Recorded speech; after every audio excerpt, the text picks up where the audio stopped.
There's a girl on your street who just had her bag taken off her. Get it back. That was the whole phone call. No hello, no name, no please. The man on the other end had a voice like someone dragging a knife across a whetstone very slowly and on purpose, because he liked the sound, and he hung up before I could ask which girl, which direction, or what exactly "get it back" was supposed to mean coming from a person whose usual solution to a problem involved a silencer. I looked at my watch, 15:44 and change.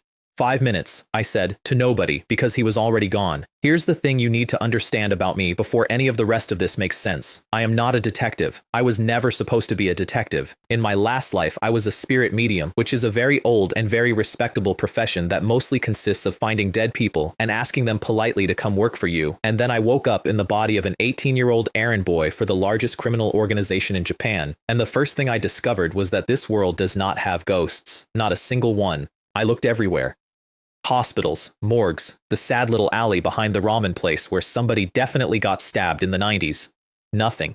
It was like being a chef who wakes up in a world with no food. The second thing I discovered was that this world does have killing intent, that thick, oily residue that collects on a person who has decided to end somebody, and that exactly one person I knew was producing it. My boss, constantly, in quantities that suggested a hobby. So when a man like that calls you and says, "Get it back," you say 5 minutes, and then you make it 4. The girl was still sitting on the low wall by the crossing, holding her ankle, and she looked up at me with the specific expression of someone who has just learned that her day is not going to improve. Blair. 20 years old, if that, and already the organization's best chemist, which in an organization like ours is a bit like being the best swimmer on the Titanic. Black cap, she said. Red streaks in his hair. Burned scar by the right thumb, old one. Half a head taller than me, and I'm 170, 173 in these. I wasn't listening to her exactly. I was looking at the ground. There was one print in the mud at the mouth of the alley, size 43, ribbed non-slip tread, the cheap kind you buy at the discount store on the corner of 3 Chom, and the mud itself was that specific gray-brown they only have over by the drainage works. So, a man who came from 3 Chom, in shoes from 3 Chom, running back toward 3 Chom, which is where his mother probably still does his laundry. "Give me 4 minutes," I said. The apartment building had a barbed wire fence, which is a wonderful thing because barbed wire makes people feel safe and then they leave their balcony doors open. 3rd floor. He was sitting on the floor in front of the television with the bag between his knees, watching a variety show, and a comedian was doing a bit about escalators, and my hand came down on the side of his neck, and he folded over sideways, still smiling at the escalator joke. That's a thing about this world I love, by the way. Nobody dies from a hand chop here. Everybody in this country comes factory installed with a little switch on the side of the neck, and if you press it correctly, the person turns off for 30 minutes and wakes up with a mild headache and no legal recourse.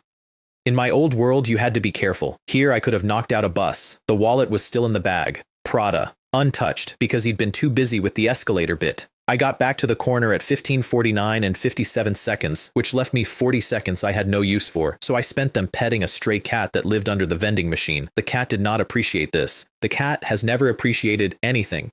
Then the Porsche came around the corner. It was black, and it was a 356A, which is a car older than my body, and my boss loves it the way some men love a dog.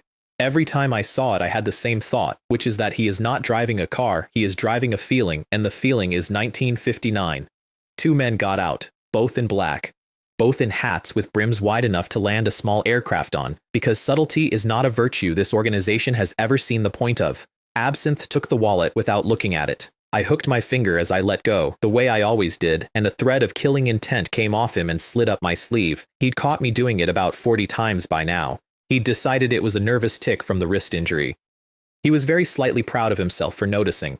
"Suzuki Hiroshi," I said. "2nd block, 21, room 305. He'll be out about half an hour. He's heavy, and the stairwell has a camera, so I didn't move him. Pick him up on your way past." Absinthe lit a cigarette. "Make it look like an accident. Within the week." From inside the car came a cough. It was not a real cough. It was the kind of cough a person produces when they want to say something and have decided that saying it out loud would go badly. Blair, in the back seat, looking out the far window with the fixed attention of someone reading a very interesting wall. Absinthe's jaw moved. I watched him swallow an entire sentence about women whole, like a man taking a pill without water. Then he took out his phone and reassigned the job to somebody else, in about 9 words, and hung up. I want to be clear that I found this fascinating. Not the mercy. The swallow.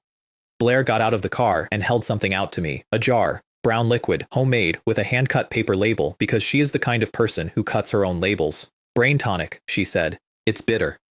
Drink it anyway. No need for that, I said. You're too kind.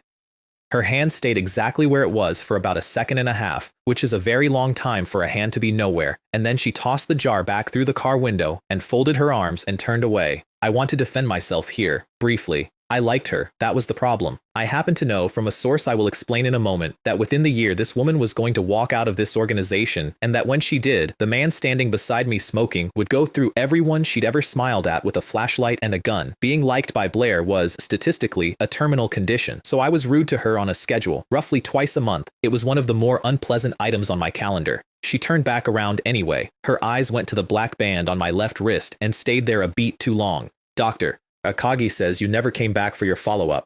And that, right there, is where the afternoon stopped being routine, because Absinthe heard it. He turned his head. Silver hair, green eyes, the whole man like a blade somebody left out in the rain. And he said, in a tone of pure administrative concern, we don't need a time bomb that could go off at any moment. If your mind fails in the middle of a job, that's fine. Human experiments are in dire need of material. Blair went very still. I nodded and said I'd make an appointment, and as the Porsche pulled away I thought, is that how you people convince someone to see a doctor? That was not encouragement. That was a threat with a lab coat on. Also, and I say this with the professional detachment of a man in my line of work, he had produced roughly 4 times his usual output of killing intent while saying it, and it smelled faintly of good whiskey, and my hands were full, and I had nowhere to put it. One more fact, and then we go on, because without it, none of the rest works. The body I woke up in belonged to a boy named Li Wei-heng. His parents had been the lowest possible rung of this organization, the kind they send to move boxes, and a year ago, a heavy truck came off the road at them. The cargo had been fixed to one side, not an accident. They'd had a full second to get clear, and they'd used it to shove a young woman out of the path instead, and that young woman was Blair. Their son took it about as well as you'd expect. He went into the bathroom with a razor, which is how a spirit medium with nowhere to go found a vacancy. So, inventory. I had a body with a left hand that still didn't quite obey me. I had a mark on my chest, a florid letter Z that the boy had gotten at 15 because he'd wanted 3 cool knife scars, and the tattooist had been an optimist, and which happened to double as a storage space for everything I collected. I had a garden of ugly little plants that dried into a smokable weed I call ghost mint, which is the only thing in this world a ghost can actually eat, and I had one more thing, which was the stupidest advantage anybody has ever been handed. When I was small, my master decided that the way to cure a child of being frightened of dead people was to make him watch a cartoon about murder. Every episode, for years. Poison with poison, he called it. I hated it. I could recite it. And then I woke up here, in a city where the murders happen in the same order I remember them. There was still no ghost in it. Not one. But there is a difference between a world with no ghosts and a world that has not started yet, and I'd had a year to develop a theory about which one I was living in, and I was about a week away from finding out I was right. Now, the reason I'd promised Absinthe 4 minutes and delivered 4 minutes instead of taking 11 and having lunch is that I had a schedule that week, and the schedule involved a woman on television. 6 days earlier, I'd been walking past an appliance shop with 12 identical screens in the window, and on all 12 of them, a young actress named Tanaka Mai was learning to make an omelet from a professional chef. She was very good at being on television. She laughed at the right times. She burned the omelet in an endearing way, and coiled around her left wrist, translucent, about the size of a plum, half asleep, was a ghost fetus. I stood in front of that window for 11 minutes. A ghost fetus is the best raw material a spirit medium can hope for. It has no memories to argue with, no grudges to work around, no opinions about anything. It is a clean sheet. You sign it, and it wakes up with a skill, and the skill is a lottery. In my old life, a man could spend a decade looking for one. This one had been sitting on a variety show for who knows how long, on the wrist of a girl who did not know it was there, being broadcast into 12 shop windows at once. There is a version of my life where I walked into that shop, bought a television, and went home a normal person. I want you to know that version was available. The problem was Mai herself, and by problem I mean logistics. She was famous, she had a manager, and I needed to touch her skin. So I did the reasonable thing, which was to hire 6 delinquents to chase me down a street. That needs context too. I have underlings. It happened by accident. When you are 18 and you can put a man through a window, and you never raise your voice, a certain kind of young man simply attaches himself to you. And after a while there were 9 of them, and they had bad hair and good hearts and absolutely nothing to do between 2 and 6 in the afternoon. Mai was filming that week out in Yamahira-cho next to an abandoned building in a drama about high school delinquents, which meant the street was already full of young men in bad hair, and one more running scene was going to look like part of the production. The plan was elegant. I would be chased. She would see. She would tell them to let me into the car. In a car, at close range, over the course of a 10-minute drive, a person's hand will end up within reach of another person's hand approximately always. The plan survived contact for about 4 seconds. I got to the car window, out of breath in a way I'd practiced, and her manager rolled it down, a chain-smoking woman named Rina Takeda, with the flat dead eyes of somebody who used to scout talent and now protects it. And I looked past her at Mai and said, "I'm your paparazzi." I don't know why I said that. It was true, in spirit. It came out wrong. The manager's cigarette stopped halfway to her mouth, so I doubled down, which is a habit of mine, and I said, "Sister, you've had an abortion, haven't you?" Behind me, one of my own delinquents, a blonde boy the others call Golden Fang, chose that exact moment to swing a plastic club at me from the back of a moving motorcycle. He missed by half a meter. He is very committed. He is not very good. The manager was already out of the car. "Tokyo Bay," she said conversationally. "Tonight there'll be one more piece of cement in it." "You're good people," I said. "You wouldn't do that." And Mai, from inside the car, said, "Let him in." 5 minutes, alone, doors shut, engine running. "I made it up," I said. "I know," she said. And then she told me why she knew, which is that it had happened years ago, and it had happened by itself, and she had never once been to a hospital about it, which meant there was no record anywhere in the world for a paparazzo to find, which meant I was either the world's luckiest liar or something else entirely. I filed that away. The fetus on her wrist had not been born and had not been taken. It had simply stopped quietly in a girl who was too poor and too frightened to tell anyone. Then she told me about the stalker. Photographs pushed under her door. Letters. Calls at midnight with nobody breathing on the other end. Footsteps in the corridor that stopped when she stopped. And then, yesterday, she had come home and her furniture had been moved. Not taken. Moved. The armchair 30 centimeters to the left. And the photographs, the ones from under the door, had been laid out on her coffee table in a neat fan, like a hand of cards somebody wanted her to play. She had not called the police, because calling the police means a story, and a story means her face on a different kind of magazine. "Before you ask," I said, "it wasn't me." She laughed. It was a real laugh, and it startled both of us. "I'll find him," I said. "Cheap."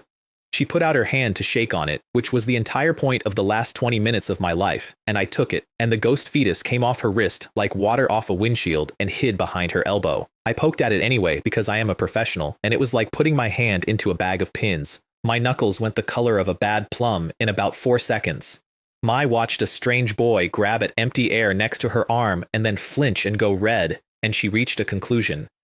The conclusion was that I was a delinquent who had tried to flirt and immediately died of embarrassment, so she gave me a handful of candy out of her bag and a short speech about how I shouldn't force myself to be a bad person and how being a detective is a good job. Honest work. Plenty of demand. I wanted on the record that I did not laugh at her. I got out of that car with a bag of candy, a bruised hand, no ghost, and a job. I also got out of it with a small plastic thing I'd pulled out of the seat cushion while she was talking, a storage bug, the kind that doesn't transmit so nobody can trace it, which somebody had been swapping out and collecting like a milk delivery. I'd been jamming its signal since I got in. I broke it in my pocket. Golden Fang caught up with me 2 streets over and looked at my hand and then at my face and made a noise like a kettle. "Miss Mai hit you," he breathed. "She hit you with her own hand." "Yes," I said, because morale is important. The cover story I gave the gang was that I had forged a school report card with a score of 0 on it and threatened to publish it as proof of her secret intellectual disability. They were appalled.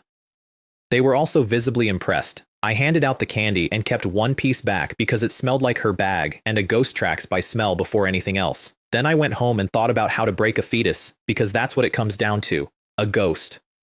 Fetus is not a person, but it does have exactly one thing, and that thing is an obsession. And until the obsession breaks, it will not let go of the wrist it's on. Hers was easy to read. She wanted her father and her mother to be together. That's all. That was her whole entire soul, which meant I was going to have to introduce her to her father. I had a quiz at school the next morning, so I went to school.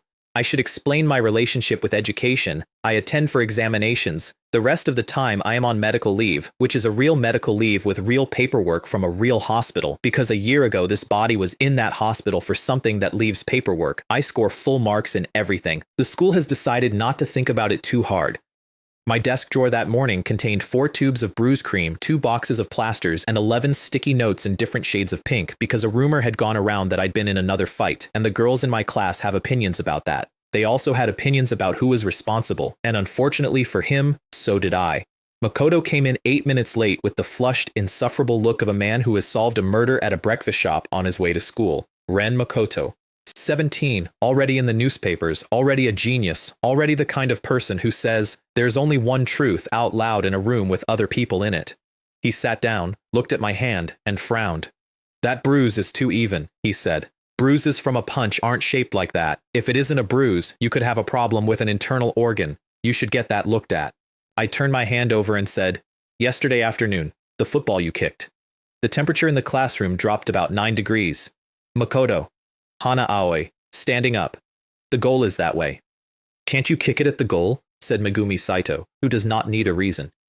"I was at the police station all day yesterday," said Makoto.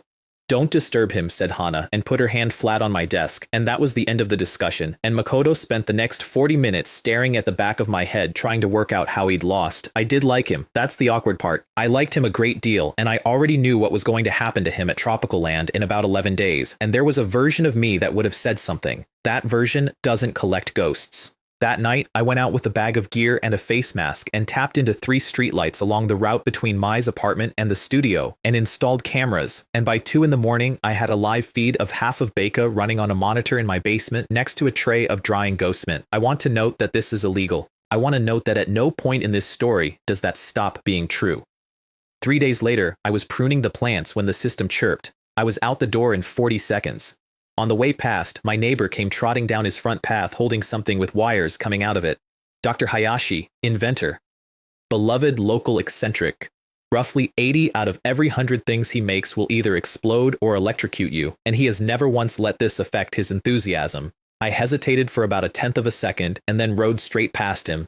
Behind me, I heard him say, to nobody, with great dignity. He was wearing a helmet. He probably couldn't hear. Mai's building was 32 floors with a locked lobby, so I waited for a resident and walked in half a step behind her like I belonged there, and she looked at my face and smiled at me, because that is a thing that happens, and I have never fully understood it. I took the lift to 27, walked down 2 flights, and sat in the stairwell on the 25th with a camera. 40 minutes later, a woman came out of the lift in a scarf and sunglasses, went to Mai's door, and let herself in with a key. I want you to sit with that. She had a key, not a lockpick. A key. I gave her 90 seconds and then opened the door. She was standing over the bed. She had a stack of envelopes in her hand and she was laying them out on the pillow, and the paper had brown stains on it that a lab would later confirm were chicken.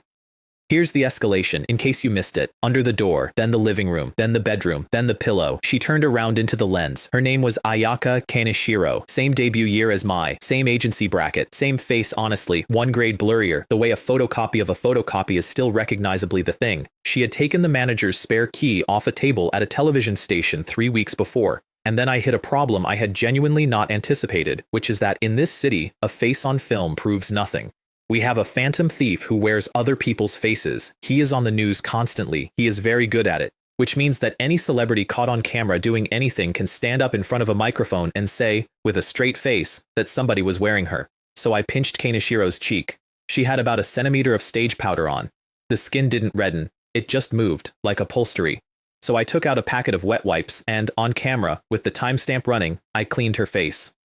She started screaming somewhere around the 2nd wipe, and I put her out with the side of my hand, and then I stood there in a stranger's bedroom, holding a wet wipe, and had a genuine crisis of confidence, because the before and after were so different that I was now worried a court would say those were 2 separate women. Then I decided that a person who wears that much armor on her face is not going to let anyone claim it isn't hers. I tied her with her own scarf, put a paper napkin over her eyes so she couldn't see me when she came round, sat down on the sofa, and played Sokoban on my phone for 2 hours. Mai got home at 20 past 11, tired all the way down to the bone, and found her front door unlocked. She backed out into the corridor so fast she nearly went over, and I caught her from behind with a hand over her mouth and said into her ear in what I thought was a reassuring tone, "Why are you running? I'm a good person." I have since been told that this is not a reassuring thing to say. She got loose, turned around, saw me, went limp with relief, walked into her own living room, and saw a woman tied up on her sofa with a napkin over her face and no visible movement. And Tanaka Mai, 22 years old, national television, the sweetheart of daytime cooking segments, went straight past horror and landed somewhere I did not expect. She emptied her purse onto the table. Then she got her checkbook out. "Take it," she said. "All of it. Go. Tonight. I never saw you." She was going to fund my escape from a murder that she assumed I had committed for her. "She's not dead," I said. Mai looked at me. She's asleep. I hit her. Twice, actually. The second time was her fault. Then I gave her the tape. She watched the whole thing standing up with her hand over her mouth, and about 2/3 of the way through she started making a noise she was clearly trying not to make, and by the end she had to sit down on the arm of the chair. She paid me double my rate. I told her the fee covered it. She paid me double anyway, and then I gave her the original recording for free, and told her a detective keeps his word, and that I would not be selling a copy to a second buyer. She looked at me for a moment then, in a way I didn't much like, and said, "You're a strange person," which is when the woman on the sofa tilted her head to hear better. She had been awake for at least 10 minutes. I put her out again, and immediately after that I heard breathing at the front door. I crossed the room, opened it, and there was a large, soft man in the corridor with his ear where the door had been, and I took his arm and put him over my shoulder into the entryway, and he landed with the sound of a mattress being delivered. Takeshi Saito, 31. Mai's boyfriend from before any of this. Stalker number 2. Because of course there were 2. This city runs on a surplus. I dragged him into the living room and dumped him on the floor, and the ghost fetus, which had been dozing on Mai's wrist through the entire evening, sat up. And then it began to howl. It made no sound. Nothing in that room heard it except me. It came off her wrist and hung in the air over that man, and it made a noise like a kettle boiling in another house, and it did not stop, because that was its father. The manager arrived 12 minutes later with 2 men the size of vending machines, took one look, and produced from her handbag a piece of paper 5 years old with Takeshi Saito's signature on the bottom of it. He had been paid to end the relationship. He had taken the money. He had signed. "I did it to protect her," he said from the floor. "You people would have destroyed her. I stepped back for her sake." And the manager, who has been doing this for 20 years and has heard every sentence a man can say on a floor, crouched down next to him and said, "We signed her to be a public figure, not to work in a shady operation. You could have said no and stayed. You said yes and left." The ghost fetus stopped howling. It sank very slowly down through the air until it was resting on the carpet, and it went the color of dishwater, and it curled up. That is what it looks like when a soul's entire reason for existing gets read out loud from a contract. They dragged him out. He was still explaining. And Mai, red-eyed, with her hands shaking, standing in a wrecked living room at 1 in the morning with her career in a plastic bag on the table, looked over at me and said, "Don't eat those on an empty stomach." I was holding an orange. I had found it in the fruit bowl. I had not noticed I was holding it. She microwaved me a convenience store bento and poured oolong tea into a cup with a rabbit on it and stood there until I ate some of it. I have met a great many people since I came to this world. I keep a mental card index. Hers says good person on it in large letters, and I have never had cause to amend it. I stole her ghost while she was getting the tea. It came away off the carpet like a wet leaf, and I put it inside the Z on my chest, and I said thank you for the bento, and I left, and I texted her from one street over to say I'd locked the door behind me. The ghost fetus spent 3 days in my basement, tied to a chair in front of a television. That's a figure of speech. You can't tie a ghost to a chair. You can pin one in place with a circle drawn in the right stuff, and then you can put a television in front of it, and then you can be very cruel. Plan A was a compilation I edited myself. 90 minutes. Every case I could find where an entertainer announced a relationship and then a fan did something about it. Every case where somebody who loved someone very much decided that love entitled them to a knife. I let it run all night.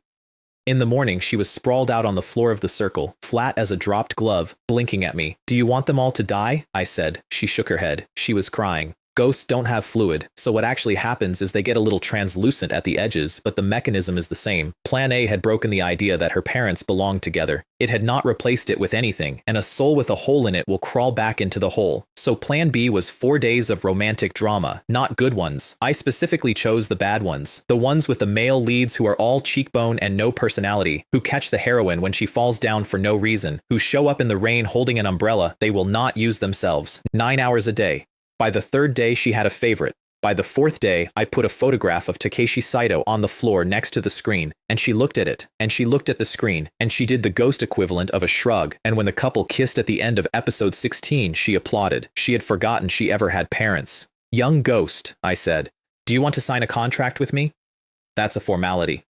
She had no idea what a contract was, but there are certain things you say out loud even when nobody in the room can hold you to them, and I was raised properly.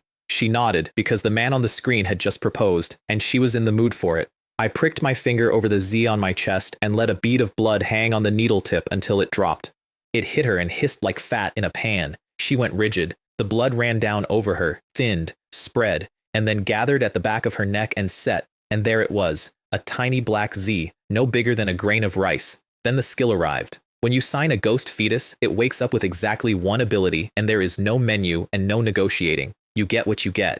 In my old life, I'd known a man who spent 11 years hunting a fetus and signed it, and it woke up able to make milk go sour. Mine woke up able to force a confession. Not a criminal one, a romantic one. She could take one person and make them say what they felt to another person, out loud, whether or not they had planned to. Cheap and easy between two people who already liked each other. Ruinously expensive between two people who hated each other, in which case she came back looking like a used tissue. I sat on the floor of my basement at 4 a.m. and looked at the most useless combat ability in the recorded history of my profession, and then I thought about it for a while, and I started to smile, because there is an upgrade path, there always is. Forced confession leads to forced hand-holding, which leads to forced embrace, which leads eventually to forced kissing, and if a man is skilled and patient and utterly without shame, there is no reason it has to stop there. You, I told her, are going to be extremely dangerous one day. Then she made a noise I had not heard yet, which was the noise of being hungry. Right. Yes. Here is the awkward truth about my life at this point. I had exactly one food source in the entire world, and he drove a 1959 Porsche and would have shot me for it. I opened the Z and took out one of Absinthe's killing intents, then I tore it in half and put half back, then I looked at the remaining half and tore that in half and put half of it back, then I did it again. The fetus watched this entire process. Her expression did not change, because she doesn't really have one, but the quality of her attention was withering. I rolled the last shred into a ghost mint cigarette and lit it, and she went at it like a dog at a bowl, and the whole thing was gone in 4 seconds, and then she looked up at me. Well, I said, look at the time, and went to rinse the ashtray. That weekend the gang went to the arcade, and I went with them because I had a plan, and the plan required an alibi that involved noise. The Porsche was parked across the street. I made eye contact with my employer through a car window as I walked into a building full of flashing lights and children, which is a specific flavor of humiliation I recommend to no one. It is the exact feeling of running into your teacher while she is mopping a floor. Then I sent the fetus out through the wall to sit in his car and pick him clean. Fresh killing intent is better. It's the difference between a fish on ice and a fish in a net. He'd been in a mood all week. The harvest was excellent. Meanwhile, I had to look like I was playing pinball for 2 hours, and I could not concentrate on pinball, so I scored 0, not a low score. 0. Nothing. Golden Fang watched the entire game in silence and then turned to the others and said in a voice full of reverence, "He's invented a new mode." By the end of the afternoon, all 9 of them were trying to complete the table without touching a single scoring bumper and without hitting a bomb. There were arguments. There was a whiteboard. Somebody drew a diagram. I hold the record. On the ride home, the fetus climbed out of my collar and sniffed the air and made a small confused noise because she had smelled a killing intent that was not absinthe. It was 2 streets over, in a completely ordinary man walking a completely ordinary dog. It was dry and thin, and it tasted, she reported, of nothing in particular. I pulled over and sat on my bike with the engine off for a while, because I had a theory, and the theory was this. The reason this world had no ghosts was that this world had not started yet. There was no death here that mattered. Nothing had gone wrong enough to leave a residue. And the thing that was about to go wrong was a 17-year-old boy who was, at that moment, at an amusement park with a girl he had lost a bet to. Tropical Land, the roller coaster. The head, the man in black behind the food stall taking money out of a briefcase, and a high school detective who cannot leave anything alone following him behind it, and the second man in black coming up from behind with something heavy. They fed him an experimental compound and left him in the grass to die, and instead of dying, he got smaller, and when he woke up, he was 6 years old, and everyone he had ever known was now a person he had to lie to. He gave himself a false name, Akira Kaito. He moved in with Hana's family, because her father is a private detective and detectives get close to police, and he has been trying to get his life back ever since. I knew all of it. I did not go. If I had gone, he wouldn't have shrunk, and if he hadn't shrunk, this city wouldn't have started, and if this city hadn't started, I would have spent the next 60 years as the only spirit medium in a world with nothing to medium. The dead need a reason to stay. He was the reason. I am aware of how that sounds. I've had a year to make peace with it, and I have not managed it, so I've settled for not thinking about it, which works about as well as it usually does. 3 days after Tropical Land, there was a kidnapping at Erkiao Middle School, and I finally got to see what this world looked like with the lights on. The short version is that a rich girl had faked her own abduction to make her father close his company and pay attention to her for a month, and while she was hiding in a warehouse being fake kidnapped, somebody real turned up and did it properly. The long version involves a very small boy riding a very large dog across half the city. By the time I got the alert, Akira had already found the warehouse, and the dog had been beaten with a baseball bat, and Akira had been beaten with the same bat, and he had gone on being beaten because he would not stop putting himself between the man and the girl. I told the gang it was a game. The evil dragon rescues the princess. Bonus points for style. The school gate was a meter high and electric and shut. I took it on the bike. The others didn't. The others surrounded the gatekeeper's booth and stood there breathing, and the gatekeeper opened the gate himself and explained afterward to police that he had acted on humanitarian principles, and when asked whose humanity, said, "Mine." I went through the warehouse window sideways with the front wheel up. The kidnapper had about a quarter of a second to look at a motorcycle arriving at face height. He dropped the bat. It bounced. I got my toe under it on the way past and flicked it up into my hand. "Is it fun?" I said. "Bullying the weak?" Now I need to explain the mechanic because otherwise the next 3 minutes look like something I did for pleasure. You cannot take killing intent from a man who still intends to kill. It's welded on. It comes off exactly one way, which is when its owner gives up on the idea from the inside, when he stops believing he's going to do it. So the beating is not the point. Despair is the point. The beating is a delivery mechanism. I want to stress that my baton is padded, not for their sake, for volume. A hard stick puts a man out in 3 hits, and an unconscious man has not given up on anything. I worked him over until his face changed, and then, because he was a stubborn one, I whistled, and my 9 idiots came in through the door and formed a circle, and stood there, silently, and that did it. It is not the same thing when it's one person. When it's a ring of strangers with nothing to say, a man works out where he is. The fetus was in the rafters rolling in it, like a dog in something dead. She balled it up. She could barely carry it. Somewhere around the 4th minute, something attached itself to my leg. Akira, both arms around my calf, face streaming, absolutely refusing to let go. Stop hitting him. Hitting him again is assault. That's a crime. I kept walking. I had things to do. He came with me, swinging. You only realize what your weight is worth, I told him, when you've lost it. He went very quiet at that, in a way I enjoyed more than I should have. Then I burned the girl's ropes off with the lit end of the ghost mint, and Akira looked up at me from the floor and said, with the last of his strength, "The law prohibits smoking under the age of 20. I owed him, though, genuinely. A year ago, when this body's original owner was on a bathroom floor, it was Makoto who heard Hayashi muttering about the lights being off next door and came over and put his foot through the door. I've never worked out how to say thank you to a man for saving a life I then took. The girl, once she was untied, decided that the correct response to being rescued was to kiss me. I lifted the bat. She kissed the bat. It had been on the floor of a warehouse. There was blood on it and about 40 years of dirt. Don't take advantage of people just because you're young, I said. Nonsense, she said, spitting. You just wanted to keep your face to yourself. I told her I'd have to book her for public indecency. She went white. I let her off after about 8 seconds, which I maintain was generous. Kazuo Aoi arrived at some point and stood in the doorway and mourned, out loud, the 400,000 yen commission that had just walked away from him. Police came because the gatekeeper called them and thanked my delinquents for their public spirit, and one officer took me aside and said kindly that next time knocking the suspect out would be sufficient. Hana took Akira to a clinic. He looked back at me on the way out with an expression I would come to know very well over the following year, which is the expression of a man filing something he cannot yet name. I took the reward check to split 9 ways. My rear tire had a bulge in it the size of a fist from the gate. Being a champion of justice, it turns out, comes with maintenance costs. The repair shop is called Motorcycle. It is owned by a man who legally changed his given name to Motorcycle, and who then attempted to change his surname to Honda and was talked out of it by his father, physically. I stood in his workshop while he did the tire, and I did some arithmetic. The arithmetic went like this. Ghosts come from murders. Murders come with police. Police do not like an 18-year-old turning up at their crime scenes, and they cannot be relied upon to have one every week in walking distance. But a detective can be called. A detective is a person the dead come to. I want a signboard, I said. He was delighted. He does not get to paint. 2,000 loyalty points, he said generously, since he was going to have to look at my bike anyway, and it depressed him.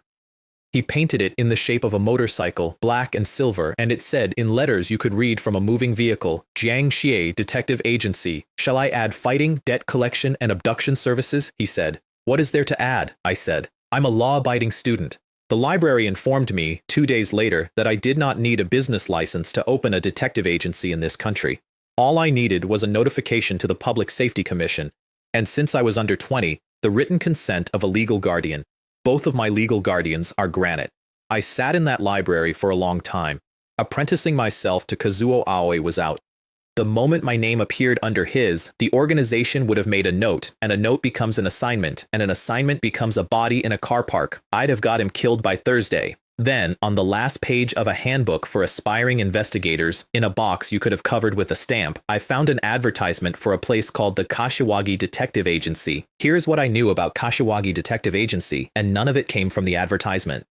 Its owner is a blonde man in his late 20s with a permanent smile. His name is Yuto Kashiwagi. His name is also Daiichi Fujiwara, and he is an undercover officer of the National Police Agency. His name is also Whiskey, and he is a member of my organization, and my boss trusts him about as far as he trusts weather. He is one of the 3 most dangerous men in this city, and he has never once been in his own office. The sign said closed. It said closed on Monday, Tuesday, Wednesday, Thursday, Friday, Saturday, and Sunday. I went back 7 days running. On the 7th day, it was open, and he was standing in it, all teeth, pouring tea, in an apron, and he had already worked out what I wanted before I got through the door and was preparing to refer me somewhere else with the smooth regret of a man who does this weekly. He gave me a form. I filled in my name, my phone number, and my email address, and nothing else, and pushed it back. "I'm not looking for a job," I said. "I want to work here part-time."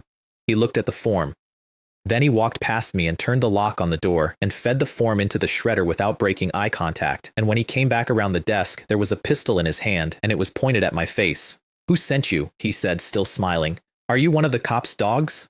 Now, I would like to report that I was brave. The truth is duller. There is a thing that happens when a spirit medium is killed personally, at close range, by a specific individual, and the thing that happens is that the individual doing the killing acquires a tenant. It's not reliable. It's not pleasant. It is, however, roughly a 50% proposition, and I had spent the previous year having a gun aimed at me by a man who does it the way other people clear their throat. So I looked at the barrel, and I thought about how much paperwork he'd have to do, and I said, "Nobody sent me. I need the hours." And then I told him a story, and every part of it was true, and every part of it was aimed. I told him that I ran errands for people who are not nice, and that the ones I'd had to be firm with had a habit of visiting whatever shop hired me afterward and putting the windows in, and that I'd been fired from 6 places in a year for reasons that had nothing to do with me. I told him there was a woman in the organization with a code name who had decided I was fragile and had stopped giving me work, and who sent me money instead. "She gave me money," I said. "How can a man let a woman keep him?" I watched him receive that. Kashiwagi Yuto has spent his adult life being lied to by professionals, and his defense against it is very good. And it has one gap, which is that he was half raised by a woman named Emi Tachibana, who worked for this organization and died in a fire, and whose daughter is Blair. He also asked, at some point, why this agency? "It's the closest one to the Metropolitan Police Department in a straight line," I said. He blinked once. "I got an internship. Industry standard hourly rate." He said, still smiling, "I may dismiss you at any time and you will follow my instructions completely." And I said that was fine, and we shook hands, and both of us went away extremely pleased, for entirely different and incompatible reasons. Within 9 days, he had worked out what I was actually for. Yuto Kashiwagi has, at any given moment, between 4 and 7 part-time jobs, because that is how you get into buildings. He is a waiter, he is a delivery driver, he is a lot of things, and the reason he cycles through them is that he keeps getting fired, because a man cannot be in 3 places at once. He handed me a spare set of keys and an address book. I had become a place he could be. Meanwhile, my signboard was finished, and I went back to the shop and asked the owner to change 2 characters. Jiang Xia to Kashiwagi. He put down his spray gun. "My design," he said, "is a seamless whole. The proportions are calculated. You want me to butcher it. You are being unreasonable." I hit the table harder than he had. "I will not allow you to talk about yourself that way. In the dictionary of geniuses there is no cannot. There is only will not." He did it in an hour and refused payment. Kashiwagi found out about the sign the way most people find things out, which is that there was a crowd. He had given me a small sum for operating expenses. What he had meant by that, in the way that men like him mean things, was, "Here is some money, take it. Don't tell me what you spend it on. We both understand each other." What I had done was buy the advertising board on the telephone pole directly opposite the Tokyo Metropolitan Police Department, which had been going cheap because the massage parlor that used to rent it had recently ceased trading for reasons the police were still investigating. He stood in the street and looked up at a 2-meter black and silver motorcycle with his own name on it and about 40 officers walking past it. He could not find a polite way to say you were supposed to embezzle that. I found my first ghost of the trade 9 minutes later on the same street. A middle-aged man came down the steps of the police department, refined, good coat, and clinging to his left calf flat as a paper cutout, dragging along the pavement behind him with its face pressed to his shoe, was a leg-clinging spirit, bottom of the ladder. No skill, No intelligence, barely a personality, but you can render 100 of them down into puppet clay, and puppet clay is the single most useful substance a spirit medium can own. And at that point in my career, I had two. The man's name was Hiroshi Fukuda, and next to him was a woman in a cheongsam from the Gunfield Detective Agency, 2 doors down from ours, a sharp-faced professional called Rina Hayashi, and I limped after them for half a block and then said at her elbow in my best faraway voice, "That gentleman gives off a very bad feeling. I think he's killed someone." I meant it literally. There is a dead man attached to his leg. She heard it as a hint from a colleague who didn't want to be quoted, and she pulled me into her office and told me the whole case in 4 minutes. Fukuda had hired her for 500,000 yen to follow a bearded man, Monday to Wednesday. On Thursday, that man turned up in Gunma Prefecture as a body in a festival bonfire. Fukuda is the beneficiary on a 500 million yen policy. Fukuda has photographs of himself 2 prefectures away from Wednesday morning onward. She had a whole presentation ready. She had a folder. She had it tabbed. I took the folder off her desk, opened it to the surveillance photographs, and said, "Monday and Tuesday he golfs right-handed, eats right-handed, signs right-handed. Here, Wednesday, he's doing all 3 with his left. That isn't the same man. Your target died Tuesday night and a double wore him for 2 days so the timeline would land after your client left town. His alibi covers the wrong window." There was a silence. "Well," said Hayashi, "if you're so clever, you can go and prove it."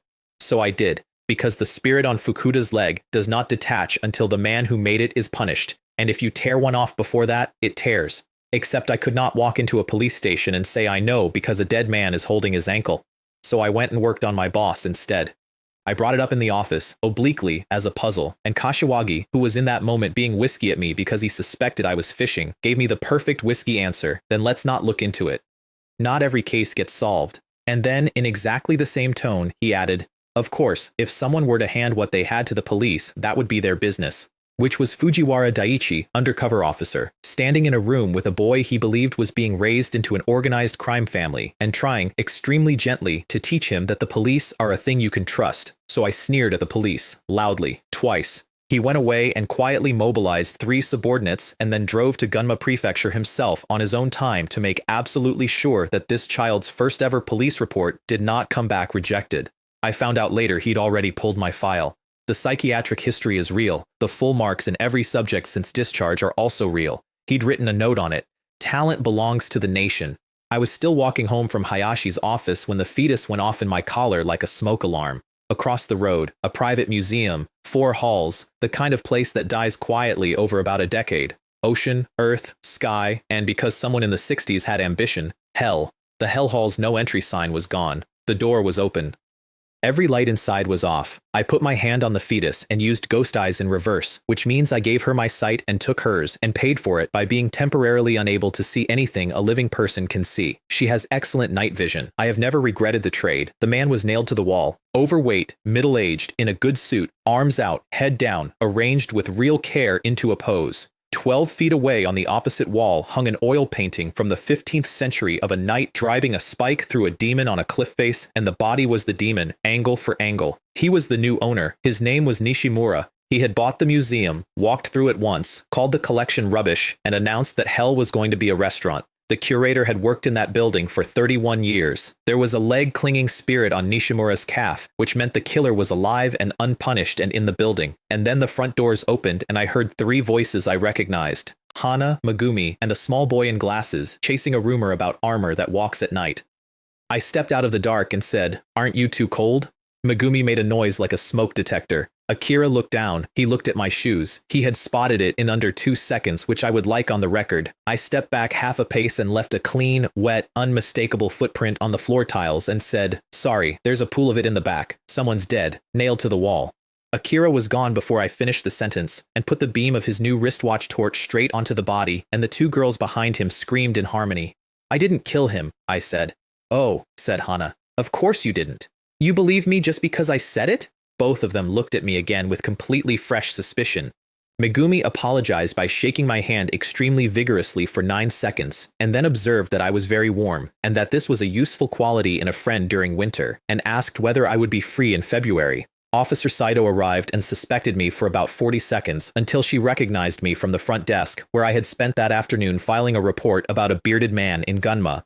It is the only time in my life a bureaucratic errand has served as an alibi. I would love to tell you I then solved the case. What actually happened is that there was a security camera pointed directly at the wall, and it had recorded everything, including a suit of 15th century armor taking a break in the middle of a murder to let a dying man write out a name on a piece of paper. The name was Aoki, an employee, a young man with sticky fingers and a bad attitude, who everyone in the building would have believed. A dying message is a wonderful thing, unless you have watched the killer stand and wait for it. I filmed the curator afterward with my phone from behind a display case, kneeling by the body, swapping the pen on the floor for a different pen. The one the dead man had actually been handed did not write. Then I walked up beside him while he was looking at the painting. "The righteous knight subdued the demon," I said, "but was stained by the blood of evil. Is that how you see it?" He didn't turn around, so I stopped doing poetry and did contract law instead. "You told him he promised to keep the exhibition running." "He did, verbally." "You know why it wasn't in the contract? Because a covenant like that makes land unsellable, and he'd never have signed it. A promise that isn't in the document isn't believed by a first-year clerk, let alone by a man who spent 30 years buying and selling. He knew. You knew he knew." Then I showed him the video of his own hand. "Turn yourself in." Behind a pillar, a 6-year-old boy was having the worst 2 minutes of his week. He came out afterward and asked, in the voice he uses, all rounded vowels and dragged out syllables, whether he could please borrow the nice big brother's phone to look at the funny video again, and I gave it to him, and he took it around a corner and reconstructed the entire pen trick from a 9-second clip, and I could hear his teeth grinding from where I stood. The curator aged about a decade in front of me. He said, "Thank you for helping me understand myself," which is the single worst thing anybody has ever said to me, and then he confessed to Yamato and added that a child could have seen through it. Yamato assumed he meant me. Akira stood on the other side of the room and looked at the floor.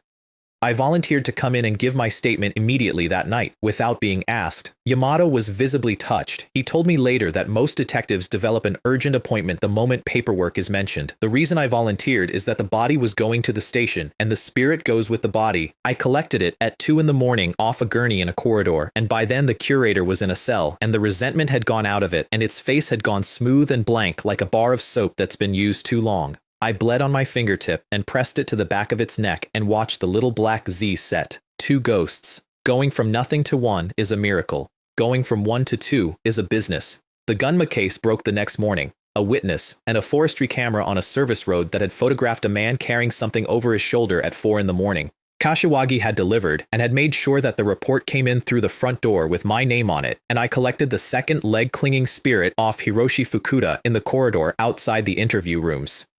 Hayashi found me on the steps and flicked a folded newspaper at my chest. I was on the front page. The curator, it turned out, had been extremely complimentary about me to reporters, on the theory that the stronger the man who beat you, the less humiliating the loss. The rich man whose daughter I'd pulled out of a warehouse had called a paper of his own accord, and then somebody in a newsroom had run my name and discovered that I was in the same class as Ren Makoto, the high school detective, who had recently and mysteriously stopped existing. The headlines wrote themselves. 2 high school detectives in 1 classroom. And then, 3 days later, from a paper I will not dignify, has he been possessed by the ghost of Shinichi Kudo? I cut it out and pasted it into a scrapbook. I own a scrapbook. It has a fabric cover. I bought it specifically. There is no defending this, and I have stopped trying. The agency settled into a rhythm after that, and the rhythm was cats. I want to be honest about the first 2 months of my career as a detective. It was cats. It was cats and dogs, and a small but steady trade in following married men to hotels and photographing them looking guilty in car parks. Not one of these people had ever considered killing anybody. I checked. I checked every single one, so I subcontracted.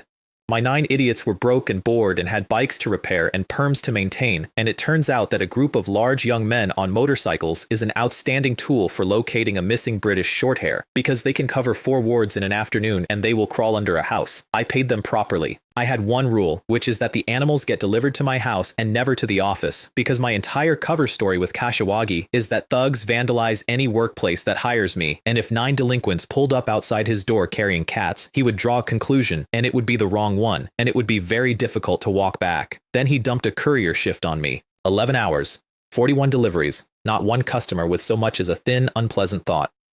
The last address was a girl of about 20 with dark circles under her eyes who signed for a parcel and then said, without preamble, "Did you hear screaming? From next door?" Next door was a derelict Western-style house with a garden that had gone feral. 5 years ago, she said, a burglar had killed the owner in that house. Since then, the neighbors hear something at night, a low roaring, and sometimes, in the small hours, a pale light moves behind the boards on the ground floor windows. I looked over her shoulder at the garden, at the grass, and said, there are 2 children lying in there. She went the color of paper. Because she was, it turned out, an enormous reader of detective novels, and her brain arrived at the correct genre in under a second. The courier who mentions the bodies is the man who made them, and she is now a witness, and witnesses have a professional lifespan measured in pages. I watched her arrive there. It was extremely fast. Could you call the police? I said. My phone's dead, and go inside and lock your door and pull the curtains, please. Don't watch. She fled. Witness 1. Now I could do whatever I liked in there. The 2 children in the grass were a large boy and a small skinny one with a satchel, both breathing, both out cold, and I stepped over them. The truth of that house, for the record, is this. 5 years ago, a son was called a good-for-nothing by his father one time too many and hit him with a candlestick. His mother came home to a dead husband and a living son, and she made a choice. She staged a burglary, and then she put her son in the cellar, and she has kept him there ever since, feeding him, waiting out the statute of limitations, for 5 years. The roaring is him. The moving light is her candle. The side door was bolted from the inside, so I fed 2 of my paper-flat, leg-clinging spirits under it, and they pooled and knitted together on the far side into a small, featureless white figure about the height of a 6-year-old, which reached up and turned the bolt and then collapsed back into 2 sheets of nothing. I want to be clear that this was the first time I had done that, and I had genuinely not been sure it would work. Down in the cellar there was a cage, and a man in it, with a leg-clinging spirit on his ankle. And in front of the cage, with a kitchen knife, was a white-haired woman with 2 children backed into a corner. The smaller one was Akira, obviously. There is no point in me pretending to be surprised anymore. Her killing intent was thin and gray and smelled of nothing. Barely worth the trip. Akira saw me in the doorway, and I watched him relax because we had, by then, an established routine. He talks, I appear, I put the person on the floor, we exchange a look, somebody calls the police. So he was extremely confused when I leaned against the door frame and waited, because the longer he talked, the more of her there was to harvest. I have to hand it to him. Akira Kaido's ability to make a person want to kill him is genuinely world-class. He got her from thin gray nothing to something worth putting in a jar in under 90 seconds, and the line that did it was, the one who killed your husband wasn't a burglar, it was your son. She got both hands on his throat and swung the knife with her eyes squeezed shut. I took it off her from behind and put her down with a shoulder into the back, and then, because she was still trying, I picked up a mop. The killing intent came away the moment she understood that she was not going to manage it. The little girl in the corner, whose name is Sakura, immediately came over to kiss me on the cheek in gratitude, and Akira, flat on his back with a hand over his eyes, said, "Don't, please, not again." Apparently last time she'd only got the mop. Yamato came down the cellar stairs and the man in the cage threw himself at the bars, and he was not screaming to be let out, or not only that, what he was screaming was, "I want to turn myself in. Please, let me turn myself in." 5 years. The leg-clinging spirit let go of him in midair and drifted down like a dropped receipt. On the way out, Officer Sato tried to confiscate my cigarette and gave me a 30-second lecture about the human lung. "I don't smoke," I said. "I like the smell of one burning. It helps me think." She looked at my teeth and smelled my collar and found nothing and believed me. Akira, 2 meters away, made a sound like a punctured tire. The next morning, I sat on my bed and lined them all up on the quilt and counted them. 1, 2, 3, 4. I counted again, in case. 4. The ghost fetus, who had been sitting at the front, quietly got up and walked to the end of the line so that I could get to 5. I looked at her for a while. "Ah, bow," I said. She braced. She had seen the plants in my garden. She knew what I named things. Then she realized she'd got off extremely lightly and went and sat down. There was a package on my doorstep that week from B, which is how Blair signs things when she doesn't want to sign things, and it was full of supplements, and I posted it back unopened, and I stood at the postbox afterward for longer than the task required. Then I went to see Dr. Haruto Akagi at Baika Pharmacist Hospital, because I had promised, and because I had begun to suspect something. Akagi is a cardiologist. 7 years ago, he was going to be one of the great surgeons of his generation, and then a colleague, during an operation, allowed a scalpel to go somewhere it should not have gone, and Akagi's right hand has never been quite right since. He found out last year that it hadn't been an accident. The colleague died shortly afterward, in what was recorded as a suicide. Here's the part I care about. A year ago, when this body first went to him, I looked at that man with everything I had and there was nothing on him. No spirit, no killing intent. He was as clean as a fresh sheet of paper because in this world, at that time, murder simply did not leave a mark. I sat down in his consulting room and looked again. There was a shikigami on his left leg. and wrapped around him, thick as a coat, was the best killing intent I had ever smelled in my life, and it smelled like hot pot. Specifically like a mushroom base, the good kind, the kind that has been going for an hour. I had skipped lunch. I want that considered. The reason, for those keeping score, is that the old case was being reopened, and one of the officers assigned to the review was his patient, and he had begun to make plans regarding the entire review team. Akagi looked at me across the desk, and something in his face changed because I had been staring at his leg for 11 seconds. His hand moved, very casually, toward the top left drawer. I happened to know what is in that drawer because I had been in that office twice before with time on my hands, a stun gun, a tranquilizer pistol, 2 cans of pepper spray.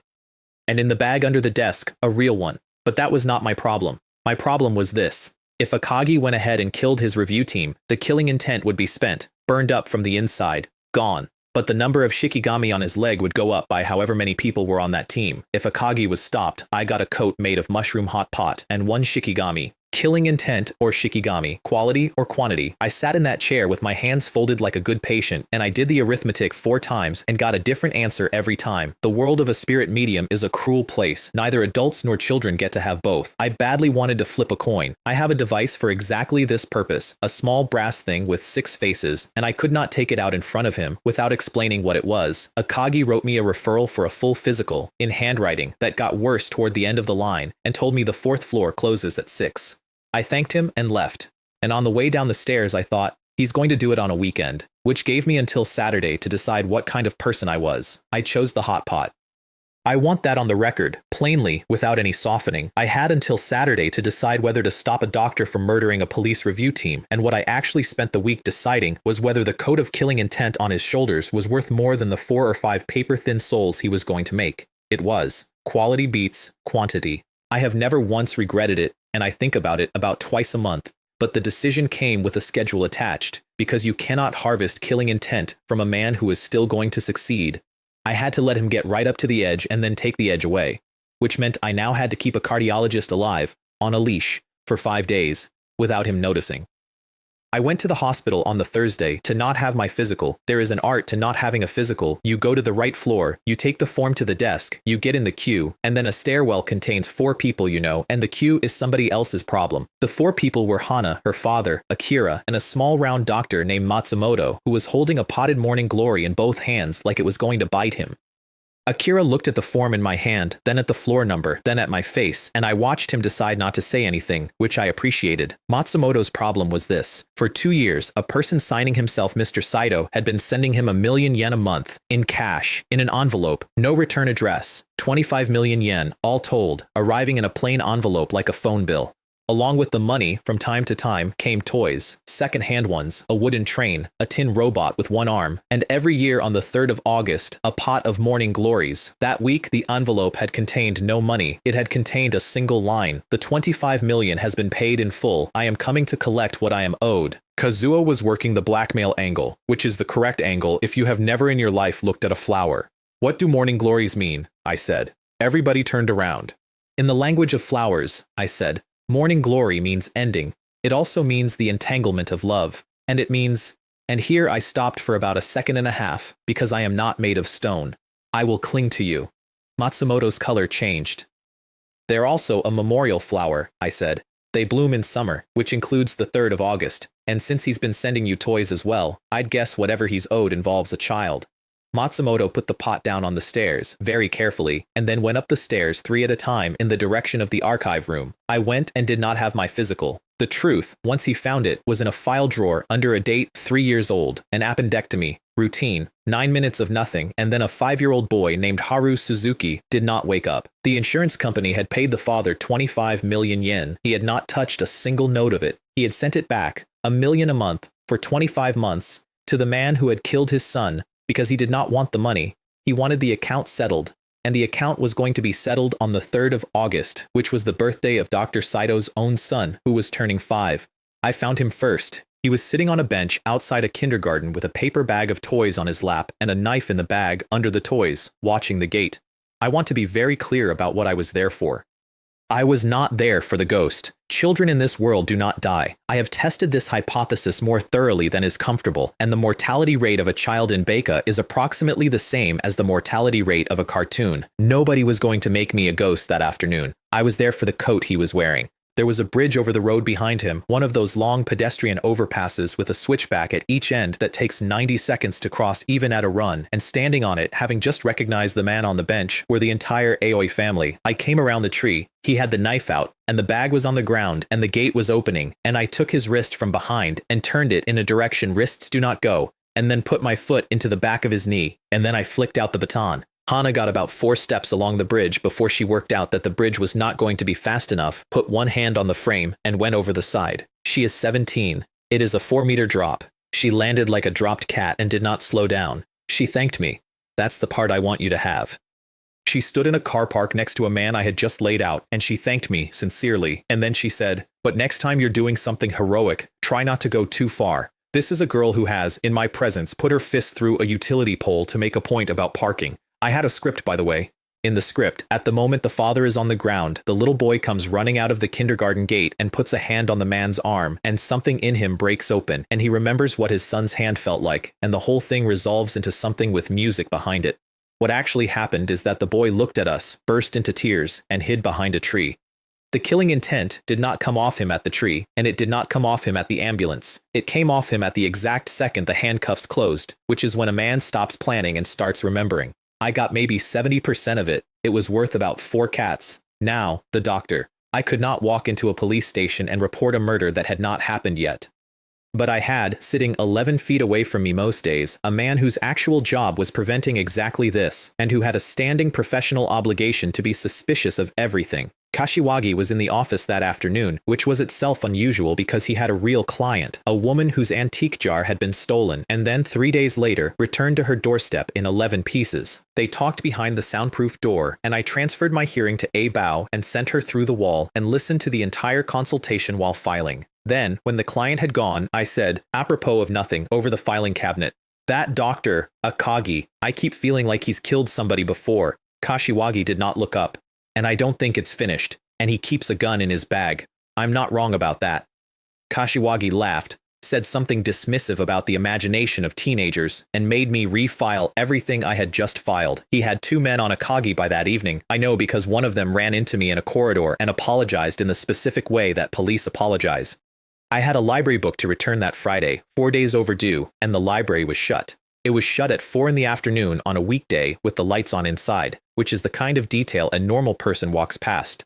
There was also a killing intent in the building. I sent a shikigami through the gap at the top of a window, and it went flat and slid down the inside of the glass and got the latch, and I went in through the reading room.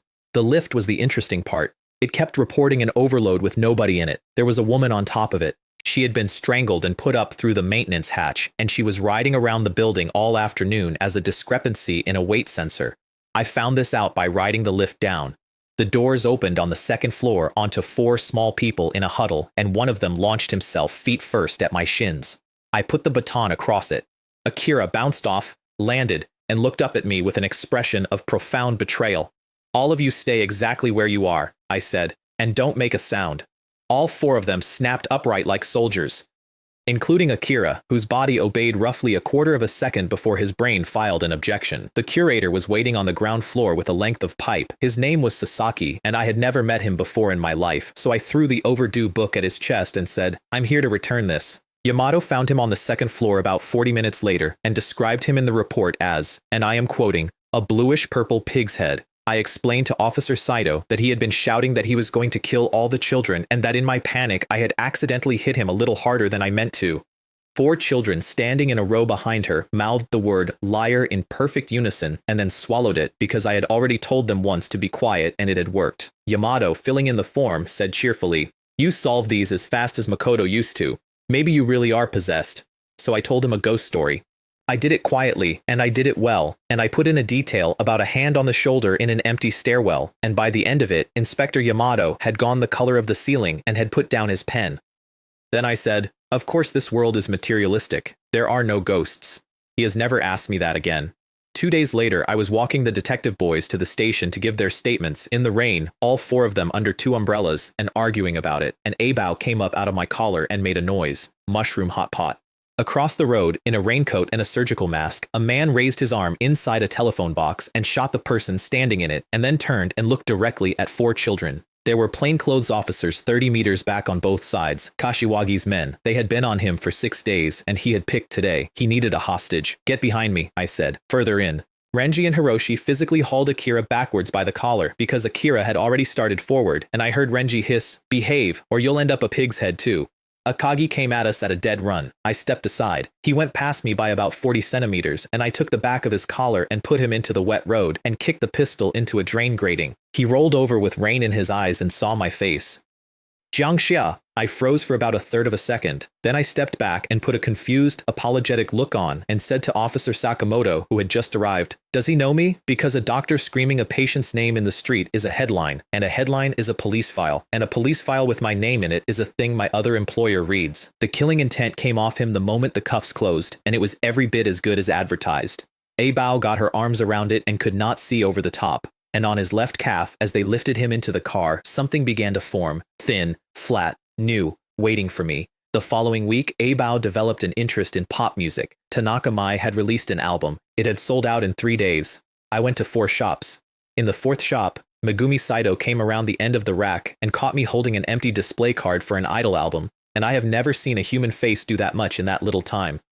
She recovered by inviting me to an after-party for a band called Rex, whose lead singer she likes, and I said yes because a room full of entertainment industry people is a room with a statistically abnormal murder rate, and because she was going to keep talking about the album otherwise. 2 days later, a parcel arrived at my house from a sender called Hanako, which contained 2 stacks of the album, sealed, 12 copies in total, with a note that said, "Thank you for last time," and a small drawing of a rabbit. Abao lay on top of them for the rest of the afternoon. That was also the week I built my first puppet. Understand what a puppet is. It is not a doll. You take leg-clinging spirits, which are basically flattened people with the person taken out, and you compress them, and you get a substance with the approximate texture of cold clay and none of the properties of clay. You shape it, you put a ghost inside it as the filling and a strand of your own soul in as the wiring, and then you get up and walk out of your own body and go somewhere.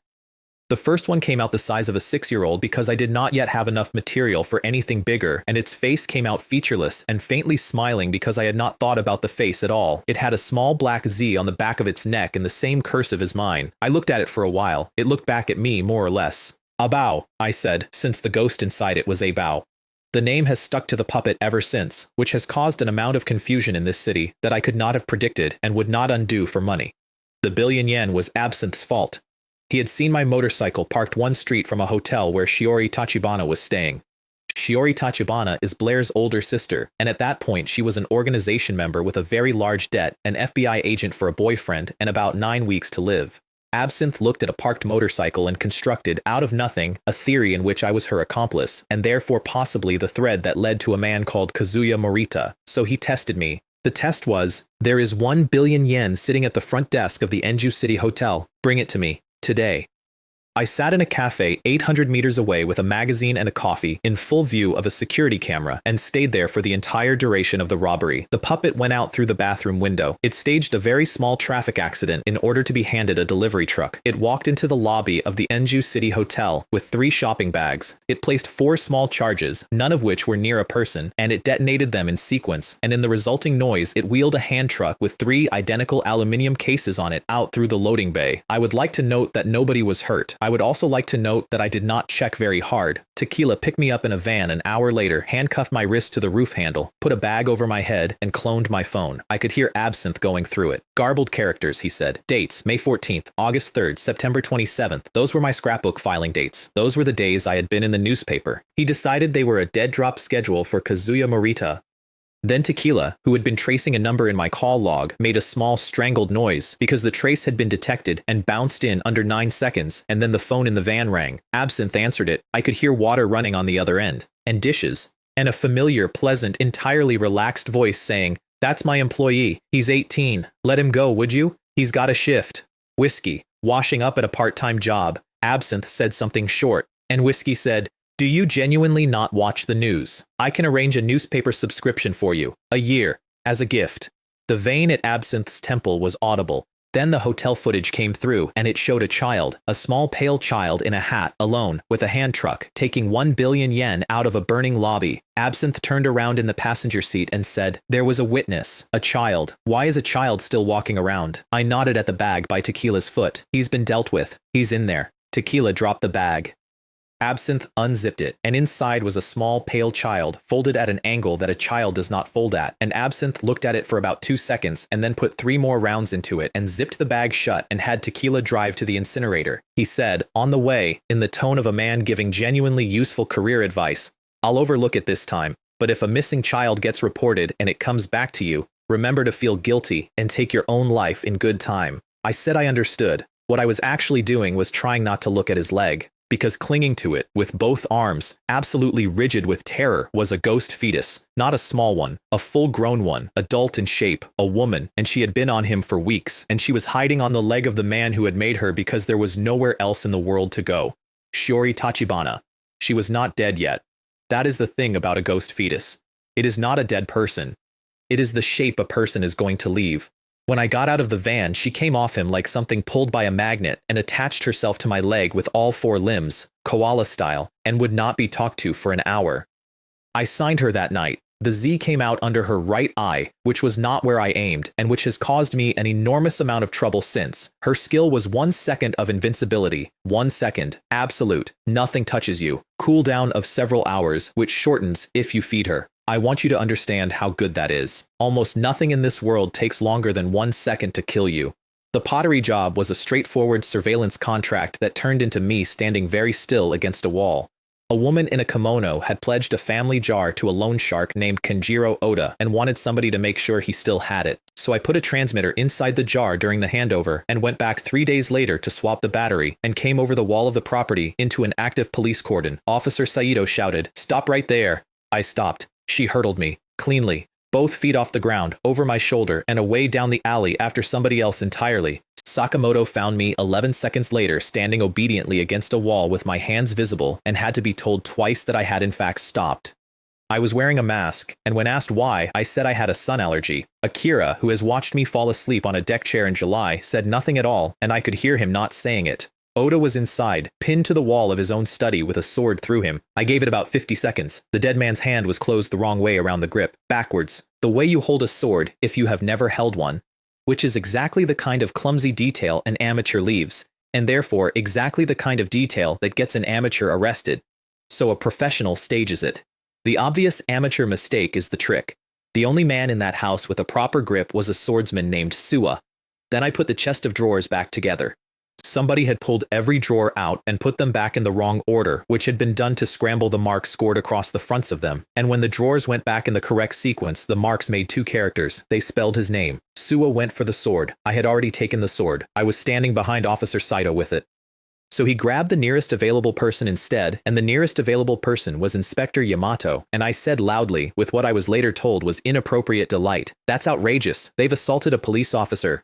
Suzuki crossed 9 meters in about a second and a half and put Suwa through a paper wall and most of the way through the floor beyond it. The Rex afterparty was in a private karaoke room in a building with no windows, and I need you to understand the geometry of the evening. Rex's manager is a woman called Rina Harada, and she was carrying a killing intent that smelled overwhelmingly of green peppers, which is a flavor I had never encountered before and have not encountered since.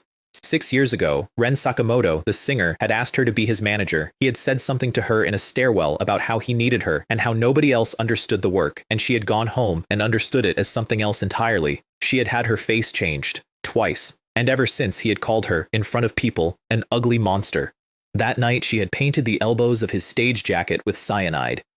I had the whole thing mapped by 9 o'clock and a plan by 1:30, and then Akira sang. I want to describe this fairly. Akira Kaito has the singing voice of a smoke alarm with opinions. The room did not laugh. The room went completely silent in a way that rooms only go when a small child is doing his sincere best. I had, 40 seconds earlier, transferred my hearing to Abao and sent her closer to the stage in order to listen to a conversation. She came back out through the wall at a speed I did not know she could reach, screaming, and did not return until the following morning, which left me deaf in one ear and behind schedule. So I used the skill, forced confession. One person, one target, out loud, whether they meant to or not. Between two people who like each other, it costs almost nothing. Between two people who hate each other, it costs everything you have. I did not know, going in, which one this was.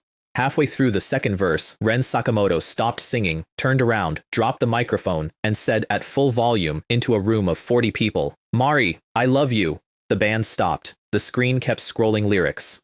And then he kept going, because that is how the skill works, and he could not stop, and out came the whole thing, that he had never been angry at her face, that he had been angry at himself for being the reason she changed it, that he had said the ugliest word he could find every single time because he could not stand to look at what he had caused, that he was a coward, and that he had known for 6 years, at which point he understood what was happening and clapped both hands over his own mouth to make himself shut up.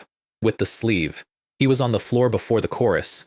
I had sodium thiosulfate and a vasodilator in my bag because I have had a bag for 1.5 years and I am not a fool. But I could not simply produce them because a high school student who carries a cyanide antidote in his satchel is a person the police keep. So I crouched down next to a 6-year-old in a room full of screaming adults and said, "There's some medicine in here. Do you think we should use it?"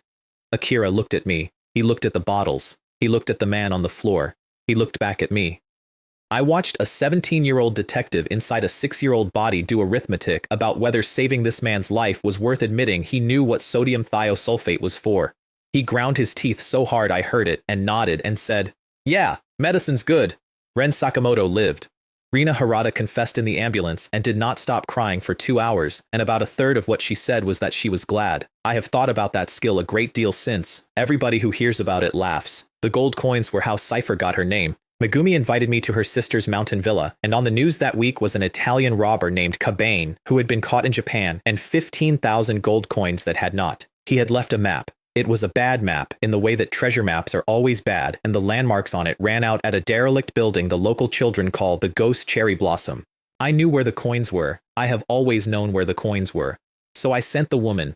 Shori Tachibana's puppet is adult, tall, and has a black cursive Z under her right eye that no amount of anything will cover. So I did not try to cover it.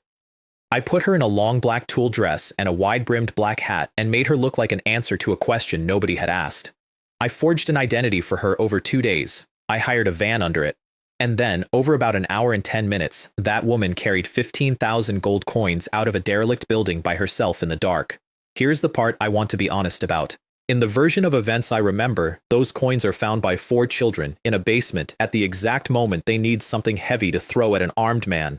So before I took them, I phoned the police and told them where 4 children were going to be and roughly when. The officer asked for my name. And I said the first thing that came into my head, which was, Cypher, no name, no identity, and yet all-knowing, omnipresent. Then I hung up because I could feel myself about to add something else. The coins went onto the black market and came back as slightly over 700 million yen. And 2 things happened that I did not plan. The first is that the police forensics team found her footprints on the dusty floor of the Ghost Cherry Blossom, and the prints stop, not fade, stop.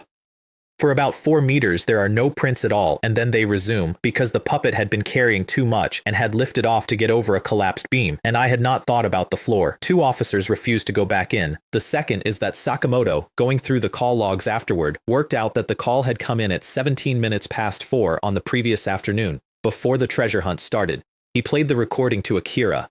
I was 3 prefectures away, and I still felt it. Then Absinthe got on a train with a bomb, and I had to make a decision about how public I was willing to be. He boarded at Nagoya with tequila and a briefcase.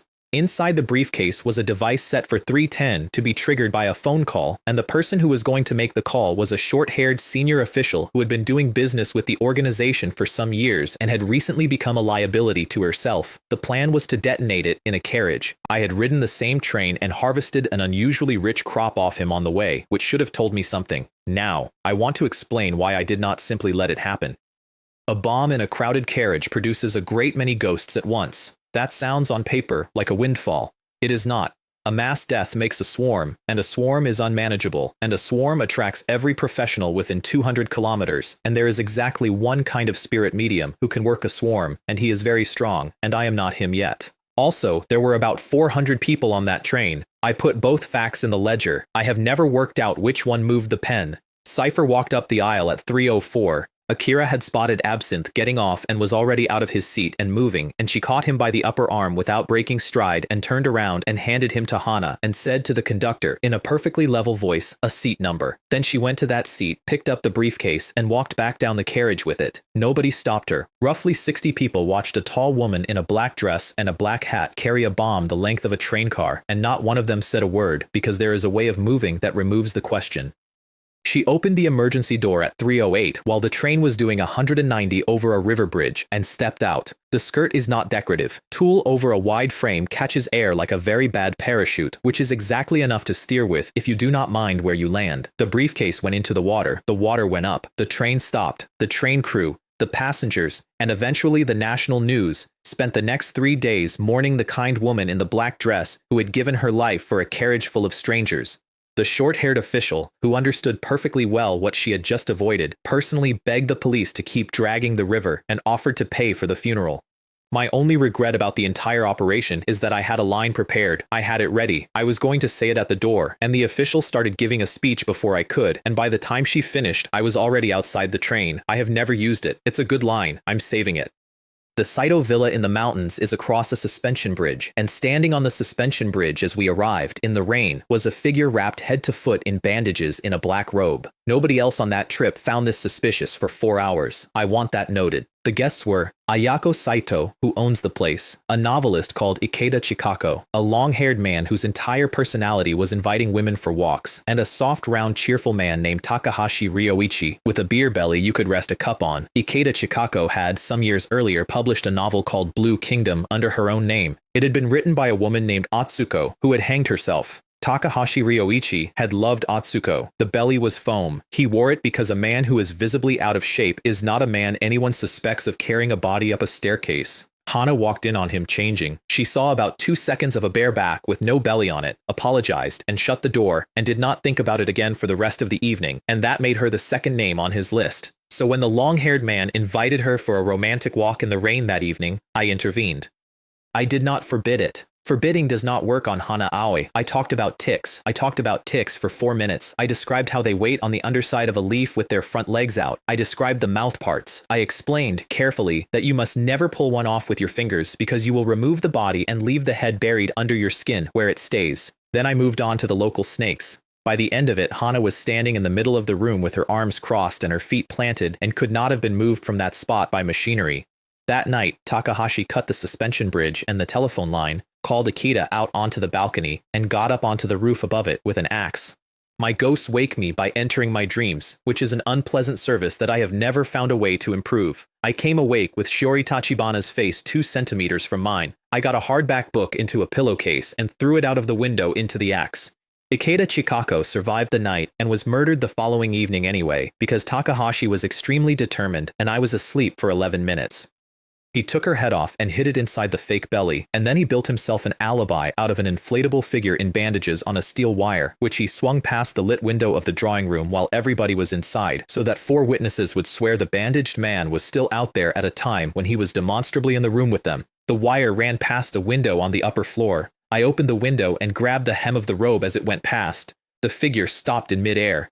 4 people downstairs, watching the ghost of the mountain, saw it hang perfectly still. Then I let go, and Takahashi hauled on his line, and it shot upward at a speed no ghost has ever moved at, and everybody screamed. Then I pulled it back down by the ankle and flicked its head with 2 fingers, and the steel wire rang like a piano string all the way up the building. I leaned out and looked down at the man on the terrace holding the other end of it. "Mr. Takahashi, what is this?" On the way home, I bought everyone chicken soup from a service station, because these are the people who invite me to murders, and I intend to be invited again. Then Tanaka Mai put me on television.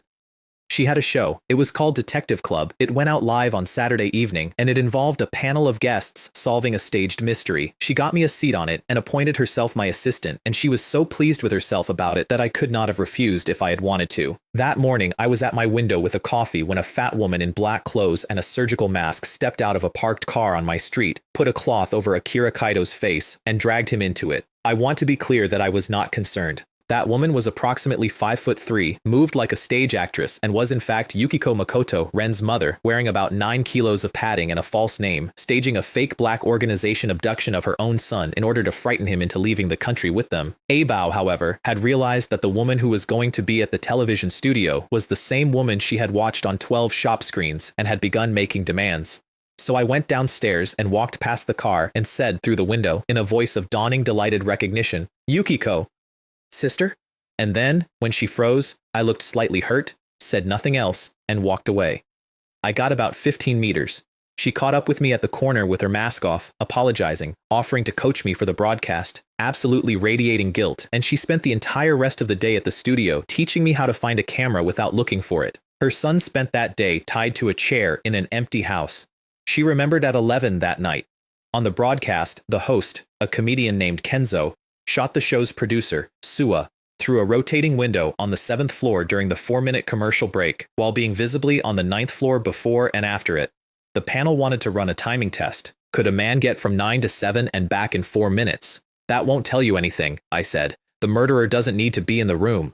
Then I pointed at the top edge of the window frame. There was a break in the blood spatter, a clean line, where the frame had been in a different position when the blood landed. The window had rotated after the shot, gunpowder residue on the 7th floor. Raincoat and gloves in the fire extinguisher cabinet on the 8th. Live television, 11.5 minutes. Somewhere across town, Kaido Kuroki worked out that his wife had been abducted using a chain of reasoning that involved a signal jammer and a parked car, and arrived to rescue her and found her on a television set holding a clipboard. Yukiko explained, without blinking, that it had been a lesson for their son about how quickly a person can vanish. Akira refused to go to America. He said it with his arms folded and his jaw out, and I have rarely enjoyed anything more. Shanni Temple is on a mountain, and it is where I got my third real ghost, and it is also where I learned to fly, badly. The trip started as a pottery class. Kashiwagi had a job on. A listening device shaped like a small ceramic pot had turned up in a place it should not have been, and it had been traced to a workshop belonging to a man called Hidetoshi. On the drive out, I bit a hole in the spare tire. I want that sentence to sit for a second. The ghost can harden the surface of a puppet. The puppet has teeth. I had 2 hours earlier sensed a ghost fetus somewhere on that mountain, and I needed us to be stuck near it, and a car with 1 flat is an inconvenience while a car with 2 is an evening. Shanni Temple charges 11,000 yen a head for a night. The telephone is for the use of guests only, and there is no signal for 6 kilometers. A young disciple offered us 20% off if we booked a funeral for 2. The abbot was 91 years old, and there was a ghost fetus on him with wings. Not metaphorical wings. Wings. Because the shape a ghost takes is decided by what the people around it believe, and everyone on that mountain has believed in the Miss Tengu since before the temple had a roof. 2 years ago, the abbot had murdered a young monk named Chunin, who had been planning to leave with the abbot's own granddaughter. The method was genuinely excellent, which I say through my teeth. He sealed him in an isolation cell, flooded it, and let the body float up. Then he drained it. The corpse came to rest hanging from a beam 10 meters overhead in a locked room with no ladder, and the whole prefecture said the Miss Tengu had done it, and the temple's visitor numbers tripled. Chunin wanted my help, not with revenge, with his little brother. Shunyan had been living in that temple under a false name for 6 months, sweeping floors, saying nothing, waiting. He was going to do it in the next week. And Chunin, who was a much better person dead than most people are alive, wanted to know if I could stop him. I signed him. The skill was death replay. He can perform, on his own body, a one-click reenactment of exactly how he died. Anywhere, anytime. No damage, no lasting effect. Purely visual, self-inflicted only. I sat in a temple guest room at 2 in the morning, looking at the single most useless power I had ever been handed, and then I began to laugh, and I could not stop for some time. That night, I put on the winged puppet, and I kicked in the paper door of the abbot's room during a lightning flash. "Do you want the revenue back where it was?" I said. "It's simple. There only needs to be one more victim of the Miss Tengu at this temple." I paused for effect. This was the good part. I had rehearsed it. "I think you'd be perfect for the..." He died. 91 years old, heart went. Gone in under 4 seconds, sitting up, with his hand out. I stood there with my line half finished. Shunyan, in the corridor outside, saw a winged figure standing over the body of the man who killed his brother and constructed an entire theology on the spot. He has since written about it. He believes the Miss Tengu of Shanni repays debts. He has been considerably happier than he was. Then I had to hang the abbot from the beam. I had committed to the aesthetic. There is no point in a Miss Tengu killing if the body is found on the floor. The cell is 4 meters by 2 and the beam is 10 meters up and the puppet's wingspan is nearly 3 meters, and I discovered all of this at once in the dark by hitting 3 walls and then knocking Shu Nian flat when he came to see what the noise was. So I went outside and spent 4 hours of the night in a pine forest watching birds. Specifically pigeons, because pigeons are the only bird that will let a large winged monster stand next to them at 3 in the morning and copy them. It is not the wings. It is the shoulders. Nobody tells you that. At 5:30, I hung the abbot from the beam and left the dust on the floor unmarked except for 2 long feathered sweeps. 4 villagers photographed something carrying a person over the tree line at dawn. The photographs are not good. They are good enough. Yamato went very quiet at the briefing and then quoted Kashiwagi at everyone. There is no such thing as a vengeful spirit. Kashiwagi, who had said that, dreamed for a week about mutant rats gnawing tires and bought 4 traps and put them in the boot of his car, where they remain. Izu was 2 jobs stacked on top of each other, and I nearly lost the wrong one. The first job was the pottery workshop, which is why we had come. The second job walked past me on the beach promenade with 4 leg-clinging spirits dragging along behind him like the tail of a kite. 4. I had never seen 4 on one man. His name was Kenta Hasegawa, and he had a habit involving women with dyed hair, and I am not going to describe the habit because I have made a policy about it. What matters is that 4 women were attached to his ankles, and he was walking about 9 meters behind Megumi Saito and had been for 2 days. She had taken a photograph on the ferry 3 weeks earlier. He was in the background of it. He did not know whether she had noticed. He had decided that this was not a risk he needed to carry. Cypher met her on the beach path that afternoon. "There's a rumor," she said, "about a ghost that appears in photographs taken on this coast. May I see your camera?" Megumi gave it up instantly, because if there is one thing that woman cannot resist, it is a rumor with a ghost in it, and Cypher turned it over in her hands and said, "Go and enjoy yourself. Don't go near the beach after dark." Then she took a deck chair and lay down on it, alone, in a black dress, in the last hour of daylight, and waited. He took the bait in about 40 minutes and led her up a track into the pines. She hit him first. That should have been the end of it, except that the 4 spirits would not come off, because he was on the ground and furious and had not stopped intending anything. So Cypher crouched down next to him and said gently, "Don't run. I won't hit you again." And then she stood up and opened her own abdomen from hip to hip. Death replay.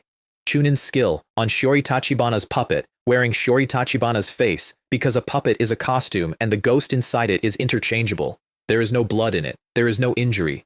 It is a perfect, silent, entirely convincing reproduction of a wound that a monk received 2 years ago in a locked cell, and it happened on a woman standing up straight in a pine forest at dusk, smiling. She looked down at it and said, "If we break it by accident, we won't be able to slice it properly."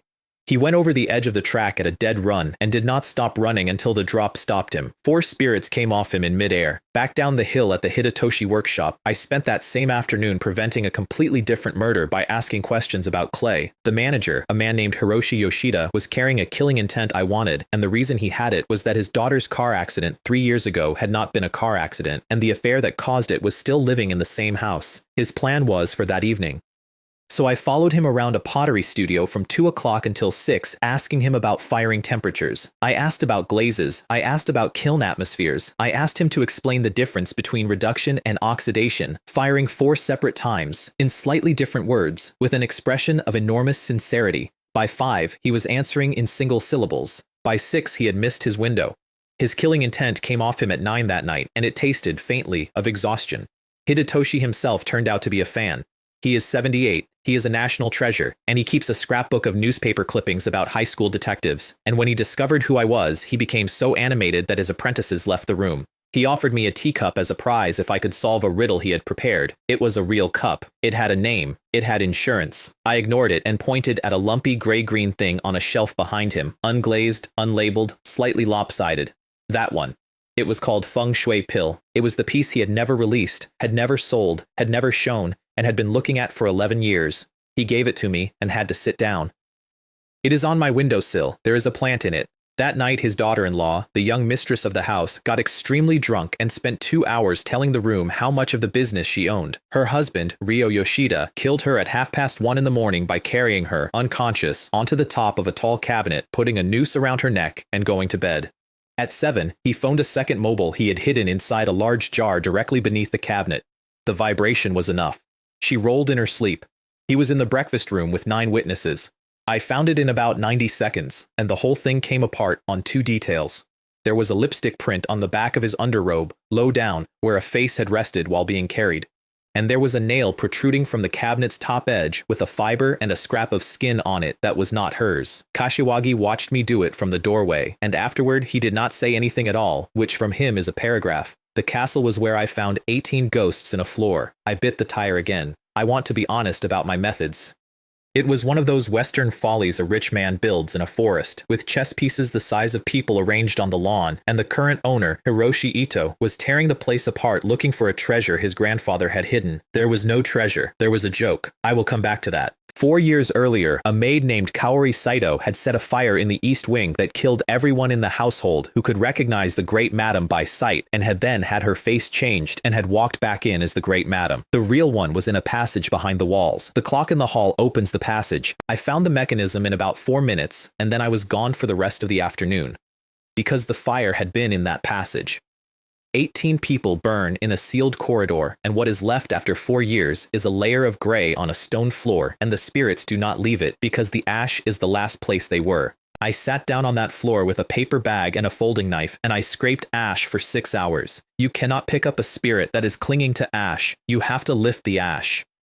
You take the layer up in flakes and you fold the flakes into the bag, and the spirit comes with it, resentfully, like a cat in a towel. I got 18. I counted them in the dark with a torch in my teeth. 18. I counted them again. 18. And behind them, in a row, in order of height, my own 3 had lined up to be counted as well, and would not be dissuaded, and I had to count all 21 twice before anyone would let me leave. Saito hunted me through the passages with a length of iron, and at one point I tripped her down a short flight of stairs purely as an experiment, to see whether being hurt made the resentment come off her.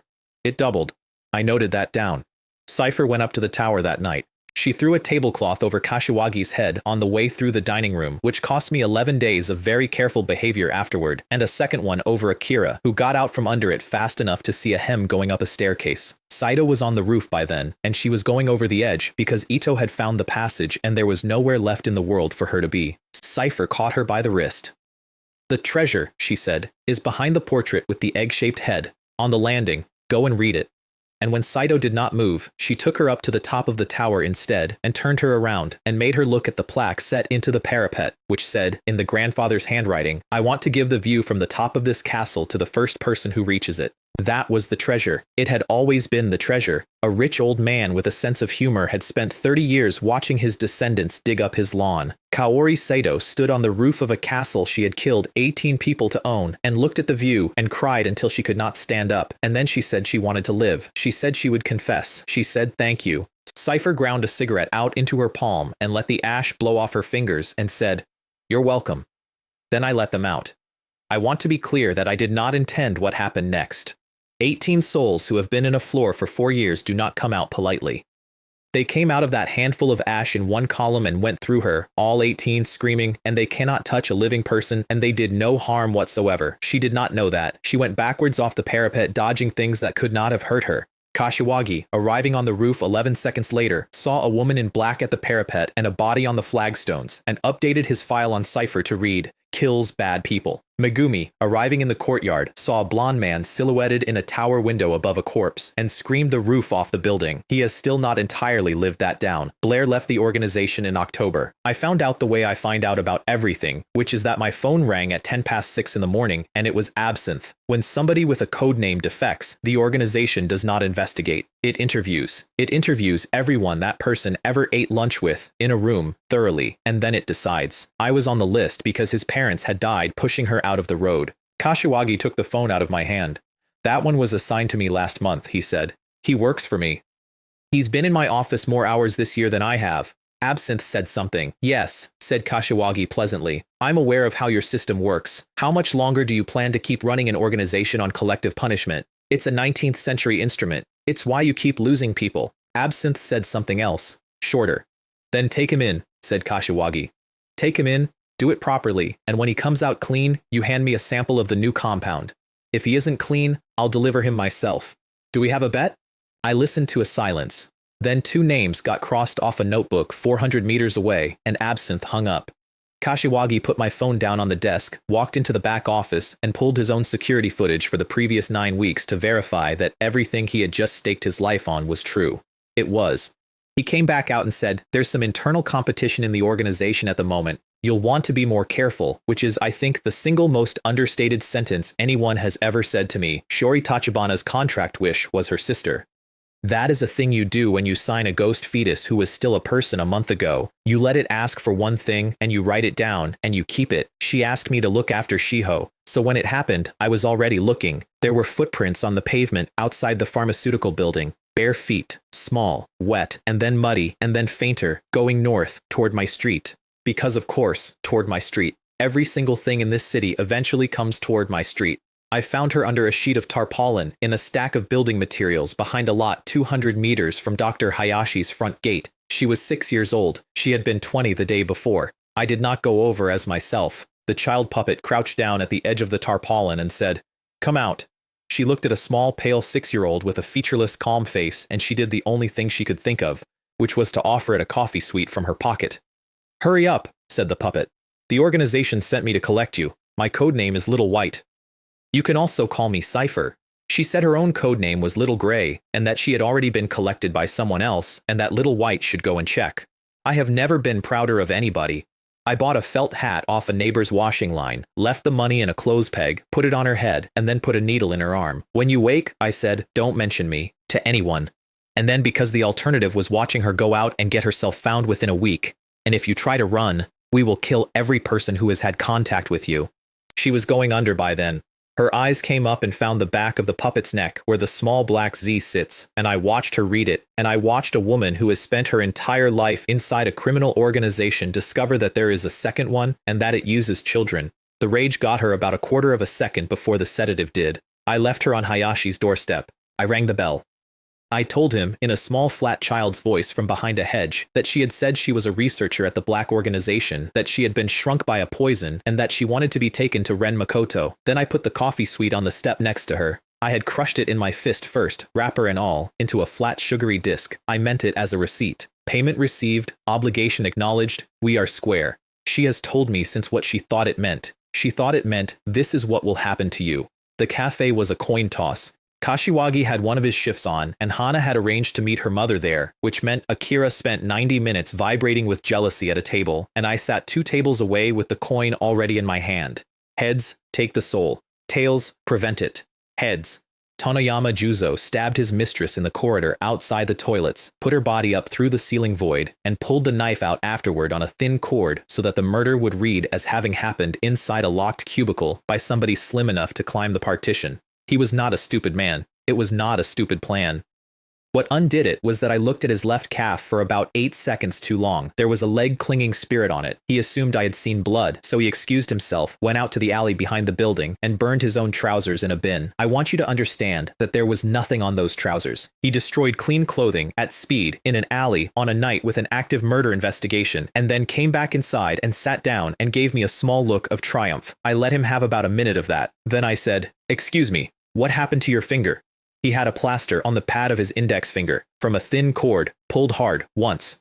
Akira bought earplugs the following day, 1,200 yen. He wrote earplugs in his notebook and underlined it. The meal contract happened because I went to Hayashi's house with a broken soldering iron and a box of very good instant noodles. The soldering iron was an excuse. The noodles were a bribe. The point was to see her. She was in the kitchen. She was 6. She was standing on a stool.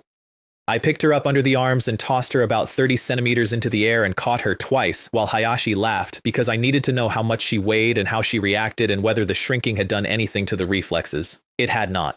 She kicked me quite hard. She came to my door at 11 that night. She had walked 200 meters alone in the dark to the house of a man she had every reason to believe was going to kill her, and she stood on the step and said, "Don't tell them I'm here." "All right," I said. She waited for the rest of it. "In exchange, you'll pretend you don't know me. Today is the first time we've met." She looked at me for a long moment. "And I'd rather you didn't bring the organization up in front of me," I said. "Work is work. Home is home. I have very little of the second one." Then she reached out, before I could stop her, and pushed the black band up my left wrist and looked at the scar underneath it. "That's assault," I said. She snatched her hand back so fast she nearly went off the step. The terms we settled on were that she would cook 1 extra portion every day and I would eat it. I offered to pay. She refused, in a voice like a closing door, and said, "My life is quite valuable. You've already paid in full." Then she went a strange color and slapped herself once, lightly, on the cheek, because she had just been visited by a vision of the handbag she could have bought with a year of grocery money. I should mention the food experiment. Ghosts cannot eat human food. This is a fact, and I had accepted it for 2 lifetimes. But I now had a ghost with a personality, and Shiori Tachibana remembers being alive, and I found her sitting on a kitchen counter one evening, watching me eat with the expression of a dog at a table. So I tried. The first method was to wrap food in newspaper and burn it with ghost mint, which is the traditional offering, and which produced an object I can only describe as a fist-sized black knot with a smell. Shiori Tachibana ate it. She ate it because I had made it, out of loyalty, in one go, and then she lay flat on the counter for 11 hours and would not respond to her name. The second method worked. You seal the ghost mint in a tea bag, put the tea bag in with the food, and pressure cook the whole thing for 20 minutes. The mint carries. The food comes through. It only works on her. I still do not entirely know why, though I have a suspicion, which is that she is the only one of them who was ever hungry, and it only works with Yumi Nakamura's cooking. I have tested that too, repeatedly. It is not sentiment, it is chemistry, and I have decided to stop investigating it. Phantom Rogue announced a theft on the 14th of April. The notice read, April Fool. When the moon separates the 2 people under the name of Dark Star invited to the waves, I will definitely come. I read it once out loud at the breakfast table and said, rooftop of the Baker Hotel, sometime after midnight and before 4:30, and he isn't going to steal anything because it's a joke about the date. Akira spent 4 days on it and got most of the way there. Rogue does this. Rogue is the other protagonist of this city, and I do not mean that as a figure of speech. There are 2 of us who move the plot, and he is the one with the better tailor. On the night aboard a cruise ship called the Queen Celeste, he was wearing Hana. I want to say something about that. He is very, very good. The face is perfect. The voice is perfect. What he cannot do is the way she stands when she is not thinking about standing. I looked at him across a ballroom for about a second and a half and then went back to my drink, and he saw me do it, and he saw me not call anyone. He took the Pearl at 1:10 and went off the stern rail into the dark with the hang glider open, and then something landed on his glider. I had not planned this. That is not true. I had planned this precisely, and I had also not expected it to be as satisfying as it was. Miss Tengu, 3 meters of wingspan, came down out of the dark and settled onto the top surface of a hang glider at 400 meters over open water and reached into the sleeve of the world's greatest thief and took out the Dark Star. Rogue had a decoy in the other sleeve. He offered it. Miss Tengu looked at it and said, and I quote, fake. Then it ate the real one. The reason for all of this is a thing called an energy core. Inside certain very old gemstones, one in perhaps 2000, there is a knot of accumulated something that I do not have a good word for in this language. It is the upgrade material. It is the only thing in this world that makes a ghost stronger without feeding it forever. I had spent 13 months walking through every museum in 3 prefectures looking for one. Phantom Rogue steals a large gem approximately every 6 weeks and holds it up to the moon and then gives it back. He controls the entire supply. That night, I fed the Dark Star's core into the crest on my chest, and every ghost I owned got stronger at once, and I sat on the floor of my basement and laughed until my ribs hurt. Rogue, meanwhile, went home and began sketching a set of white wings. He is going to build them. I have seen the drawings. I am extremely excited. The fake locked room was almost insulting. A woman named Erika Yoshino had killed her sister the previous night and spent the small hours taping a bathroom door shut from the inside in order to produce a suicide. Then she went out and collected witnesses because a locked room needs an audience, and the witnesses she collected were Kazuo Aoi and, by accident, me. We got there. Everyone stood in the corridor and looked at the tape. I turned the handle and pushed. The door opened. It isn't sealed properly, I said. There's a 2-centimeter gap at the bottom of the frame on the hinge side. This isn't a locked room. It's a photograph of one. Then I looked at her headband. She had a headband with her sister's name on it in Roman letters, printed as Yoko, and a keyring on the same table with the same name printed as Yoko, with the long vowel marked. They did not match.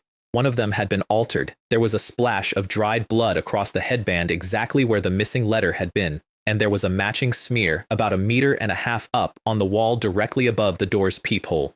When you killed her, I said, did the doorbell ring? And did you go and look? She had. She had put her eye to the peephole with wet hands.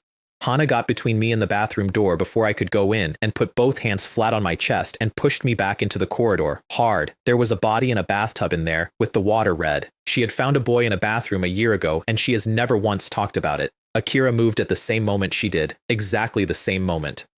And then he had to spend the next 4 minutes explaining why a 6-year-old had lunged to block the door, and he blamed Dr. Hayashi, who was not present and who he claimed had been drinking. Tequila died at a video game launch. The chain of events is genuinely stupid, and I love it. An office worker whose girlfriend had cheated on him with a colleague and then killed herself decided to send that colleague a bomb in a briefcase and swap the luggage tags at a cloakroom to do it. The colleague, Nakajima, then swapped tags with a stranger by accident. The stranger was a man with a code name. Tequila carried that briefcase around a convention center for 2 hours. I was there because Megumi had dragged me. She had a stall. She has an uncle in publishing and a great deal of enthusiasm, and she had produced a game called Phantom Thief Capture Masterpiece, in which the player controls a black-clad protagonist who fights with a telescoping baton, and in which there is a schoolgirl character called the Gem Princess who kisses him on a rooftop. Megumi realized approximately 4 seconds after I walked up to the stand that I could read. I have never seen a human being try to stand in front of a projector screen with her whole body before. I rescued her by saying very loudly that the character scanning technology was extraordinary and asking how the studio had built it. There is no character scanning technology. She has since told 3 separate journalists that there is. Then Hana and I went on the boxing machine. Hana scored 400. That is the maximum. She was thinking about a boy who has not called her. I scored 400 and the machine displayed 400 and then made a sound and then stopped displaying anything, and a technician came over with a trolley. 20 minutes before the blast, the child puppet found Akira by the vending machines and put a needle in the back of his leg and carried him upstairs into a supply room. He is the single most reliable ghost-generating device in Tokyo. I was not going to have him in a lobby with a bomb in it. Then I phoned Absinthe, 1 second before. There's something wrong with the package Tequila is carrying. The blast took out most of the west atrium. Tequila went with it and produced exactly 1 shikigami, flat and gray and worth nothing. That was the first time I understood that a code name is not a guarantee of quality, and I did not want to believe it, and I spent the next 90 seconds insisting to myself that the explosion had damaged it somehow. I took both briefcases with the puppet on the way out. I still have them. Then I got into Absinthe's car at the curb because I wanted to be near him while he was angry, and at a red light on Bakadori I looked out of the window and said mildly, "That's him. Gray car, 2nd lane." The office worker who had made the bomb was 2 meters away with his window down. Absinthe shot him through both windows without changing expression, and the killing intent that came off, that was the best I had ever taken from him, and all 3 of my ghosts got a share, and Miss Tengu had to fly 900 meters after an accelerating Porsche carrying Tequila's shikigami under one arm like a rolled newspaper. Absinthe, driving, was quiet for a while. Then he said, "You'll come in properly. Not yet. Soon." He had lost 3 men in 5 weeks, and he had begun thinking about permanent staff. Akira had a bad night that week, and I heard about it afterward. He had put together, from 4 separate directions, a version of events in which I had followed a man in black out of a building and had either been shot or shrunk, and he could not get it out of his head. And at 2 in the morning, he made Yumi Nakamura test it. She sent me a text that said, "What are we having for dinner?" I replied from bed, "Curry rice, mild, and not too many vegetables." She showed him the screen and said, "It's him." He came round anyway, with Hayashi the following afternoon, and found me in the office seeing out a client who had been crying for a solid hour about a cat. And then, in the doorway, with nobody else in earshot, Akira Kaito finally asked me the question he had been carrying for 8 months. "Aren't you curious about how I got like this?" I looked at him. Then I pointed over his head at Dr. Hayashi, who was standing by the car. "Isn't it just a side effect of one of his?" There was a silence of about 3 seconds. And then Dr. Hayashi, in a panic, in the street, took full responsibility for having invented a shrinking poison. Both of us accepted this immediately and with enormous gratitude. Akira, because it closed the question. Me, because it closed the question. Hayashi has never forgiven either of us. The last thing that happened before I got my name was a bar I was not old enough to be in. Absinthe summoned me to a place called Hegson's, which is a members bar in a basement, and the bartender stopped me at the door and asked for identification and then refused me, politely, because I did not have any, and because I look approximately 18. I stood on the stairs for 4 minutes while my employer, the most feared enforcer in the organization, came up and walked me in personally, past the bartender, with the specific irritation of a man collecting a child from a school office. Tequila bought me a drink and then, catching a look, took it back. The job was this. Takashi Sugimura, Parliamentary Vice Minister of Defense, sitting member. He needed to stop existing before the next election, and it needed to look like nothing. "Consider it a test," Absinthe said. "Succeed, and you come in properly, code name and all." I said I understood, and asked for 4 weeks, and he gave me 3. I want to explain why I nearly laughed at the table. I already knew that Takashi Sugimura was going to be murdered. I knew who by, I knew when, roughly, and I knew the method, and the person who was going to do it was his own wife, Hanako Sugimura, and I knew, because I keep an appointment book, that Hanako Sugimura had come into the Kashiwagi Detective Agency 11 days earlier and hired me to follow her husband. She was already in motion, she had already been to see me about it. All I had to do was not get in the way, and then take the credit. It is the easiest 3 weeks of work I have ever been given, and I have thought about it many times since, usually at the exact moment somebody is pointing a gun at me. Kenshin Minami came up from Osaka around then, and I want to introduce him properly, because he becomes important. He is 17, he is very dark from being outdoors, he is the son of the head of the Osaka Prefectural Police, and he is a genuinely excellent detective who has spent his entire adolescence being told he is the best in the West. He came to Tokyo to measure himself against Ren Makoto, discovered Makoto was missing, and got me instead. I solved the case in front of him.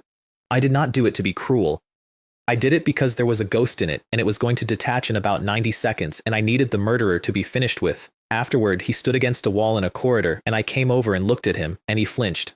"You're not frightened, are you?" I said. "Of course not," said Kenshin Minami at volume. "Good," I said. "I was worried you'd start avoiding me. Do look me up next time you're in Tokyo. I think we'd get on very well." He went the color of paper. I want to be honest about my motives. I had just acquired a device that generates murders in a completely different prefecture, and I intended to keep it. Reverse psychology works extremely well on people who are proud, and Kenshin Minami is made almost entirely of pride with a small structural core of decency. He spent the train ride home working out that I had once asked him, in a friendly way, whether he had considered transferring to a school in Tokyo and reinterpreting it. He arrived at, "This man is not a colleague, he is a devil who eats the confidence of other detectives, and he has finished with the East and has started on the West." He also arrived, briefly and correctly, at something else.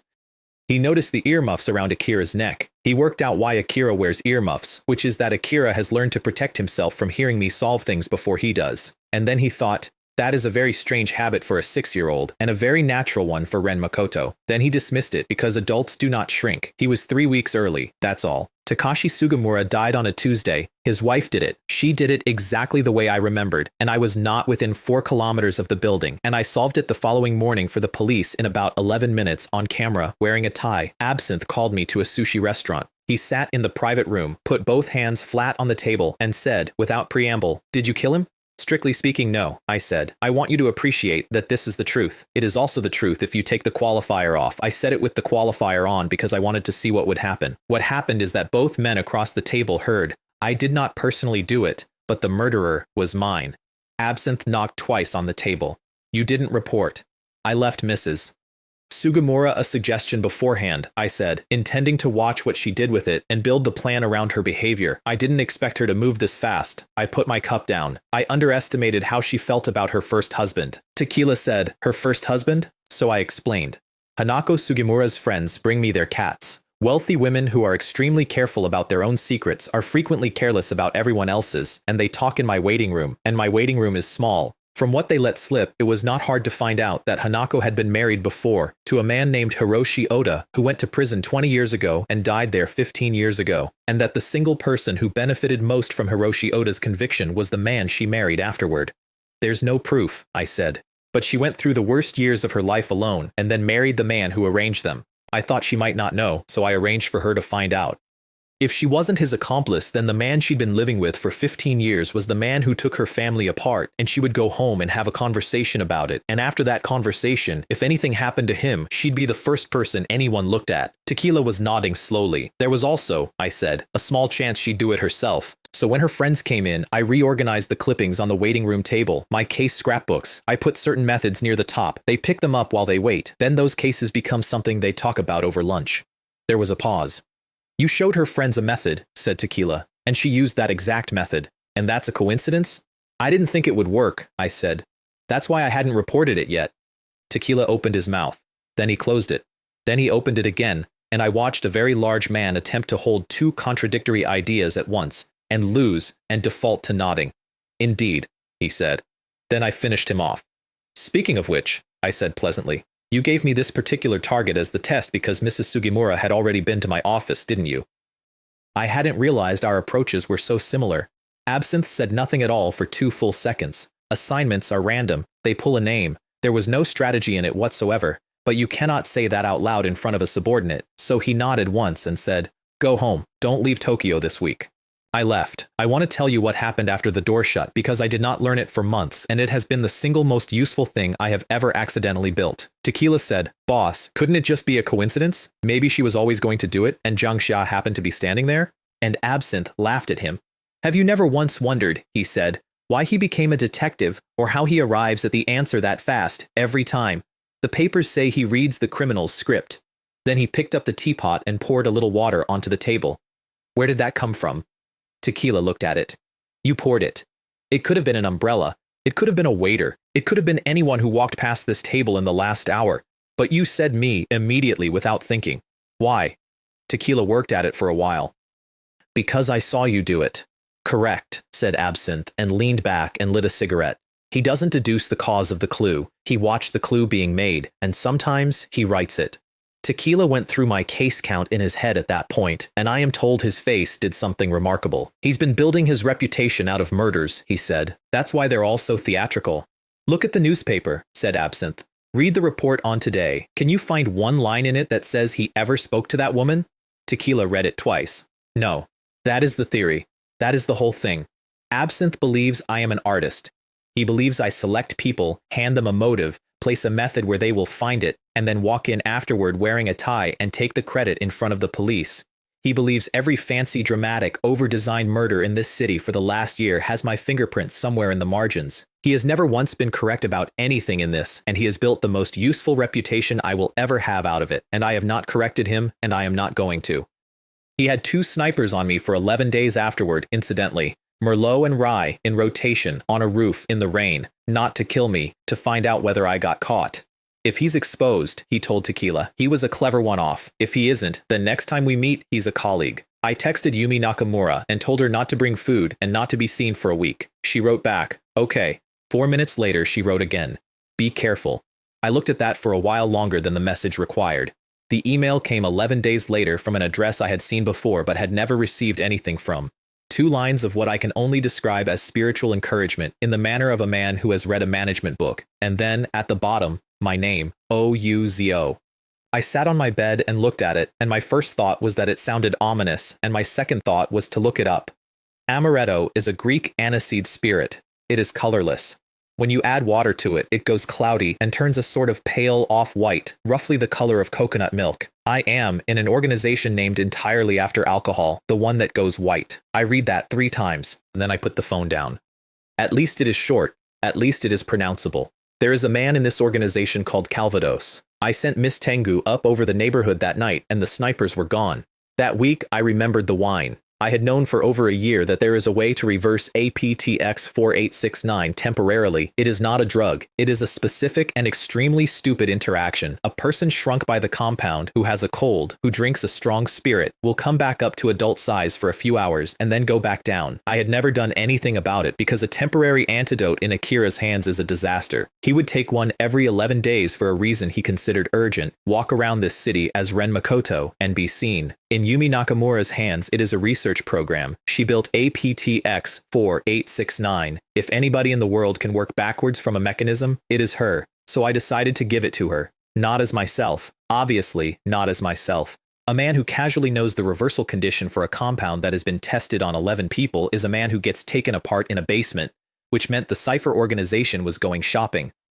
The specific spirit is a Chinese grain liquor called Lao Bai Gan, and it is not popular here, and I had to try 4 shops before a specialist off Bakadori had one. Then I hit the problem that has defined my entire social life in this world, which is that I look 18. If I walk into a specialist liquor shop and ask for a bottle of 60% grain spirit, that shopkeeper is going to ask for identification. Possibly he lets it go, possibly he does not. And in a city that runs on flags the way this one does, a shop assistant who remembers a face is a thread. And a thread eventually gets pulled, and at the far end of it is a link between me and Cypher, and my quiet ghost-collecting life is over. So I ran through the roster.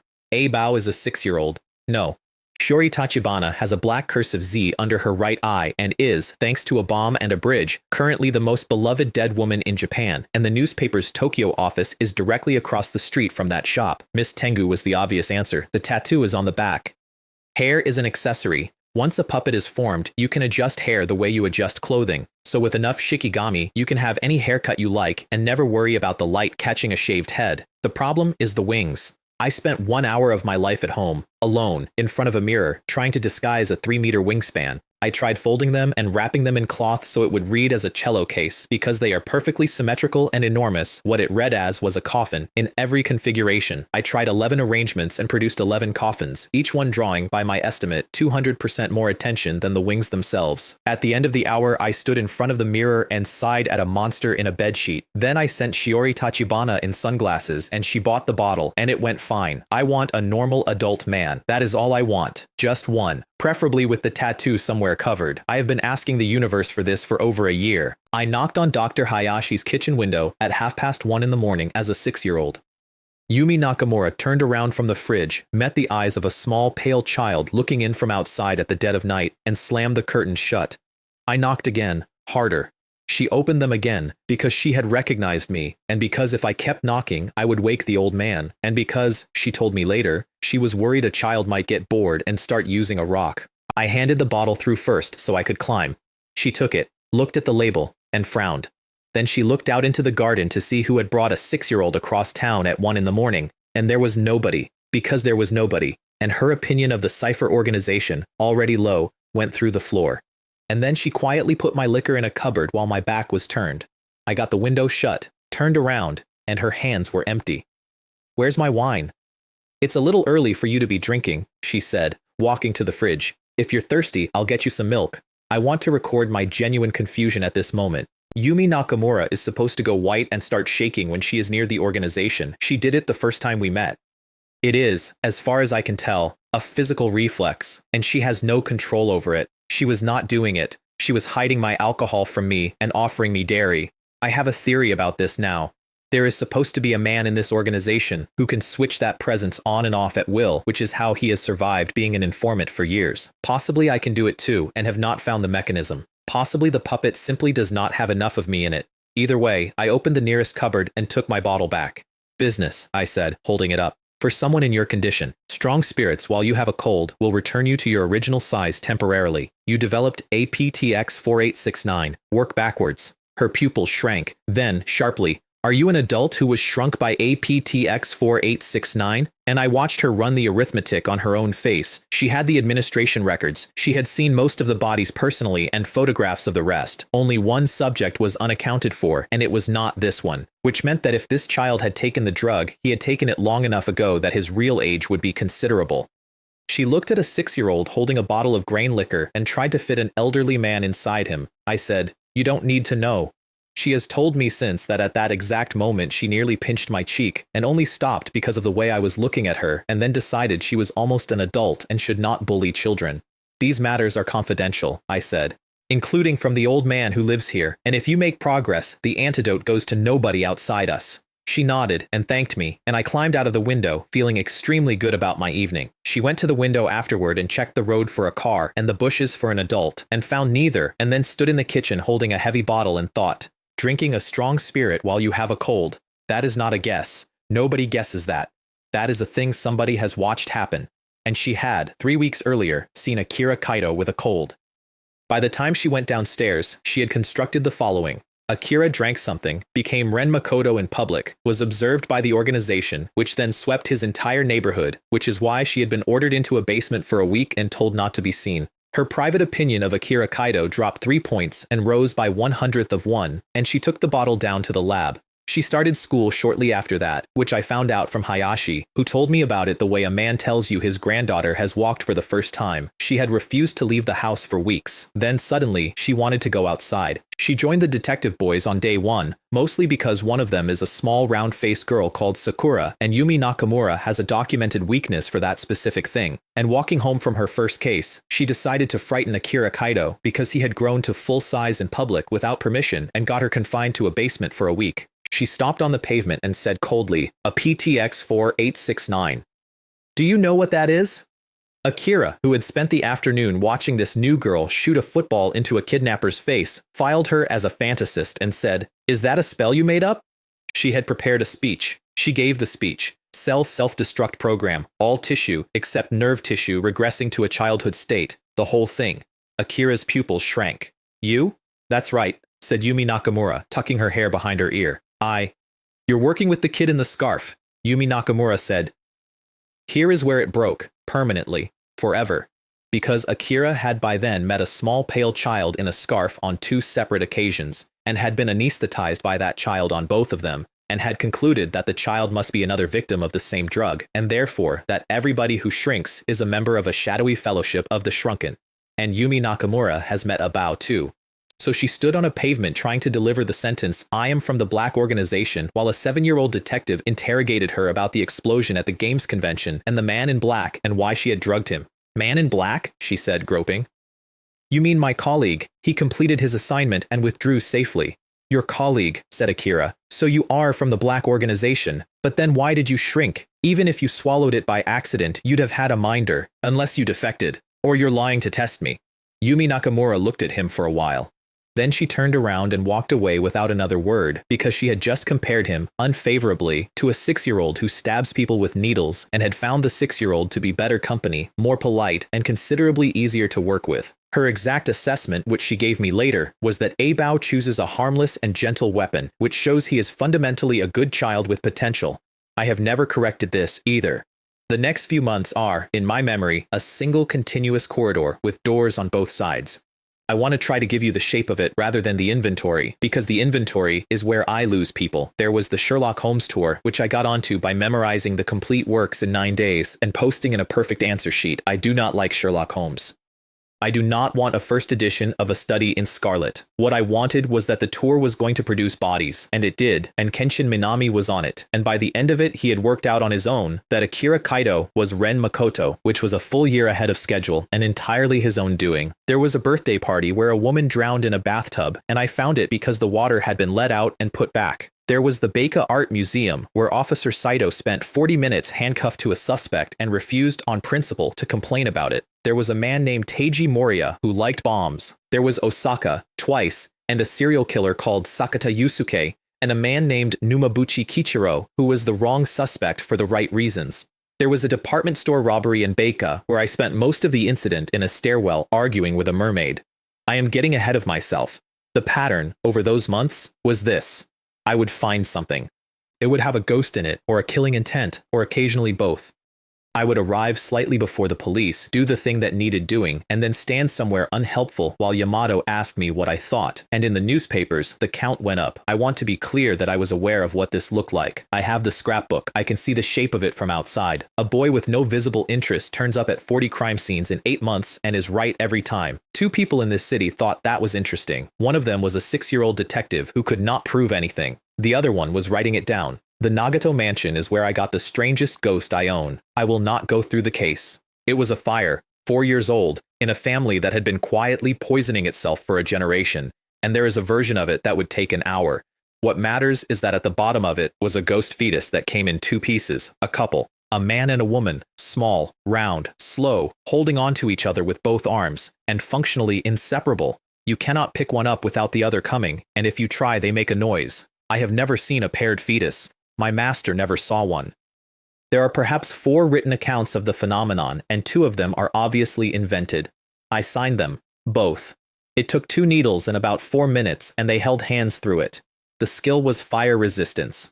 A field around the host that turns heat into a mild inconvenience. Feed it more. Killing intent, and the field expands. Clothes, hair, and eventually the person standing beside you. That is a genuinely superb skill, and I was delighted with it, and I did not think about it again for 6 weeks. Then people started being nice to me. Not politely nice, structurally nice. It began with small things. Waiters upgrading orders. A traffic officer who stopped me for speeding and then talked himself out of it while I stood there.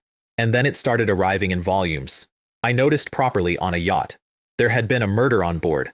A handkerchief had been thrown deliberately to make me a suspect, and it had worked in the sense that the object was on me and I had no alibi. I raised my hand and said reasonably that I was a suspect and should be locked in a room like the other one.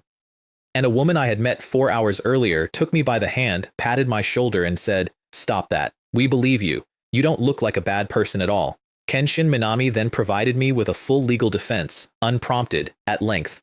Hana, Megumi, and Ayaka nodded along in unison. The actual murderer, standing 9 feet away, bit his thumb and stared at the floor with the expression of a man watching his own plan drown. I have never felt more insulted in my life. I got out of the room by insisting on the procedure and then walking back to my cabin at 3 times my normal speed and locking the door. And then I stood in the middle of the cabin and looked down at my own legs, because attached to them, holding on, looking up at me kindly, were 2 small, round ghosts. I picked them up to examine them. They were briefly startled by the levitation and then patted my wrist reassuringly, which I want you to picture. There was a knock at the door. 3 girls with plates of food. You haven't eaten? The restaurant's a mess. We raided the kitchen. Remember to eat properly. They left. I put the ghosts down, put the plates on the table, picked the ghosts back up. There was a knock at the door. The dead man's niece, red-eyed, with a bag of homemade biscuits she had baked for her fiancé, who was at that moment locked in a warehouse accused of the murder. She pushed them into my arms and asked me to find the truth and ran away crying. I had to stack 3 plates to make room for the biscuits. There was a knock at the door. I looked down at the ghosts. They looked back at me. One of them gave me a thumbs up in the manner of a relative congratulating you on making friends.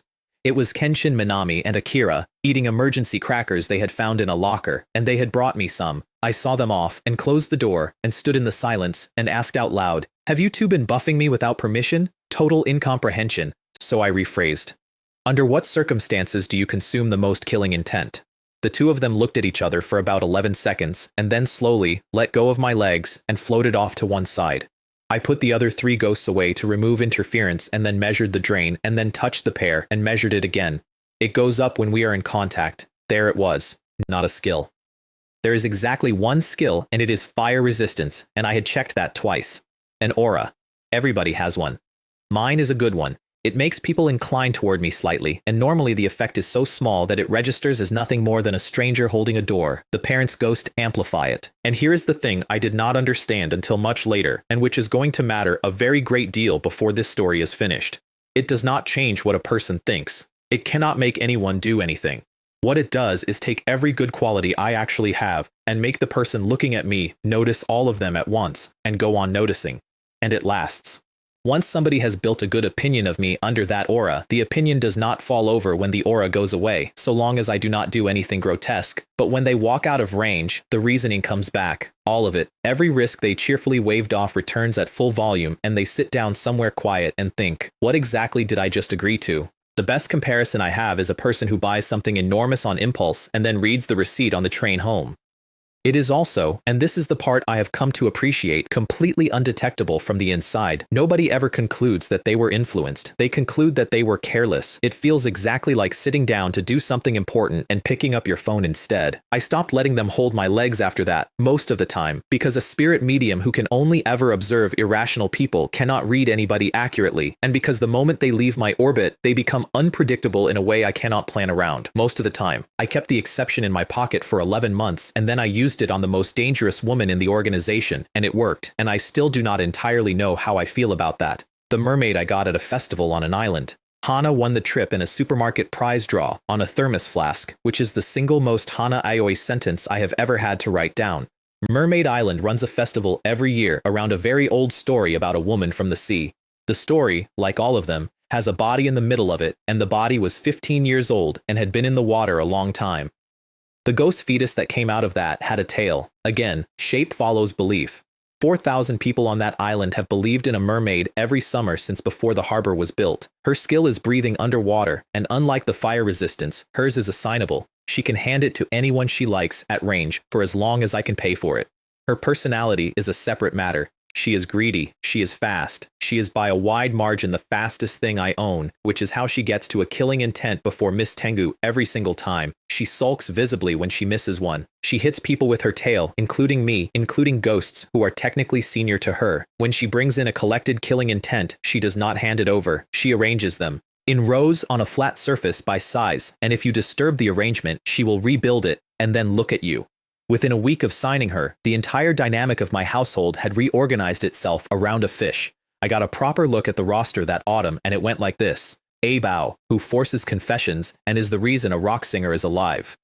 Shiori Tachibana, 1 second of absolute invincibility, and a woman who is technically the most famous person I know. Miss Tengu, who replays his own death on command, and who flies badly, but flies. The parent's ghost, fireproof, slow, affectionate, and secretly rewriting every room I walk into. The mermaid, who breathes water and arranges things.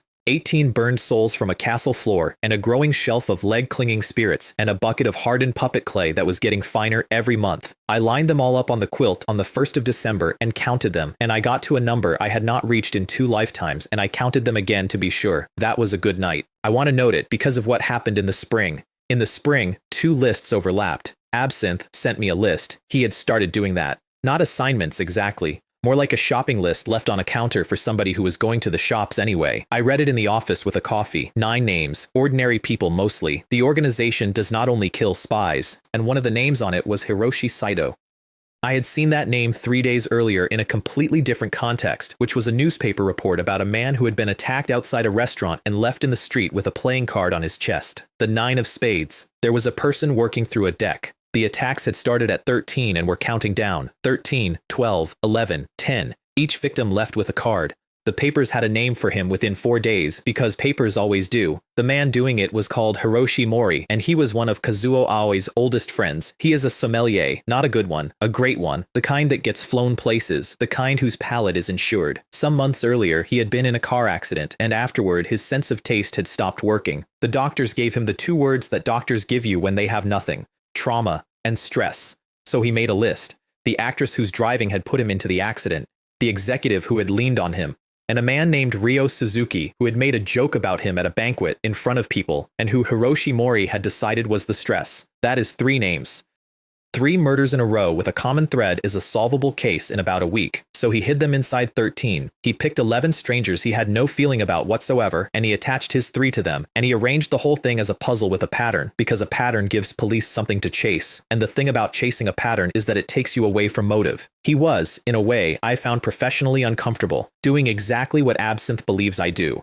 The other thing about it is that the organization and the sommelier had independently decided to kill the same man, and neither of them knew, and that man was going to get hit twice by 2 completely unconnected forces in the same fortnight. I want to be honest about my position here. I did not want to stop it. 13 attacks generate an enormous amount of killing intent, and I was collecting from it steadily, the way you take a percentage. What I wanted was for him to slow down, because he was accelerating, and the last one was going to be at a restaurant called the Water Crystal, which is a glass building on a pier with a lower dining room below the waterline, and his plan for the finish involved a great deal more than one person. He put a car into the glass, a Ferrari, off the approach ramp, at speed, into the lower dining room wall, and the wall came in, and the sea came in behind it. I got Hiroshi Mori out of the water. That is the sentence I want on the record, and I want it followed immediately by this one. I got him out because a drowned man produces 1 flat gray shikigami, and a living man in an interview room produces a confession, and I had been carrying his killing intent around for 6 weeks, and I was not going to lose the last of it to a car. He was underneath the Ferrari, in about 2 meters of water, in the dark, with the ceiling coming down.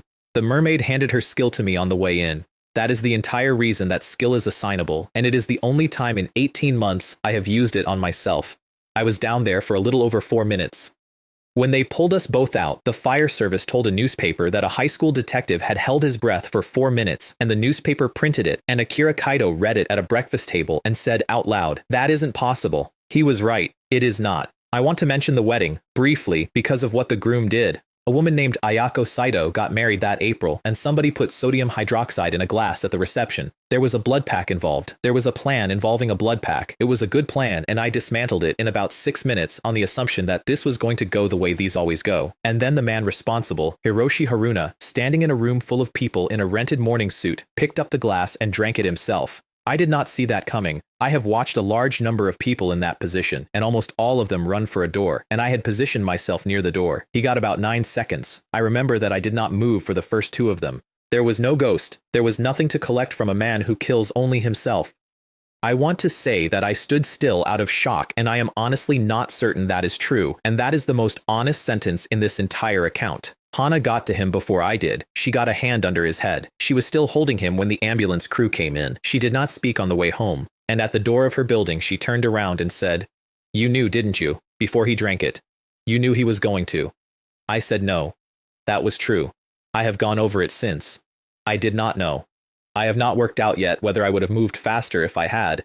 There was a clockmaker's villa in the mountains with an old man and a very good collection and 4 men who had come for it, and that is a story about being locked in a cellar with 3 hostages and a bag of clockwork, and I will tell it another time because we are getting close to the part that matters. There was a billiards club where phantom rogues stole a cue, an actual cue, not the trophy, not the antique.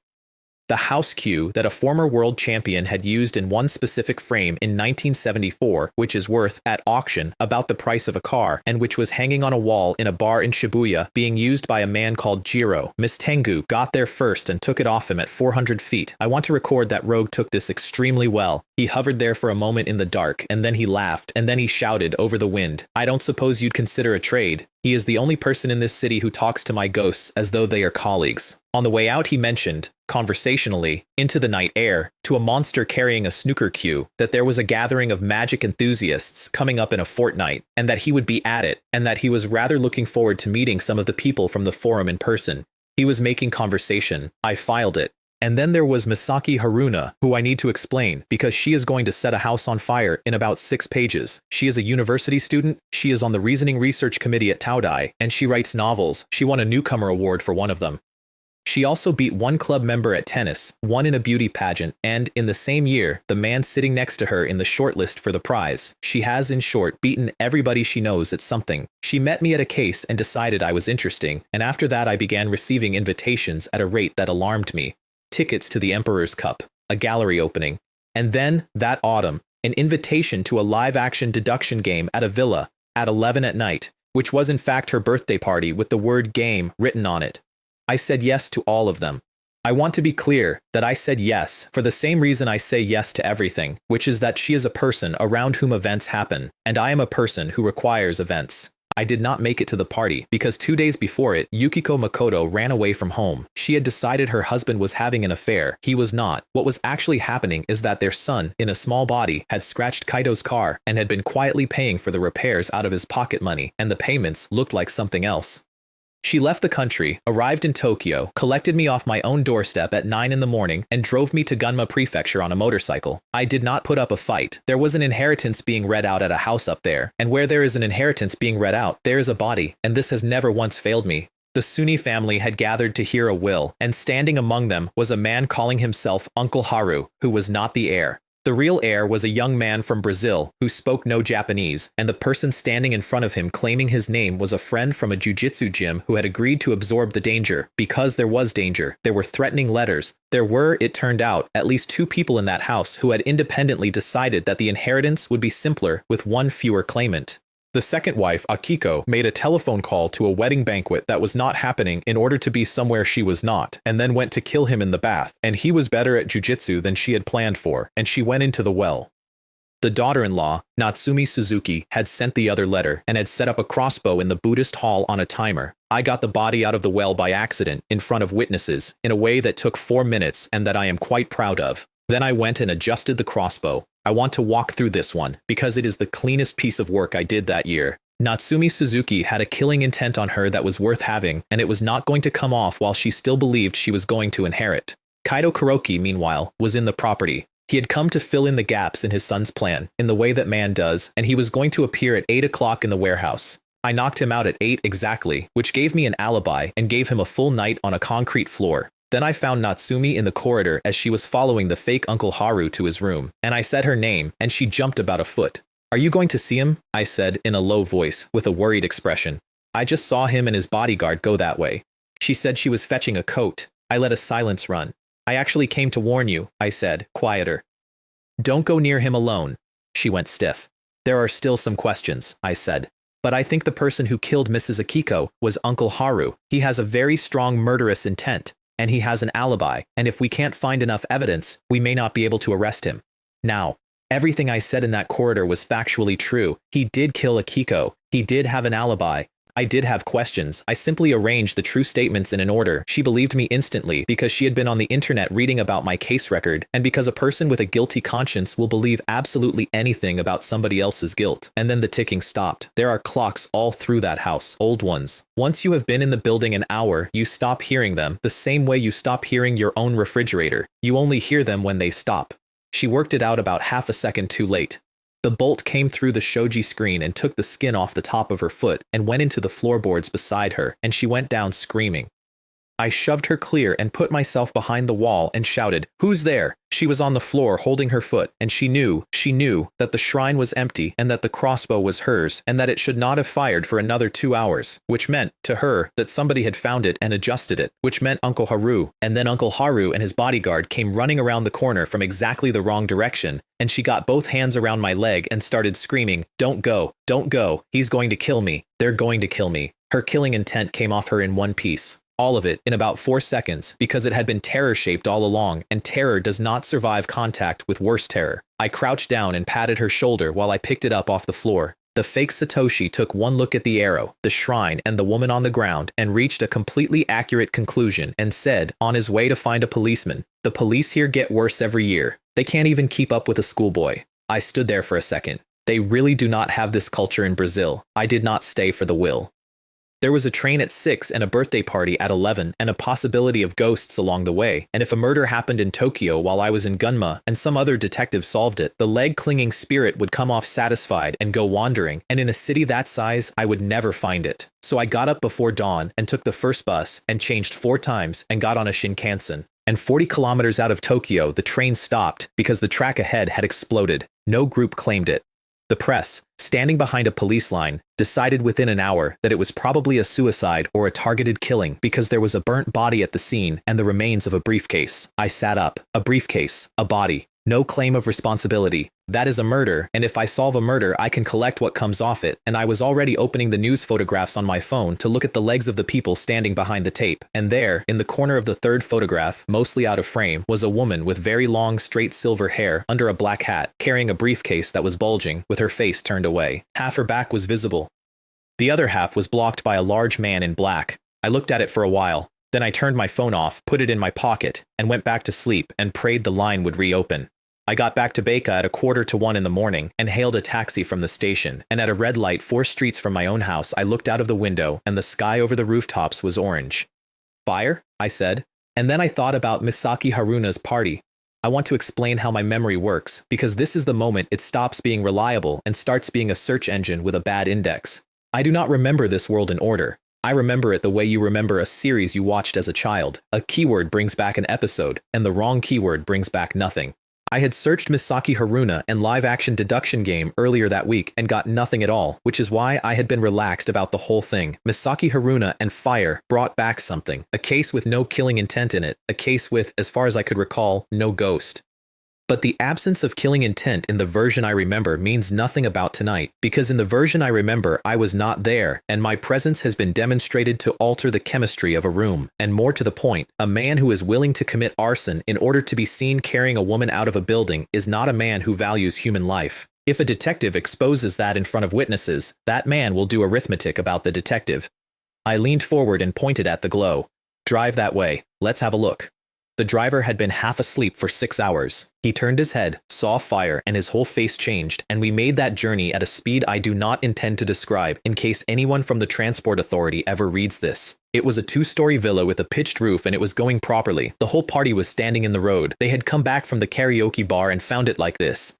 Sawai, the club president, was standing at the gate with a face like wet cement because he had built a plan around a small controlled fire and had received something else, and he was now standing in front of it trying to work out whether the hero part was still survivable. Hana was going in. She had one arm up over her face already. Akira had got to her and pushed a motorcycle helmet into her hands because he knew he could not stop her and had decided to go in with her, and a helmet was the only protection he could produce in 11 seconds. I took the helmet out of both their hands. They turned around together. "Jiangxia?" I put it on and went through the open front window. The heat arrives before you do. It comes down the corridor at you like something with intent, and the flames leaned in when I ran past because of the air I was pushing, and for about 4 seconds it was extremely serious. Then the field came up and the whole thing turned into a warm afternoon. Small confession. I did not switch it on immediately. I wanted to know what a normal fire could do to me. Actual data on my own body in a controlled environment with a fireproof ghost standing by.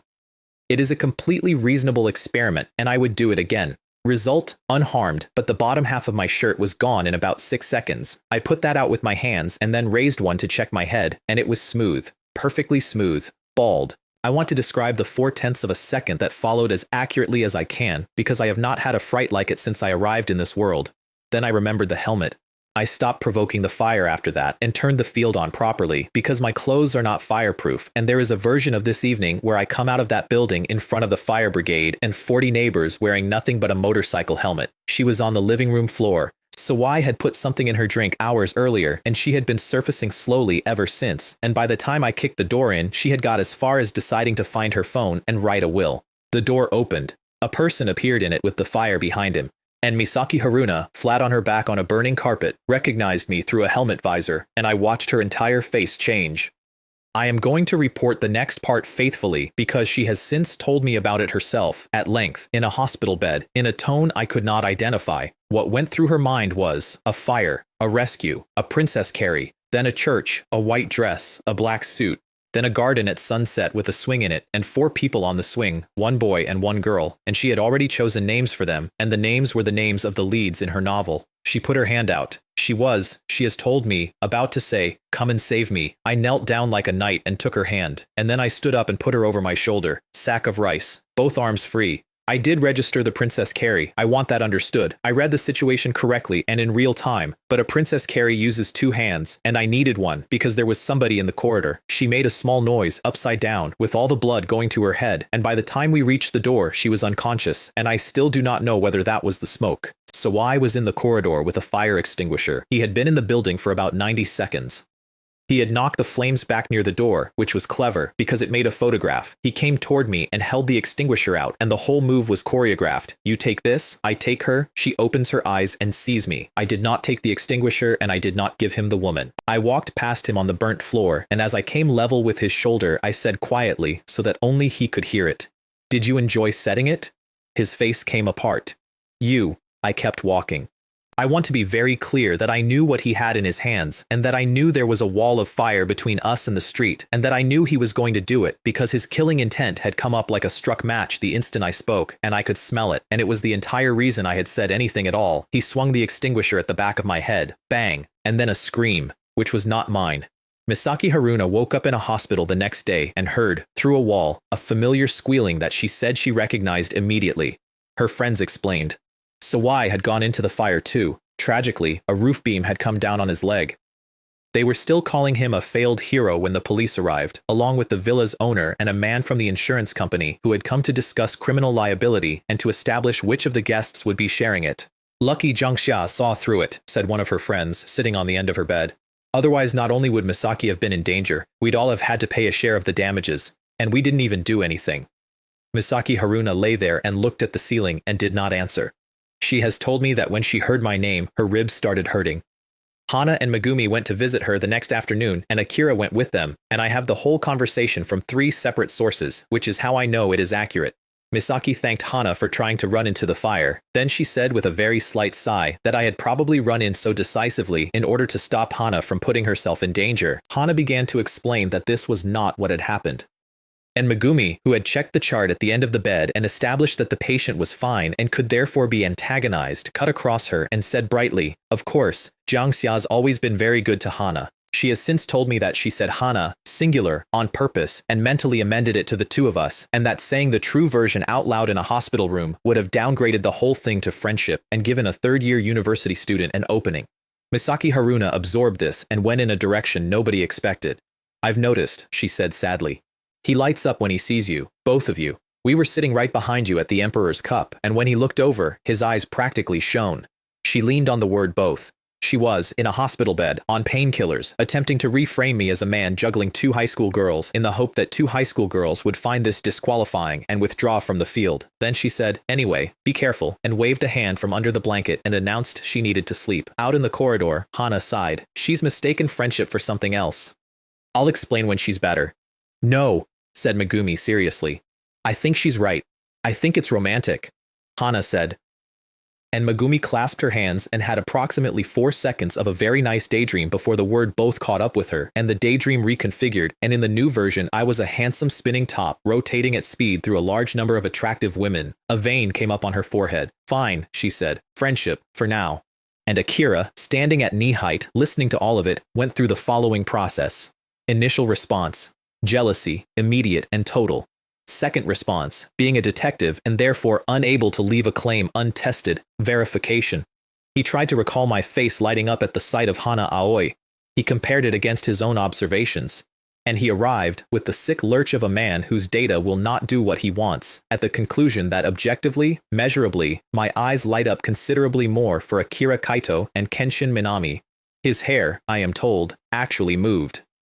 He spent the rest of the walk repeating, internally, that it was friendship, that it was definitely friendship, and that Haruna-senpai was wrong. I would like it noted that he is correct, and that his reasoning is sound, and that his reason for finding it so upsetting is one he has never examined. The reason Megumi was in a mood that week is that she had been keeping something from me. There is a forum, she has an account on it. On this forum she has, for 2 years, written as a man, under the name Disciple of the Wizard, because she thinks it is funny. The forum is for magic enthusiasts, and it was holding an offline meeting. She had arranged to attend, she had invited Hana, she had specifically not invited me, because she had a private project on the forum, which she did not want a witness to. The project is a user called Red Herring. They have been corresponding for 11 months. She has never seen a photograph of him. She has decided, on the basis of his prose style alone, that he is extremely handsome. And after the fire, sitting on a bus, she thought about a man running into a burning building for her friend, and then thought about how she had deliberately concealed a weekend trip from him in order to meet a stranger from the internet, and had a genuine crisis of character. She sat there for 4 stops with her phone in her hand. Then she gritted her teeth and sent the invitation, and I replied in 11 seconds, and she scrolled back through the entire thread comparing my reply times to other messages, and concluded, correctly, that she is on a special list. "I'm such a good person," she said out loud on a bus. At my end, I put the phone down and scratched the mermaid under the chin, which she permits approximately twice a month, and said, "She's such a good person." The mermaid began to raise her tail to hit me, saw the fresh killing intent I had just put on the table, and lowered it again with visible effort. I already knew about the meeting. Rogue had told me about it himself, in the dark, at 400 feet, while I was stealing a snooker cue off him. He is a member of that forum. His handle is Red Herring. When Megumi asked for his name, he gave her Kenjiro Tada, which is an anagram of a name he is more famous under, because the man cannot help himself. I also knew that something was going to happen at the gathering, and that Megumi Saito was going to be in the building when it did. I had been planning to listen to the radio all weekend and drive to it the moment anything came through. Instead, I got an invitation, which was much better, and also meant I would be inside from the start. Kazuo Aoi insisted on driving us up. He has an instinctive horror of meeting people from the internet. He said the words online friend 11 times in 90 minutes, and each time he said it, he made a face. In the car, Megumi hung over the back of the passenger seat and poked me in the shoulder. "You're being me." "I'm sorry?" "On the forum, I've always posted as a man. I told everyone I was bringing a friend." Her eyes had gone the particular shape they go. "So you be Disciple of the Wizard. Don't forget it. That's my handle." Codename, I thought. You are 17 years old, and it is far too long, and it has no dignity at all. I said yes because I knew what she was actually after, which was the pleasure of watching a room of strangers meet a disciple of the wizard who was not her, and then discover, in some devastating and dramatic fashion, that she had been the real one all along. I also assumed the disguise would survive about 11 seconds. Everyone on that forum had already noticed that disciple of the wizard, who claimed to be a man, wrote like a teenage girl. The moment they saw a face, the whole thing would collapse and Megumi would get her scene, so there was no reason to refuse. Consider it a thank you note for inviting me to a crime. The road runs into deep forest and stops at a suspension bridge. It was winter, and there had been heavy snow. Below the bridge there is, as there always is, a gorge with a river at the bottom of it, and the handrails had a good 10 centimeters of snow packed along them. Halfway across, I smelled petrol. Not much. A trace, low down, near the planking. Hana and Megumi were mid-conversation and heard nothing. Akira had a heavy cold and a mask the size of a dinner plate and was sneezing every 40 seconds and would not have smelled a bonfire. Kazuo Aoi stopped and waved a hand in front of his face. "Is there a funny smell?" I pulled my scarf up over my mouth and nose and answered a question Hana had asked 11 seconds earlier in the tone of a man deeply involved in the conversation. A mountain wind came up the gorge and took it away, and he forgot about it inside 4 seconds, and we all walked across a bridge that somebody had already prepared. The villa is 3 stories and stands in a pine wood on the far side, and Kazuo squared his collar and moved to ring the bell first in his capacity as the adult and the deterrent. Megumi stopped him with a hand across his chest and gave me a look of enormous significance. The first person to ring the bell is the member. Everyone else is a guest of the member. That is how these things work. "Don't forget," she whispered. "Disciple of the wizard." The door was opened by a pleasant middle-aged man called Kenjiro Mori, who owns the place. I stood aside slightly to reveal the two girls behind me and said the handle. Kenjiro Mori looked at me for about a second and a half, then he said with real astonishment, "Disciple of the wizard? You're a man?" "From the way you write, I'd assumed you were a young girl." "Yes, correct. Your instinct is excellent. Now look behind me." I stepped back another few inches. He finally noticed the others, glanced at two high school girls, and something moved behind his face. Then he looked back at me with an expression that was simultaneously, "This young man is talented, and this young man is scum." And then a woman with long, straight black hair leaned around the doorframe, pushed her glasses up, and sighed. "You haven't swapped handles with Miss Saito, have you? Because her Ikasama Doji writes like a tough guy from the 50s, and your disciple of the wizard writes rather more." She could not find the word, so she gave me a look instead, which was worse. Ms. Suzuki arrived to defend herself. "I'm not pretending to be a man. People write how they write. You cannot determine sex from prose style. It isn't accurate enough." "Quite right," said Rina Saito, agreeing warmly, and then turning to point at a curly-haired man behind her. "At least the disciple told us he was a man." "It's the ones who deliberately pretend to be sweet young girls who deserve to be hit." Ren Saito, who pretends online to be a sweet young girl, changed the subject at speed.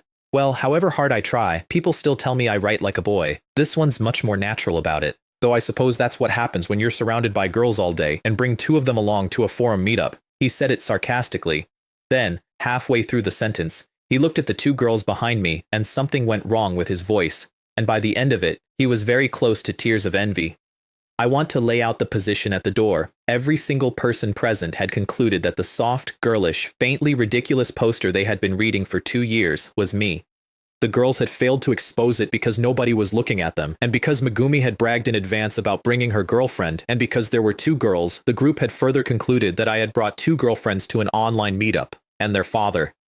Megumi, who had been enjoying herself enormously up to that point, worked all of this out about 11 seconds after everyone else and went pale, because this is a detective's reputation, and it turned out none of them had recognized me, which she found both a relief and vaguely insulting on my behalf. She resolved to explain everything after the party. Before that, she intended to have a little more fun. I put my hand out and touched the small of my own back.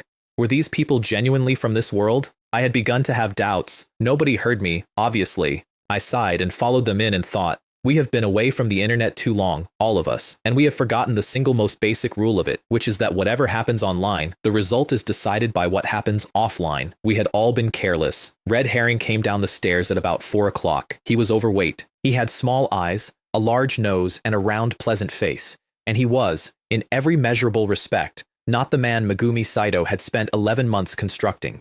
She saw him and froze, and I watched hope die in real time. There were 2 members still to arrive. Escape King, who writes unpleasantly. Shadow Mage, who writes as though the lights are off. On the balance of probability, she told herself, the man coming down the stairs is, "Hello, I'm Red Herring." He smiled and looked her up and down and got there. "You must be disciple of the wizard? What a lovely young lady." Megumi Saito made a sound I cannot transcribe. Under that face was Phantom Rogue, doing something I had never seen him do, which is a male disguise. He does not usually bother. It is, I have to admit, extremely good work. Nobody builds a fat man out of a thin one without commitment. He had also just recognized me, and I watched him decide what to do about it. His problem, from the inside, was this. Disciple of the Wizard had once written to Red Herring and asked his name, and Red Herring had given the name Kenjiro Tada, and Kenjiro Tada is an anagram of Phantom Rogue, and Kenjiro Tada was standing in a room with a detective who cracks his notices in one reading, which meant that the detective had known who he was talking to for 11 months, and had gone on writing to him in a soft, girlish voice about magic. The word that arrived in Phantom Rogue's mind was, bait. He spent the next 90 seconds listening for helicopters. There were none. There was only wind in the pines, and after a while he remembered that he had not stolen anything, that there was no evidence he was anybody, and that if the entire Metropolitan Police arrived, they could do precisely nothing, and he relaxed. Meanwhile, Megumi had recovered enough to look at Kenjiro Tada's bewildered face and start smiling, because online dating is a fraud, and thank goodness she had brought me, and possibly this was what people meant when they talked about good deeds being repaid. Then she came and stood next to me and stared at my back. Hana said, "What is it? Has he got something on his jacket?" Megumi put a hand over her eyes and sighed happily. "Ah, my eyes feel so much better." Hana reached over and patted her on the head. The other thing in that room, which nobody could see except me, was a new shikigami on the leg of Ms. Hanako Suzuki. It was very fresh, a day old. maybe less. It was frightened. My Oni had gathered around it the way children gather around a new child at school, which is to say without malice and unbearably, and it was clinging to the back of her legs with its face pressed into her calf trying to hide. She had killed somebody before she got in the car. I looked at that for about 2 seconds and then looked away and went to find a chair. Kazuo Aoi walked the whole building, decided it was solid, decided that nobody present looked like a murderer, counted the women, and prepared to leave. He was very cheerful about it. Hana was out for the night. There was a party in Tokyo. He got as far as the door before something sneezed behind him, and he turned around and saw a small boy with a cold the size of a house, and came back and picked him up by the collar.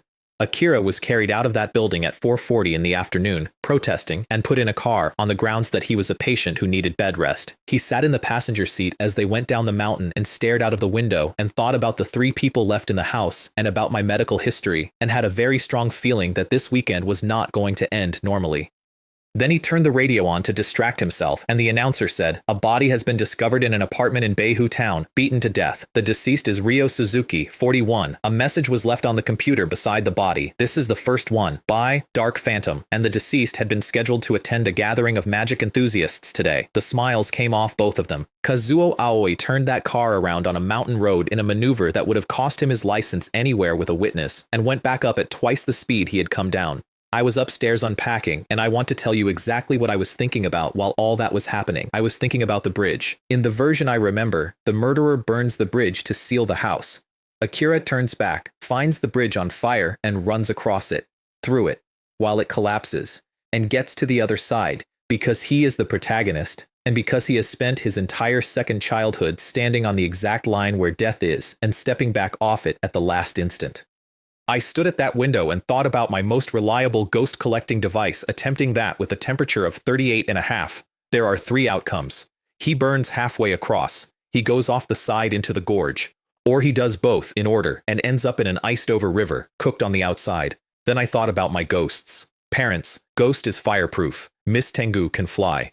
On paper, that is a complete solution, and there is a version of that night that is genuinely spectacular. The problem is that the fire resistance only works on the host. It is not assignable. Unlike the mermaids, which I can hand to anybody, the field sits on the body it is attached to and will not travel, and I have tested this, and it does not matter how much killing intent I burn, so I could not put a buff on Akira from 400 meters. And flying down into a gorge to catch a falling child is a plan with one moving part too many, so I broke the bridge. It is much simpler. He is brave because he believes he can make it. If the bridge is gone entirely, no planks, no ropes, nothing, then crossing is not courage, it is jumping off a cliff, and even Akira Kaido does not jump off cliffs.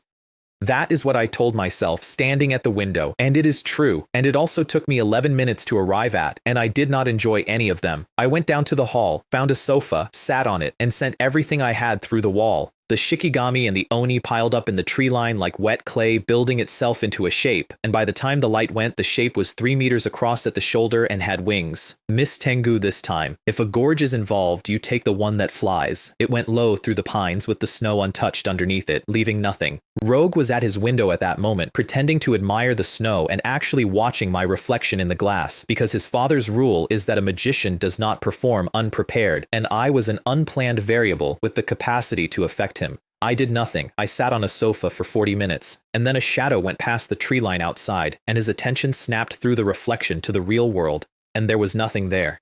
He replayed it. Something that had been floating rather than walking. The general shape. And a pair of things behind the shoulders that had been moving. Mist Tengu. Phantom Rogue put his hand over his eyes. He had made it extremely clear, he felt, at the billiards club, that he was not stealing anything on this trip. Was the creature checking up on him? Did it think he had lied? That is an insult to the professional integrity of a phantom thief who is a model of honesty, at least in his notices, and even when he does deviate, it is because circumstances changed, and then he stopped because a thought had arrived that he did not like. It had been flying low, close to the ground, through trees. That is hunting. And there were still 2 members who had not arrived at the villa yet.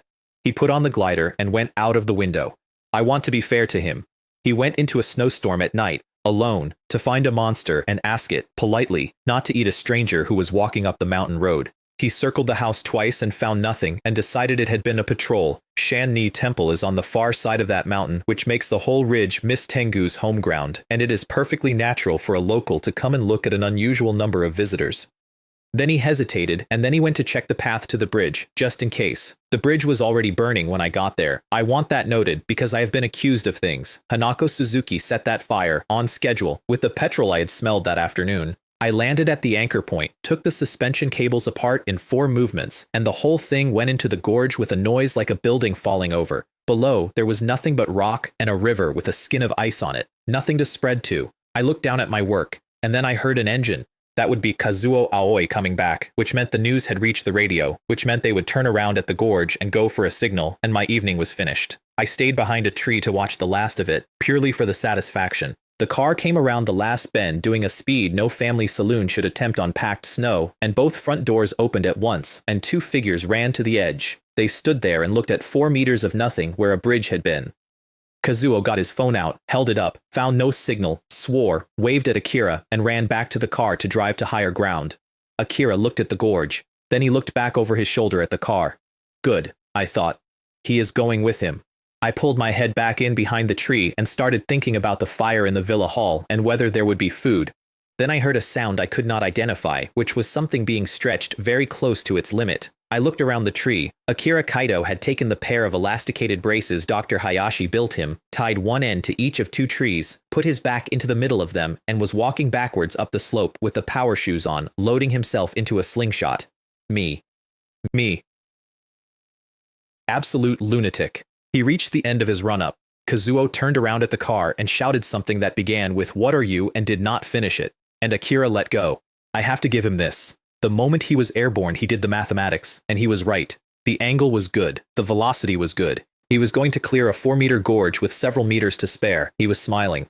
Then the smile stopped because there was a tree. He tried to get a foot up to kick off the trunk and could not turn in the air, and in the last third of a second he did the only thing left, which was to cover his head and commit. I got there. I took his shoulder, gave him about 30 centimeters of deceleration, and stopped him dead a hand's width from the bark. He was concussed already from the cold and now from the flight. He shook his head, opened his eyes, and started to say thank you to what he assumed was a guest from the villa, and possibly to mention the murder. Then his vision cleared and he was looking into a pair of eyes that were producing their own light. He forgot the entire sentence. I watched a detective's brain, at speed, in an emergency, do the following.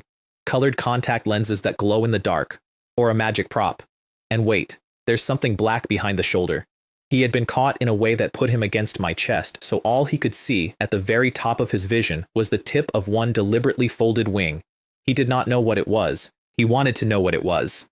He began with a mild concussion, hanging in the arms of an unidentified creature over a gorge at night to sit up for a better look. I raised my hand and chopped him across the neck. The curiosity of a detective is not survivable. Somebody has to make these decisions. Then Kazuo Aoi came back to the edge of the gorge, having seen his ward fly past by firelight, and shouted twice and got no answer. And I watched him look at the phone and look at the slingshot and look at the phone again and then lean back into it. I want to be honest and say that I put Akira on a tree branch to free up both hands. I estimated Kazuo's likely landing zone. I positioned myself. I was fully prepared to knock a middle-aged detective unconscious in mid-flight in a snowstorm. Fortunately, Kazuo Aoi has more respect for physics than his ward does. Before launching himself, he took hold of the straps behind his back and gave them an experimental pull to feel the tension. The feedback disappointed him profoundly. It would have got him about 1.5 meters, considerably less than he can jump unassisted.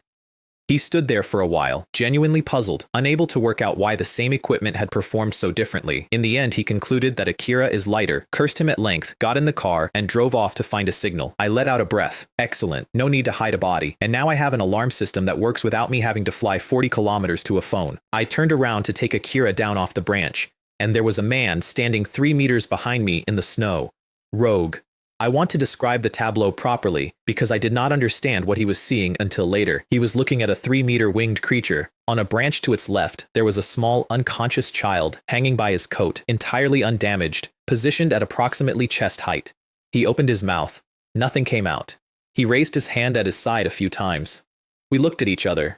He got about 2 full seconds of eye contact with a face that has no human expression in it, against snow, and something in him made a decision.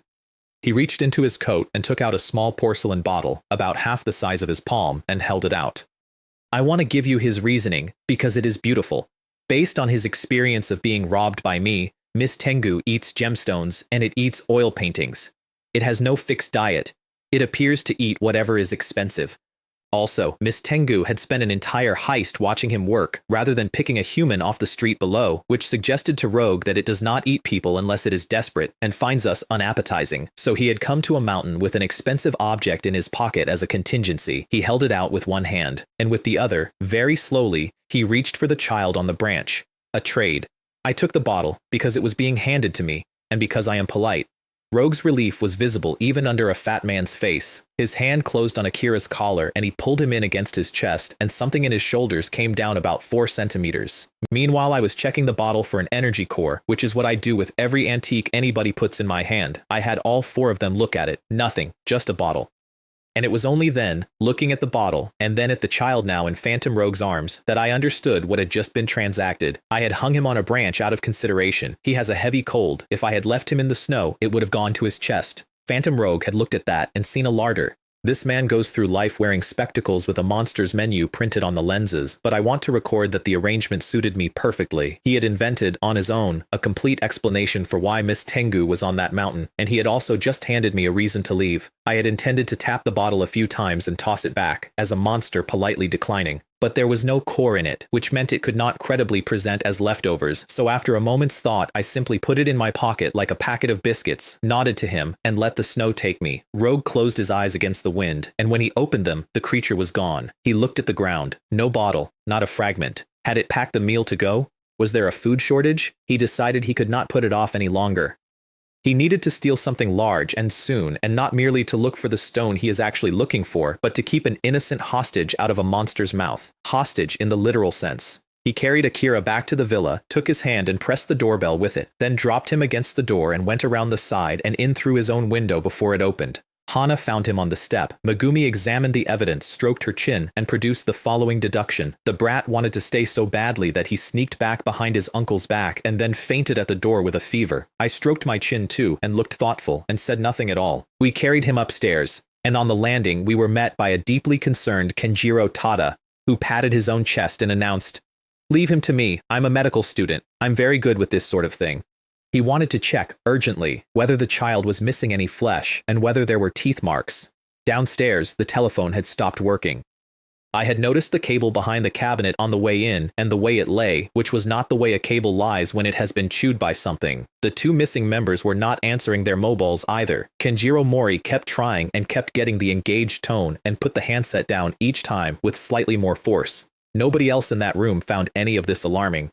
I want to note that as a genuine sociological observation, 6 adults snowed in, phone dead, 2 guests missing, and the conversation moved smoothly on to the problem of who was going to run the evening's entertainment because Escape King had been chairman and Escape King was not there. Hanako Suzuki, wearing a fresh ghost on her leg, blinked slowly and said, "Why don't we elect an acting chairman?" And Ren Saito, who cannot pass a spotlight, said, "Since it's a gathering of magic enthusiasts, let's decide it with magic." The trick, for the record, was this. You take blank slips of paper. One person writes everybody's name on them. Another person, blindfolded, marks the shuffled slips with a circle, a cross, and a triangle. Circle is chairman, cross runs the banquet, triangle heats the bath. And then the magician, by prediction, announces who got what before the slips are read. The reason the prediction works is that the person writing the names writes the marks on at the same time, and then hands the blindfolded stooge a pen that does not write. So it needs a magician, an accomplice, and an idiot. Hanako Suzuki was the accomplice. She had proposed the whole thing to Ren Saito in the first place, and he had agreed without thinking about why. For the idiot, Saito looked around the room, applied his own aesthetic criteria, and settled on Megumi as the youngest person present. I happened, at that moment, to be walking slowly across the room in a way that put me directly between the 2 of them. He could hardly step around me to get to her. It would have looked deliberate. His eye twitched and he looked away, and he did not ask me either because he had recognized me the moment I walked in and had not said so because he did not want a celebrity in the room while he was performing. And now he had a second problem, which was that if the blindfolded stooge insisted on taking the blindfold off to inspect the slips when they were handed over, the trick was finished.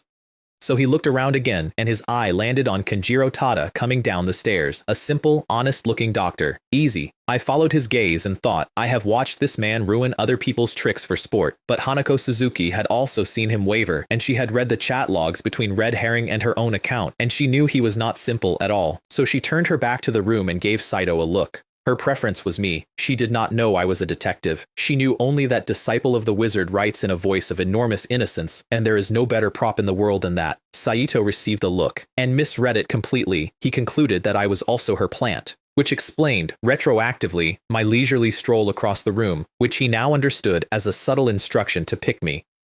Then would you do the honors? He said, coming over at last, extremely reluctantly. The result was that Rina Saito became acting chairman, Hanako Suzuki got the bath, and Ren Saito, betrayed by his own accomplice using his own trick, was made banquet manager, which meant spending the evening alone in his room preparing surprises. The magic show failed. He walked off scratching the back of his head, confused and slightly humiliated. I stayed behind afterward and looked at the slips of paper for a while, thoughtfully, because I have noticed that other detectives in this world always do that before something happens, and I am a conscientious student of the profession. Hanako Suzuki went upstairs to boil the bath water, and on the way, went into Ren Saito's room and strangled him. The account she had been posting under belonged to her grandfather, Genki Saito, who was a genuinely famous magician, which is why the handle sounded like an elderly man, because for years it was one. Some months ago, he had read the forum. He had read what people were writing about his tricks, and he had gone and attempted an extreme escape one more time, at 79, to prove something to strangers, and it had killed him. Afterward, Escape King and Ren Saito had made jokes about it in a thread. Hanako Suzuki read the thread. There is a phrase people use online when they are angry and impotent about coming down the internet cable to get you. She did it. Then she went looking for a way to make it a magic trick, because that is what this weekend was for. She found a bow and a length of very strong line, and shot several arrows into distant trees, and ran the lines out from her third-floor window into the woods in a crossed pattern, and hung Ren Saito's body on them. The plan was to slide him out to the middle of an untouched snowfield. No footprints anywhere near the body, a dead man materializing in unbroken snow 40 meters from the nearest wall. It is a good trick. Her grandfather would have liked it. She got him hung, wiped her forehead, and put a hand on his back to push, and a bird landed on the line. It was almost pure white and about the size of a palm, and it put its head on one side and looked at Hanako Suzuki, and then it looked at the body in front of her. She did not recognize the species. She has since told police she could not identify it. What she reported was that when it made eye contact with her, she experienced, without any reason she could name, a sensation of imminent danger. Then it lowered its head and began, without hurry, to peck the line. She got the crossbow up. She was fast. She was not fast enough because the line, a woven synthetic with a braking strain rated for a small car, parted with a crack about 11 seconds after a bird the size of a fist had started on it. The bird went. The body did not have that option. Downstairs, several of us were standing in the hall discussing whether the road would be gridded by morning when a man came past the window at speed and hit the snow. Akira was upstairs, and the impact woke him. He came down the stairs at a dead run with his glasses crooked, arrived in a hall full of people talking over each other, caught the words, Escape King, and cut straight in. This Escape King, is his real name Ryo Suzuki? I nodded from the table. His whole face changed. He had it. He had the shape of the entire weekend, and he had come across a gorge in a slingshot to deliver it. Ryo Suzuki was murdered in his apartment tonight. The killer left a message on his computer. This is the first one, signed Shadow Mage. And when I came back to warn you, the bridge outside had been destroyed. And then he heard how the room was breathing. There was no gasp. Nobody said what. Nobody looked frightened. 6 adults looked at him with a shared expression of mild, apologetic awkwardness. Akira stopped. He looked at me. What? We've got her, said Kenjiro Mori, who is the eldest and therefore had to be the one. He glanced at the corner where Hanako Suzuki was sitting with her hands in her lap. There was, a slight flaw in the method. The body came down past the window and we all saw it. Akira said, is that even possible? The standard of murderer in this country is genuinely declining. And also, what did I jump off a cliff for? He got quite quiet for a moment. I watched it happen, and I want to say that I was sympathetic, and that it was one of the funniest things I have ever seen, and that both of these are true. Then he recovered because he had noticed the word her, and he had assumed the Shadow Mage was the man in black in the woods who had caught him and then knocked him out, because black clothing and the word shadow go together, and because there is no other explanation for saving a child and then hitting him. So he told them about the man in the woods with the golden eyes. Everyone relaxed considerably. A person who catches a falling child before he hits a tree is a good person, or at worst, a local outwalking, and either way, not the sort of thing you lock the doors for. Only Kenjiro Tada failed to relax. He was picturing, and has since described to me in some detail, a warm and fragrant meatball throwing itself at a starving traveler, because from where Rogue was standing, Akira had not been caught. Akira had reduced the difficulty of the task catch a human being to eat from chase down an adult to pick up a human who has run into you on purpose, which is, as he put it, the difference between chasing an elderly relative around a room for a red envelope and having one dropped into your pocket. Megumi took Akira aside during the general confusion and asked the only question that mattered to her. Was he handsome? Akira looked at her with the eyes of a dead fish. Then he considered it seriously, because a description is a description and might help identify the man, and said grudgingly, like somebody off the television. Her eyes went enormous. She caught sight of me across the room and remembered herself and converted the whole thing, mid-breath, into a serious proposal that we go and look for other residents in the mountains and borrow a telephone. Rogue, who could see straight through this, thought, "Do not go out there delivering food. The legend specifically says Miss Tengu prefers tender young women, and it is clearly having a lean season, and one porcelain bottle does not go far." Kenjiro Mori, who could not see through it at all, refused on completely different grounds, which is that he barely knows the mountain, and it is dark. I agreed with him, because I did not want to walk anywhere. "Uncle Aoi's probably called the police already," I said. "Let's wait for morning. If nobody comes, we'll go over the ridge and find a phone." Nobody argued.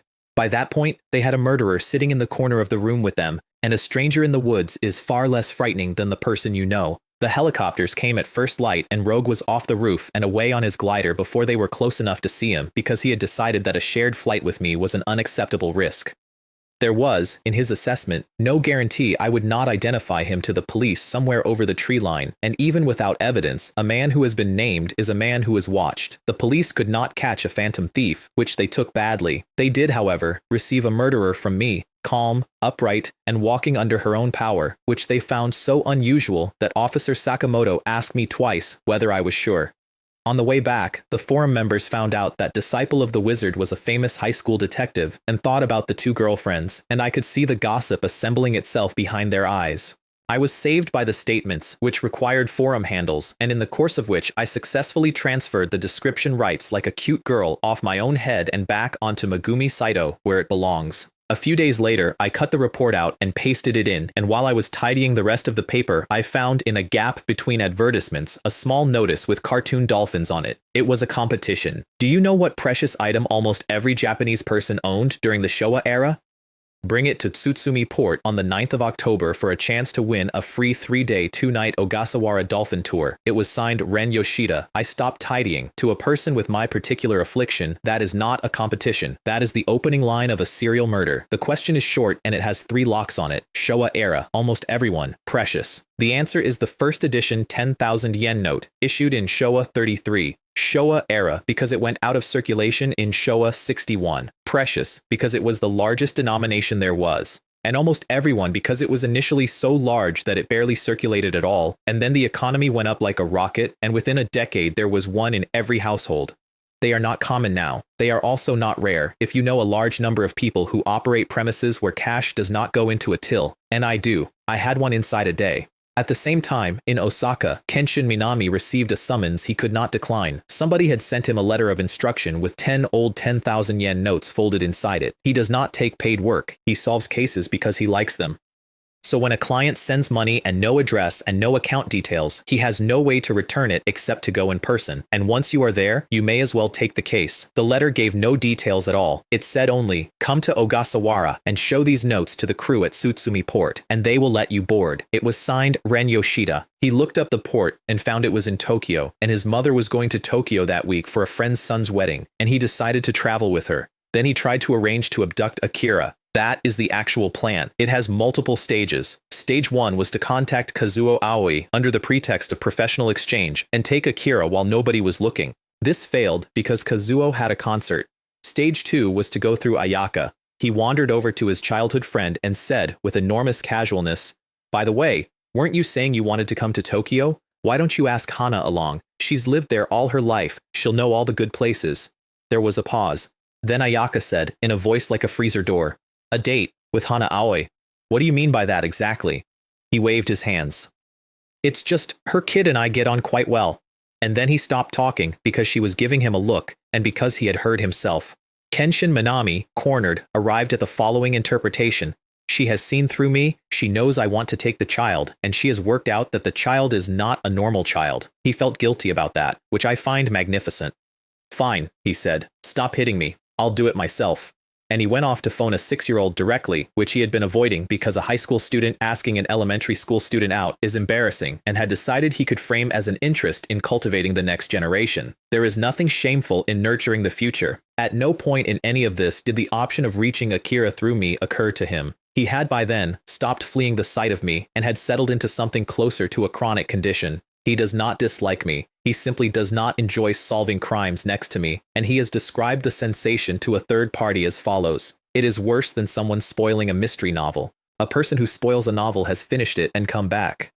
This is a person who is reading it beside you, in real time, at 4 times your speed, telling you who did it before you have reached the second chapter, and who is always right. He walked off to make his call, and Ayaka watched him go and immediately took out her own phone. She dialed Hana Aoi. The line rang, which meant that whoever Kenshin had walked away to call, it was not Hana, which meant there was an unknown woman. She was in the middle of deciding to follow and eavesdrop when Hana answered, so instead, Ayaka Koga arranged a shopping trip in Tokyo and then sweetly said, "Oh, and if Jiangxia's free, do invite him. Kenshin says he hasn't seen him in ages and he's been dying to compare notes." Hana was delighted because she was already pleased that Ayaka had called her first, and now she had good news about her friend's social life as well. Both women hung up extremely satisfied. Ayaka's reasoning, which she has since admitted, is that when I am in a group, the attention of every other woman present reorganizes itself around me, which means that whichever fox Kenshin had been calling would not get a clear run at him.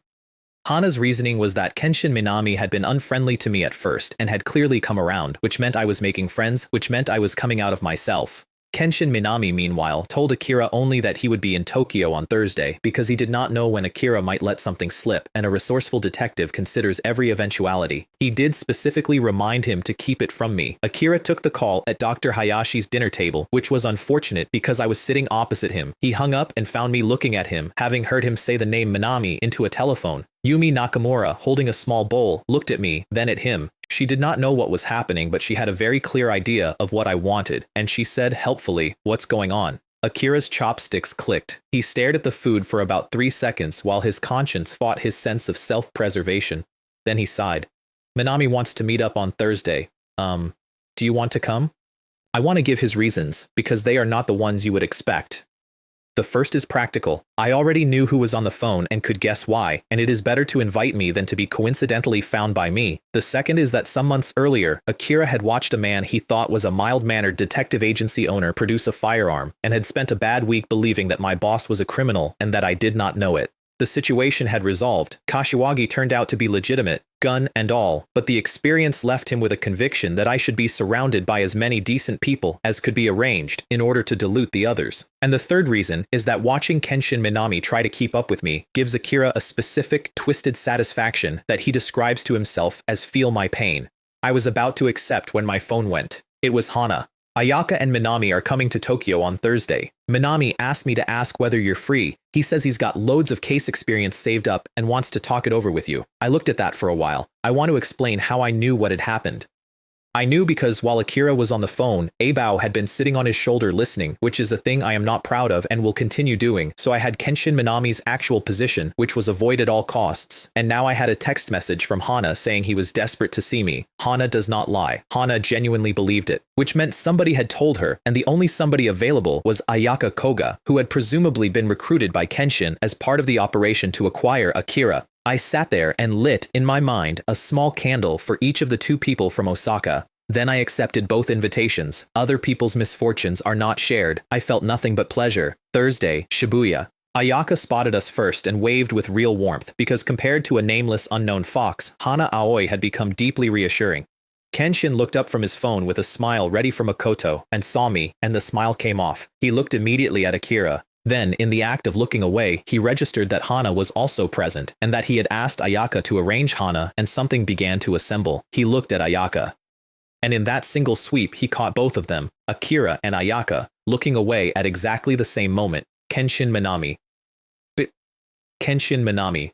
What is this? Of the 5 of us, only Hana and I looked entirely natural. She, because she had no idea what was happening. I, because I had all of it. I said warmly, "You should come to Tokyo more often. I know a lot of good places." And Hana, thoroughly enjoying herself, said, "I always thought you 2 didn't get on. I didn't expect you to invite him yourself."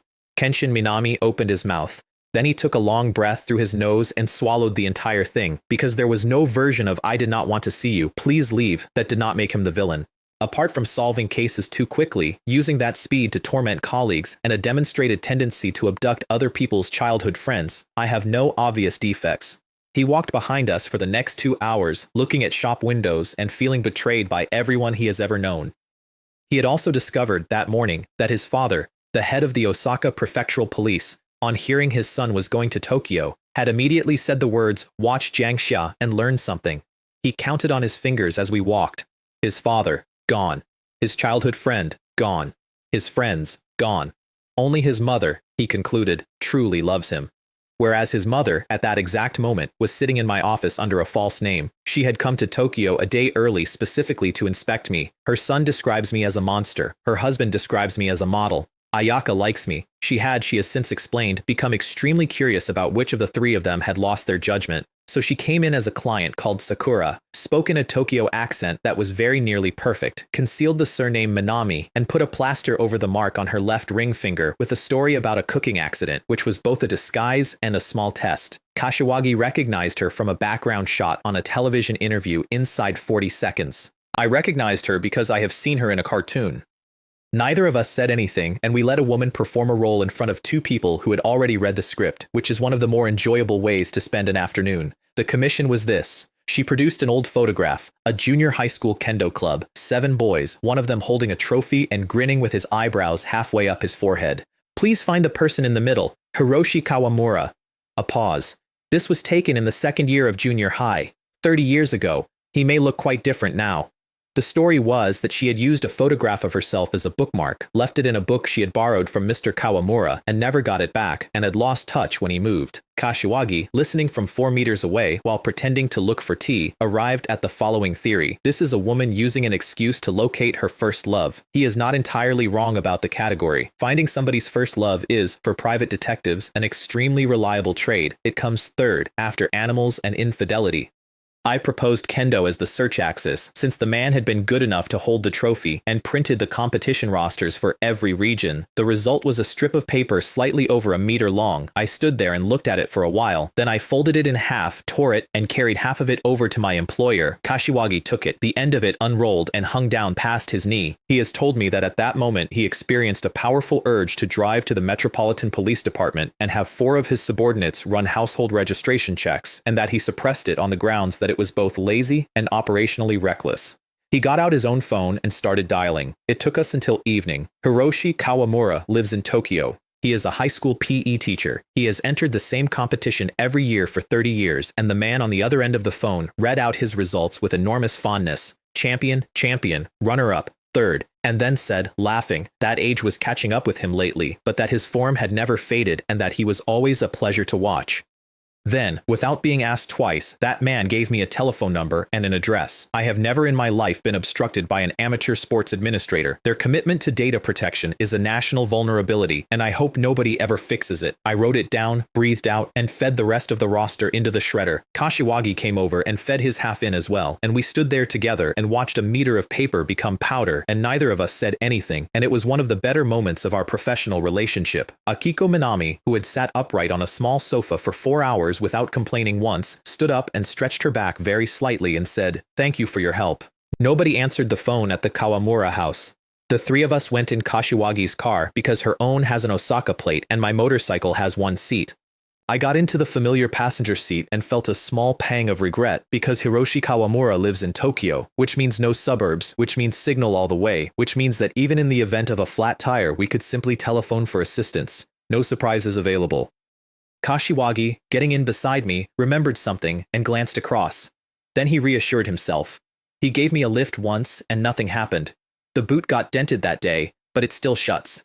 And in any case, he had by then completed his own investigation into the flat tire phenomenon and had identified the variable, and the variable is Akira Kaito. Akira sits in his car, instant puncture and a chewed spare. Akira chases his car. Dented boot. The puncture near Shan-Ni Temple is explicable because I occasionally babysit and had presumably been carrying the child's scent. Having found the culprit, he felt much better about me and drove off in an excellent mood. We arrived without incident. 10 floors, no entry door, a lift. 6th floor. A plate on the door reading Kawamura, and the moment the lift opened, everything I own woke up. There was a shikigami on that landing. Excellent. Worth the trip. I rang the bell. It rang for a long time. Akiko Minami frowned because she had not, in fact, lost touch with Hiroshi Kawamura at all. She had telephoned him before coming to Tokyo. He knew she was arriving today. He had said he would be in. Are you here for Kawamura? A middle-aged man had come along the landing behind us. Very high hairline, short nose, mustache, casual clothes, the general air of a neighbor. He walked past us and leaned on the bell himself and said over his shoulder, and not very politely, "We're playing mahjong at mine shortly. If you want him, be quick." I helped. "He doesn't seem to be in. We've been ringing." "He'll be asleep," said Kenta Nishimura. "After last night he'd—" And then he stopped and cleared his throat and swallowed the rest. Kashiwagi's head came around. I was not interested. I already knew what he was hiding, which is that Kenta Nishimura runs a large regular gambling game in his flat, and Hiroshi Kawamura is a regular, and Kawamura had been there until 4 in the morning, which is why Nishimura was so certain he was asleep. Also, there was no killing intent on him at all, which is my usual filter. He tried the handle. Closed, not locked. "See," he said, pushing it open, with the satisfaction of a man whose theory has been vindicated. "Told you." He went in, calling the name. I followed, naturally. Kashiwagi followed, naturally, because he trespasses professionally. Akiko Minami hesitated for exactly as long as it took for everyone else to disappear, then remembered that a man who had promised to be home was not answering his door and came in after us. The flat had a lived-in warmth to it, television on, a meal on the table, half-eaten, this evening's paper next to it. I went past all of that looking for the rooms further in, on the grounds that it is useful to know the layout of a place before you have to deduce anything about it, and the front door banged open behind us. "What are you doing? Why have you broken into somebody's home? I'm calling the police." A short-haired woman in the doorway with shopping bags. Kashiwagi turned around to apologize, and then, mid-sentence, something in his face changed. Because he had looked at the three of us, a woman in an immaculate kimono, a boy in a school uniform, a man in a good coat, standing in a lit hallway at 7 in the evening, and had thought, if you came home and found these 3 people in your house, you would assume your husband had brought guests back. You would not go straight to burglars, not at 7, not with the lights on. He was working out how to ask about that when a scream came from the corridor behind us. It was Kenta Nishimura. "Kawamura? Kawamura! Wake up, Kawamura!" I got there first because I ran, which is a thing Akiko Minami noted at the time and mentioned afterward, approvingly, as evidence that I am a kind boy. Hiroshi Kawamura was on the floor of the study with his hair matted flat. I crouched down and prodded him, and then took my hand back rather heavily and said, "It would be difficult to save him at this point." This is a euphemism. He had been dead for hours. The neighbor stared. The wife put down the shopping and started to cry. Akiko Minami stood in the doorway with a very still face, the usual 3-choice arrangement. The police came quickly, and there were too many people in a small flat, which is the ideal working environment. The dead man's right hand was slightly extended, and there was a rolled-up photograph in it. Now, I am a detective who cooperates with the police, so I did not prise a corpse's fingers open. I simply loitered near the hand for long enough that somebody would notice me loitering and come and do it, and the person who came over was not a policeman. Kashiwagi drifted across while everyone was busy, took several photographs with a camera that somebody had given him and that he has never explained, crouched down, removed the photograph from the corpse's hand, and unrolled it. A girl with her hair in one ponytail, crying, with her hand on a medal. Put that next to the Kendo Club photograph and the identification is immediate. That is Akiko Minami, 30 years ago, and she is the classmate of the man on the floor. Kashiwagi looked at it for a long moment. Then he rolled it up exactly as it had been, put it back into the dead hand, stood up, saw me looking at him, and said quietly, "Don't let the identity of a suspect affect your judgment. Murder happens to anybody. Anybody can be killed, and anybody can be the killer, including the wives of senior police officials." Then, about 90 seconds later, having enjoyed the drama, he began to be bothered, because the state of the hand did not match. Hiroshi Kawamura had gripped something hard before he died, hard enough to leave the muscles set, and a rolled photograph does not do that. I leaned in beside him and said, "There's an odd mark on his palm." He waited until nobody was looking and opened the hand again, and this time he ignored the photograph and looked at the skin. There was a blurred circular bloodstain in the middle of the palm, about the size of a wedding ring and the shape of one, as though something bloody had been held there and then removed. And the dead man's ring finger had a band of paler skin on it and nothing on the skin. Kashiwagi's expression changed slightly. He had just thought of a plaster on a left ring finger in his own waiting room. I watched a decorated intelligence officer construct, in about 4 seconds, an entire adulterous melodrama with a murder at the end of it, and I did not help him at all. Akiko Minami, meanwhile, was standing in the corridor being extremely well behaved, not entering the crime scene, glancing in occasionally, and thinking about why detectives are so fond of destroying evidence. She made an exception for me. I had come in, and then I had stood at the side and watched. Her husband, she decided, had a point about me. She resolved to remind her son not to cause trouble for the police the way other detectives do. That lasted about 11 minutes, which is how long it took for the suspicion to arrive at her. There was the photograph in the dead man's hand, and there was Kenta Nishimura, who now remembered that Kawamura had taken a phone call recently and had been leafing through a book while he talked and had said found it into the receiver to a woman who had supposedly not spoken to him in 30 years. Yamato decided it was time to invite Miss Sakura down to the station for a conversation. And then he turned his head and met her eyes, and something happened to him that he could not account for, which is the sensation of being looked at by a person considerably senior to you. He hesitated. Then he walked past her entirely and stopped next to me and cleared his throat and said in a low voice, "What do you think?" "I think you should arrest Mrs. Kawamura," I said. Kashiwagi's head came around. He knew perfectly well that I had reasons. It still sounded, he has said, exactly like two men selecting vegetables at a market. Yamato, having copied the answer, paused over it, because among the three people in that flat, Mrs. Kawamura was the only one with anything resembling an alibi. Why? Because there is a ghost on her leg. Her alibi may have a problem with it, I said. I had been intending to hand the deduction to Kashiwagi in line with my general policy of keeping my profile low so that nervous criminals are not frightened away from hiring me. Then I glanced at Akiko Minami. If this was an assessment I ought to perform, and a strong showing here would weaken the surrounding forces further and reduce by some small margin Kenshin Minami's capacity to avoid me, and that particular detective attracts serial killers the way a porch light attracts moths, so I did it properly. Mrs. Kawamura had arranged to meet a friend in the afternoon. Before she went, she brought her husband his dinner. He gambles all night, so his mealtimes move around. Nobody would find an early dinner strange. She killed him halfway through it and left and met her friend and came back. And when she came back, she picked up this evening's newspaper, which arrives at 5, and put it on the table beside the half-eaten meal so that the meal would read as having been eaten after 5 while she was demonstrably elsewhere. Then I got to the part that mattered. Except it went wrong. When she came home, he wasn't lying where she'd left him. He had crawled to the study, and on the way, he had taken off his wedding ring and closed his hand around it because he wanted to leave a message. So she took the ring out of his hand and put a photograph in it instead. And then, when the neighbor telephoned to say he was coming over, she went out again so that the neighbor would be the person who found the body and she would be the woman coming home with shopping.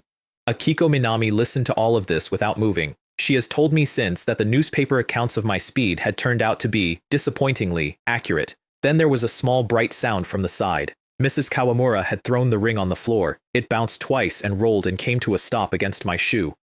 I looked down at a blood-stained wedding ring resting on my toe and had the distinct and unwelcome sensation of a boss dropping loot at my feet at the end of a fight. I stepped back and let the forensics team pick it up and decided to go to the arcade that weekend since I had not been in months and my underlings had recently developed an obsession with a machine involving cats and had invented several new rules for it that I had not yet been briefed on. She confessed everything. She also took the opportunity to inform the police about the gambling in the flat opposite, where her husband had lost their savings and then started selling the furniture. Then she stood up and said, "Let me change my clothes first," and walked toward a room. I had been through that room 40 minutes earlier. She got the door open and her eyes went to the knife by the wall, and she was reaching back to close the door behind her, and I said hesitantly, but at speed, "There seems to be a knife in there. I noticed it when I walked past." The air went out of the room. Half a second later, she came off her heels toward the wall, and 4 police officers came off theirs toward her, and the entire mass of them went through the doorway at once and landed in a heap, and she did not get it. Suicide has a curve. It spikes, and then it falls, and then it is gone. They caught the spike while she was crying, and Akiko Minami was crouched down beside her, saying something quiet. I got my phone out and texted Hana. "Have you finished shopping?" If they had not finished, I could still join them. The statement could wait. The spirit had come off her lap in the middle of the scrum and been caught by the mermaid, who had been watching the Jenga. Hana, who genuinely is the most reliable ghost hunting assistant in this city, wrote back inside a minute. "We met a friend of Minami's at Meiji Shrine and we're at his house now," with a full address at the bottom, thoughtfully. "The Saito house is out where the city gives up, and I got there on the motorcycle in under 20 minutes because it was late and the roads were empty. They had been having dinner. Kenshin Minami had not wanted to come at all. He had a boat to catch in the morning, and he did not want anything complicating it. But he had met the bride-to-be at Meiji Shrine, and something about her face had bothered him, and he is, underneath everything, a good detective and a worse liar to himself. So he had accepted the butler's invitation, and Ayaka, Hana, and Akira had come with him. The love stories in that family run on a loop. 30 years ago, a woman came to the Saito house to see the butler, who loved her. The master of the house assumed she had come for him and proposed, and she accepted, and the butler said nothing and wished them a long and happy marriage. This generation, a young woman named Nana Aoki came to the house to see Ryoichi Kondo, who is the butler's adopted son. The butler assumed she had come for the young master, mentioned it to the old master, and the engagement was arranged within a fortnight. Then the butler worked out what he had done.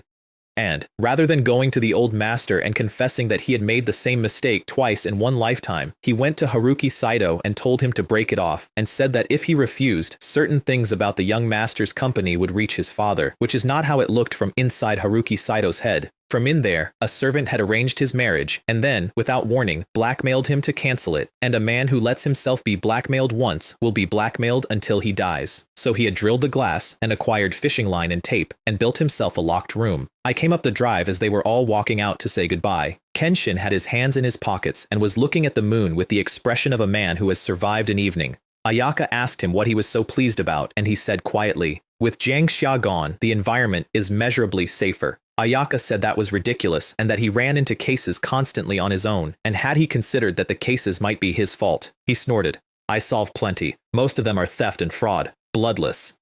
But the moment I come to Tokyo," and that was as far as he got, because there was an engine noise on the road. Akira's expression changed first. "He lives one floor below me. He has an unusually well-developed relationship with the sound of my bike." I came in through the gate, put a foot down, took the helmet off, and looked at the two visitors from Osaka. "I didn't get to show you anything properly today," I said, "but I know a lot of things that are better at night. Interested?" "Better at night?" said Ayaka, who does not go out at night, coming over at a jog. "Like what?" Akira thought about the young men who deliver cats to Dr. Hayashi's house, and about street racing, and about arcades, and made a small noise. Kenshin was actually curious. His revulsion beat his curiosity by a narrow margin, and he opened his mouth to decline and to remove Ayaka at the same time, and behind him, 3 floors up, something went crack. It was not close. It carried the way sounds carry in a cold garden at night, and everybody turned around at once, and there was a window on the 3rd floor with a hole in it and glass coming down through the moonlight. Kenshin Minami looked up at that window, and then at me standing at his gate, and he has told me that what he felt was a sword that had been hanging over him for 2 hours finally coming down. Then he shook it off. "Watch that window," he said. "Ayaka, find Uncle Kenjiro," and went up the stairs 3 at a time. Akira went after him.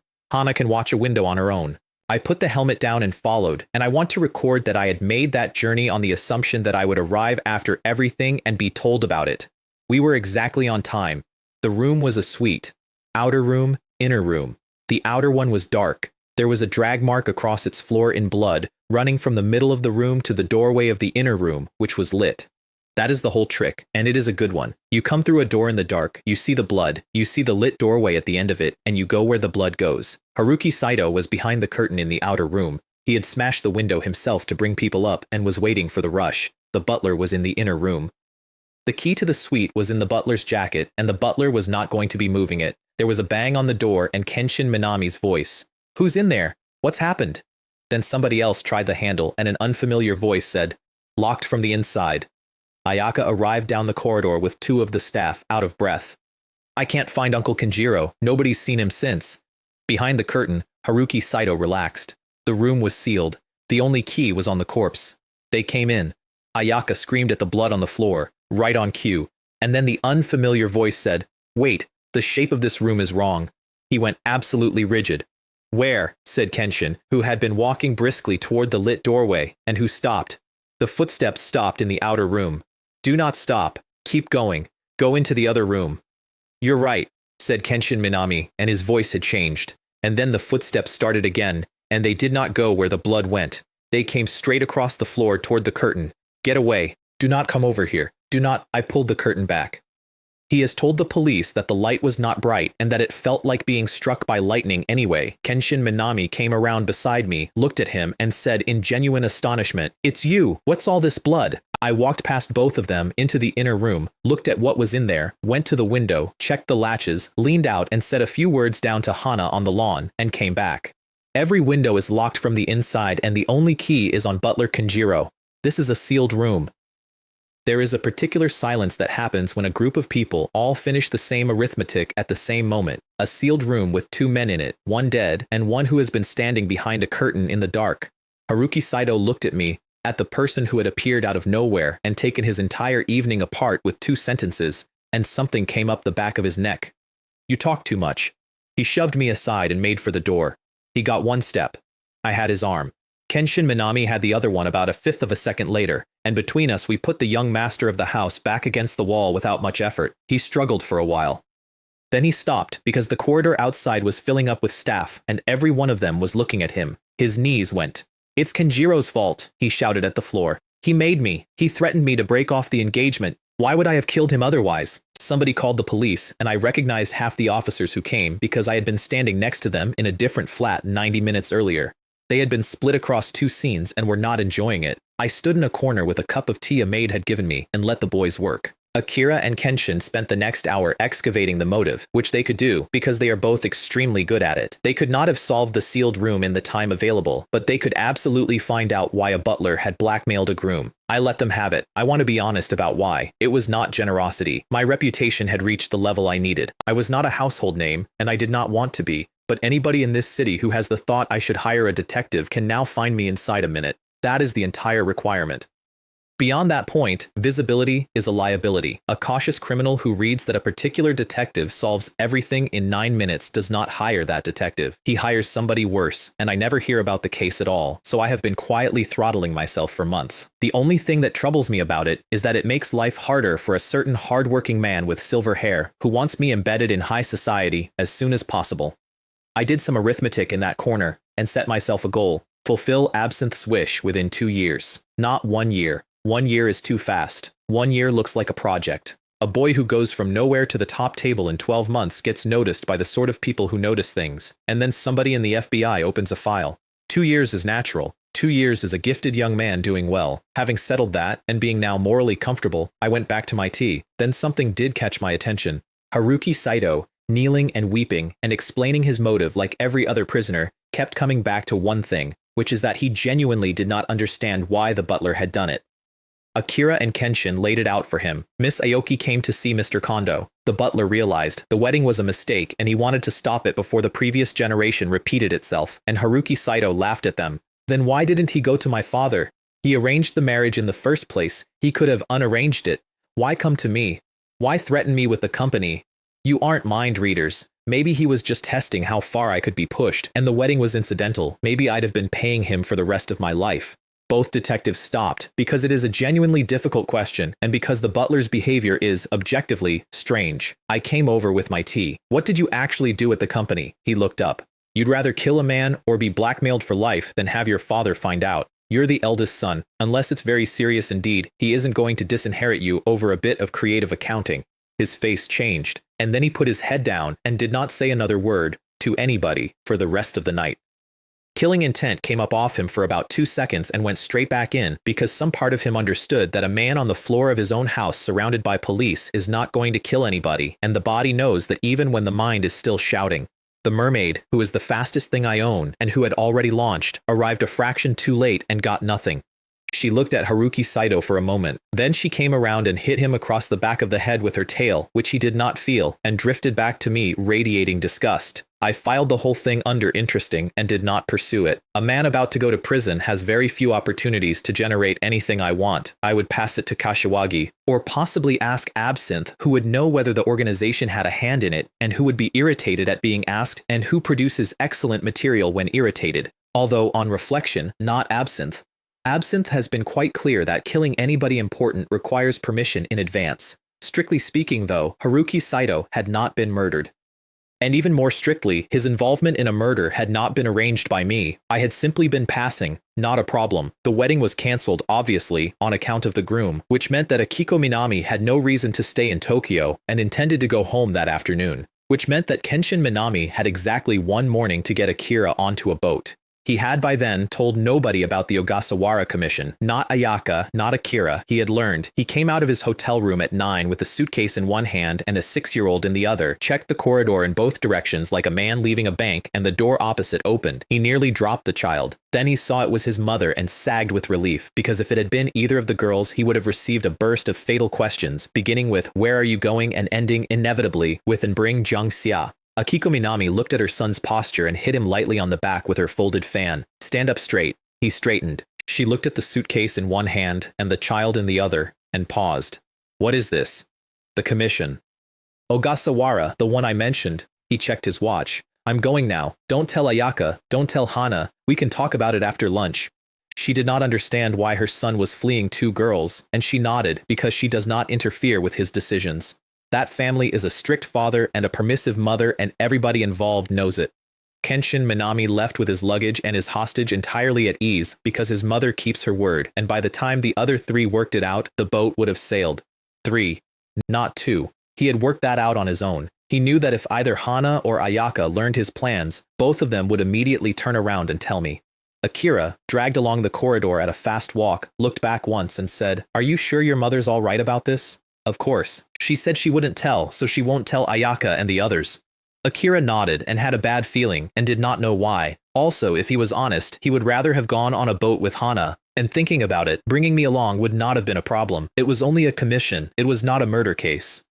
He sighed about that all the way to the lift. Akiko Minami watched her son go and stood there feeling unsettled, not about his safety, about the fact that he was taking somebody else's 6-year-old on an overnight boat. Her son cannot look after a houseplant. Losing a child that belongs to another family would be a catastrophe. She went back into her room and started going through her handbag. The previous night, after the Kawamura business finished, she had told us who she really was and what the commission had actually been for. I had left shortly afterward. Kashiwagi had stayed and talked to her for an hour and answered a number of her questions patiently because he is incapable of not gathering intelligence and because he likes her. In the course of that conversation, she had learned that I am good with children, specifically that I had once taken 2 first graders across the city on my own and delivered them intact.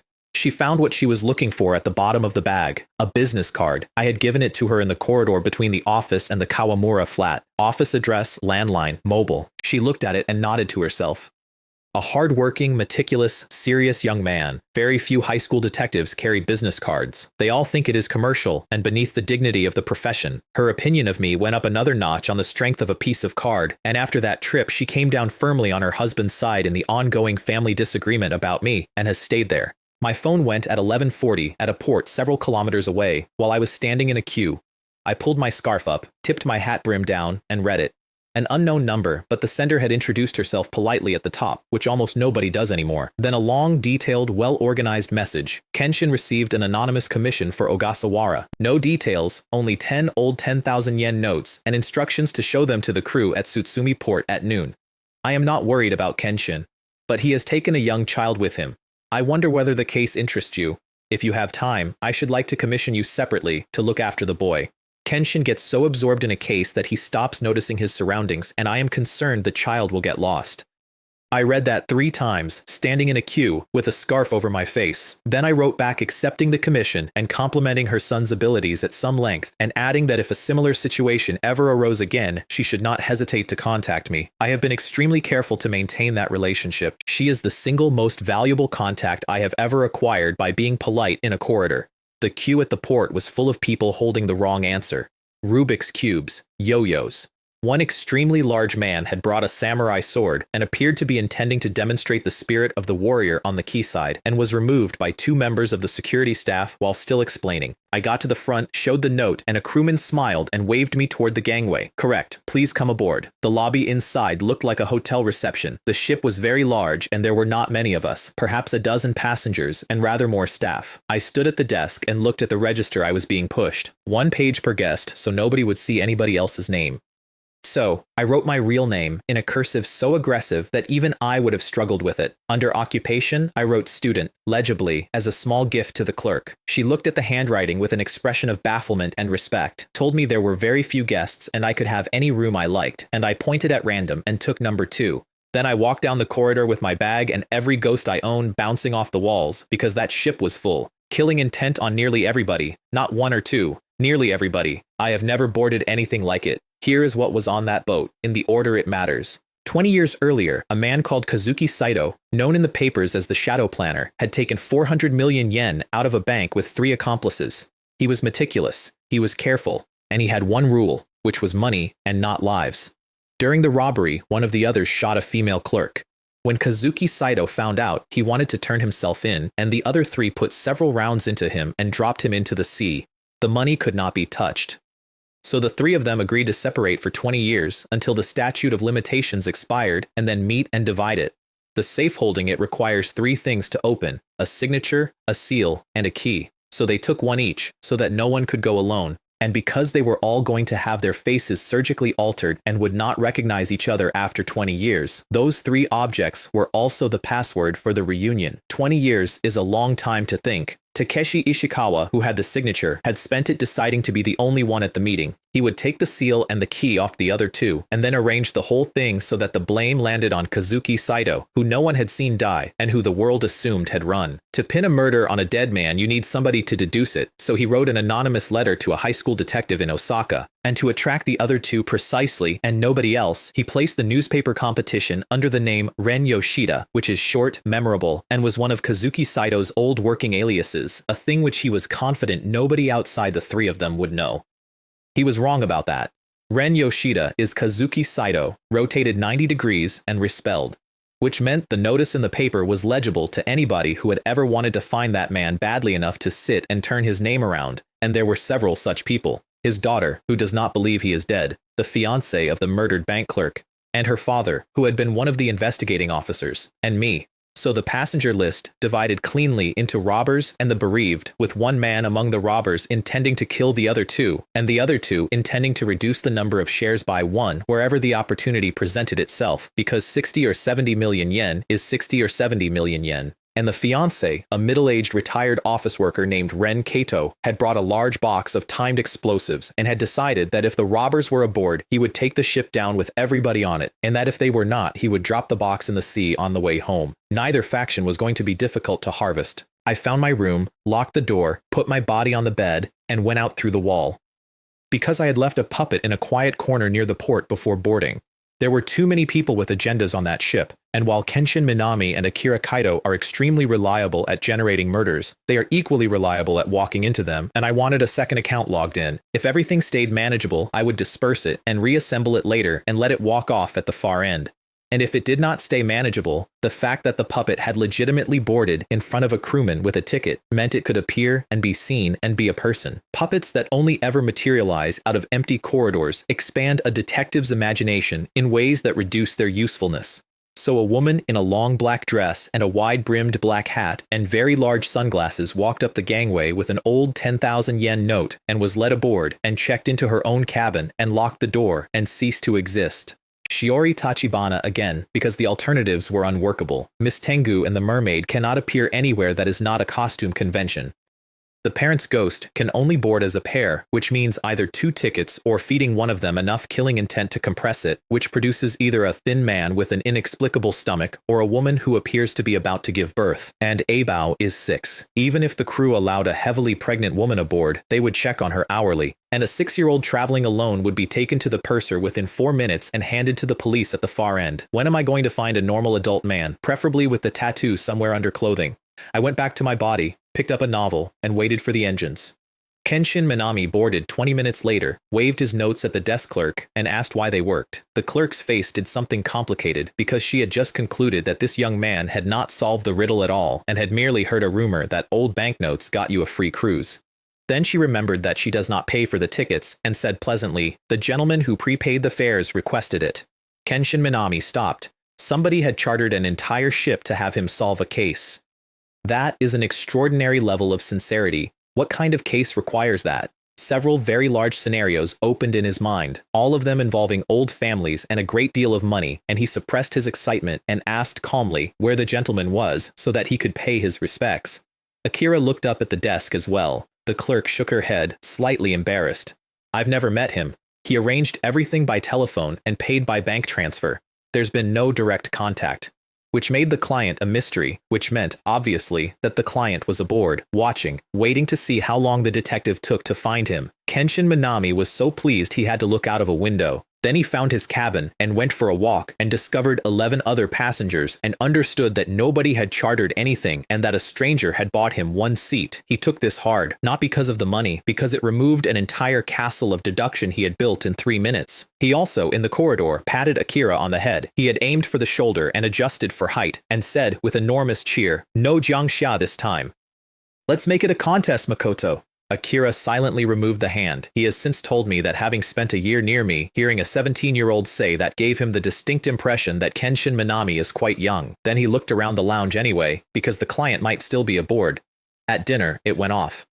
Hiroshi Kobayashi, the father of the murdered bank clerk and one of the officers who had worked the case 20 years earlier, heard the waiter say the name Kazuki Saito and came out of his chair so fast the chair went over. "Which room?" "Number 1, sir." Everybody went after him. Because midnight was the deadline. The 20th anniversary of the robbery ended that night, and if Kazuki Saito could be arrested before it, the money went back and the debt got paid. Room 1 was locked. He hammered on it for a while. The waiter opened it with the passkey. Empty. Not empty as in nobody home. Empty as in no luggage, no toothbrush, nothing. Nobody had ever been in it. Kobayashi hit the doorframe and went off to search the ship. Kenshin Minami and Akira followed as far as the corridor and then stopped simultaneously outside room number 2.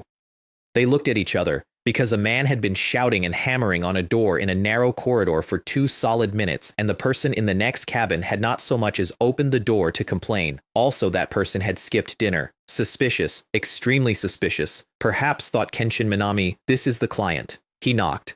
His instinct told him there was something important behind that door. He kept knocking for about 15 seconds and was turning to ask for the passkey when the lock went. He straightened up. He looked, by his own account, extremely confident. And after all that effort, he had successfully produced me.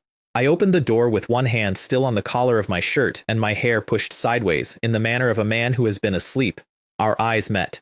"What are you doing here?" And even while saying it, he was running the possibilities because he is genuinely good. He had told Akira about the trip only after they were together, and they had not separated since, so Akira had not sold him. Hana and Ayaka could be excluded, because if they had known they would be aboard, and they were not. That left one route, and it was his mother, and he could not make himself believe it. I looked at him, then at Akira, who had taken half a step behind the doorframe on reflex. "There was an advertisement in the paper," I said. "It looked interesting." "A paper? You didn't know?" I reached over to the coat hook, took the folded newspaper out of my bag, and handed it to him. He looked at the dolphins. His first reaction, and he has confirmed this to me since, was relief. Mother did not betray me. His second reaction, arriving about a second later, was that his mother does not know me at all, and that he had been betrayed so many times in 1 week that his reasoning had developed a permanent lean. He pressed the bridge of his nose. Then he looked at a person who had clearly just been asleep and took the door handle and began, gently, to close it. "It's nothing important. Go back to sleep, Wilby." I put my hand on the frame. "You were knocking rather urgently. Something's happened." He looked at Akira. Akira, being looked at from 2 directions, said, then, in his most casual voice, "Apparently, there's a wanted man on the ship." "I see," I said, and pushed my hair back into place and stepped out into the corridor past Kenshin Minami's expression. "I can't sleep anyway. I'll help you look."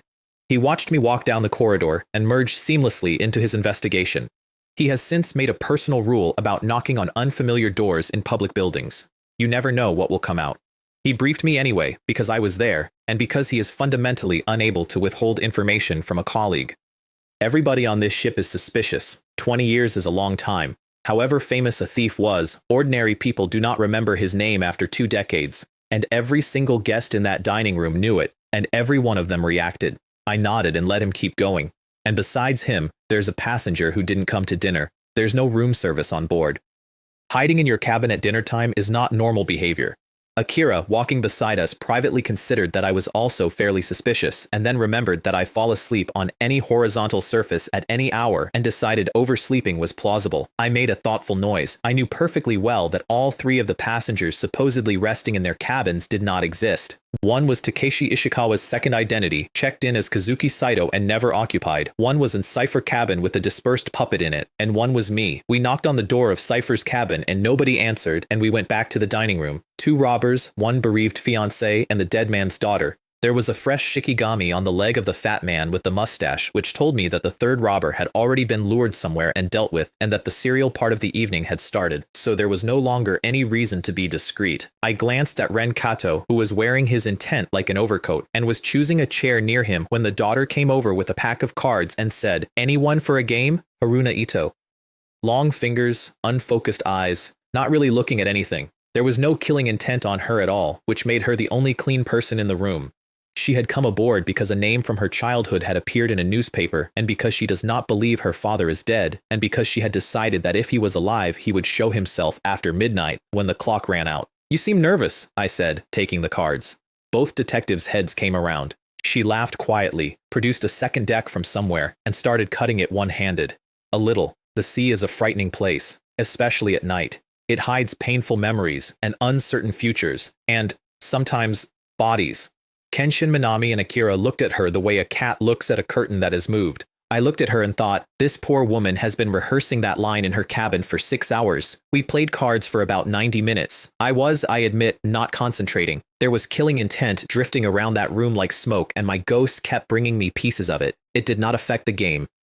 Hana was not aboard, and when Hana is not in the room, I get all the good cards. When I next looked up properly, there was a mound of jelly bean chips in front of me and 4 adults staring at it. Kenshin Minami counted the players, looked at the discard pile, and said, "Have you been counting cards this whole time?" He'd have to have tracked the shuffle, I said. "Yes. When the deck was shuffled, did you memorize the position of every?" And then he stopped, because he had worked out mid-sentence that I had not shuffled every hand, and the draw order was fixed, and there is no mechanism by which counting produces this. So, cheating.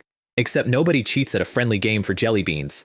Which left the other option, which is that this person is simply, structurally, extraordinarily lucky. I watched him arrive there. And then I watched him arrive at the corollary, which is that if I am that lucky, and he still cannot get away from me, then the problem is not my luck. Kenshin Minami went very quiet and did not speak again for some minutes.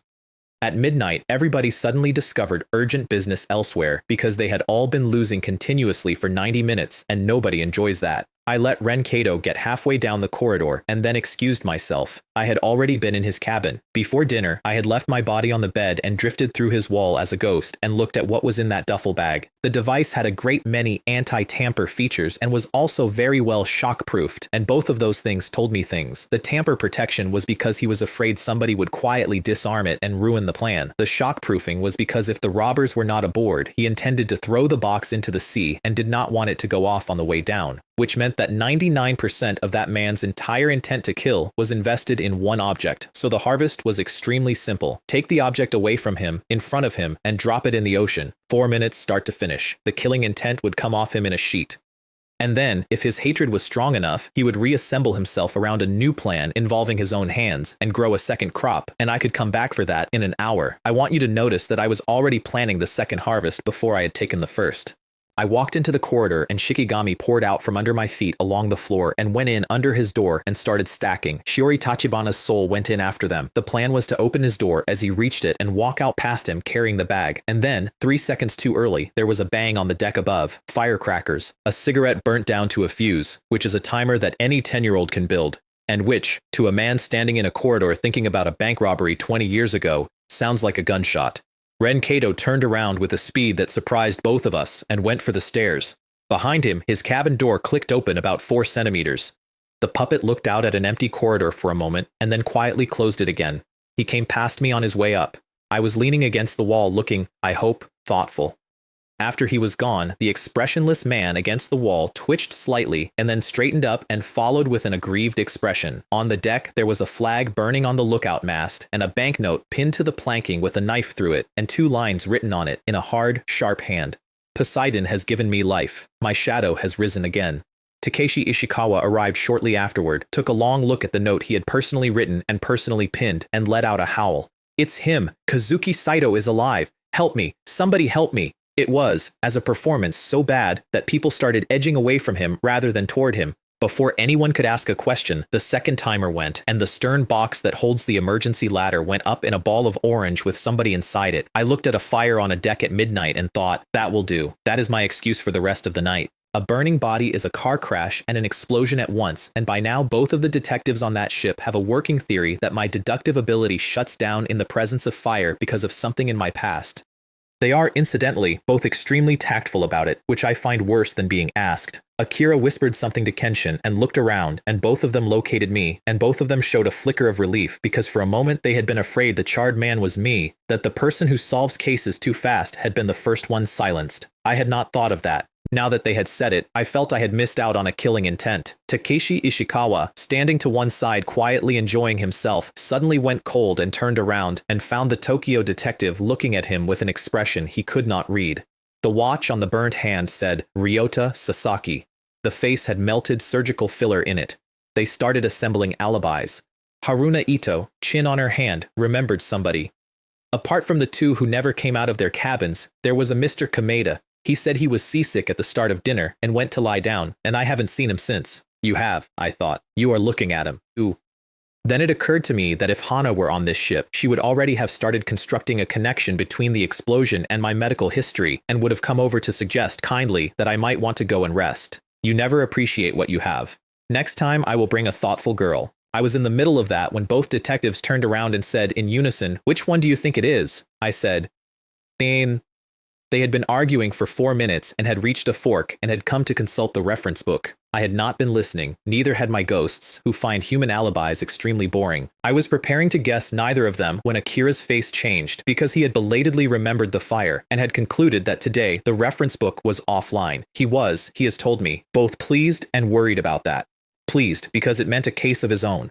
Worried because if the killer was not finished, the delay would be measured in bodies. They went off to look for evidence. I did not go with them. I let Ren Kato get back to his cabin and sent the Shikigami after him. He sat down in a chair in an empty room and looked at the bag in the middle of the floor and closed his eyes. The explosion and the money nailed to the deck had told him that Kazuki Saito and his people were aboard, which meant the plan was live, which meant he was going to die tonight with everybody else and he was working out how it would feel. And then he heard a strap creak. He opened his eyes. There was a woman in a black dress standing in the middle of the room.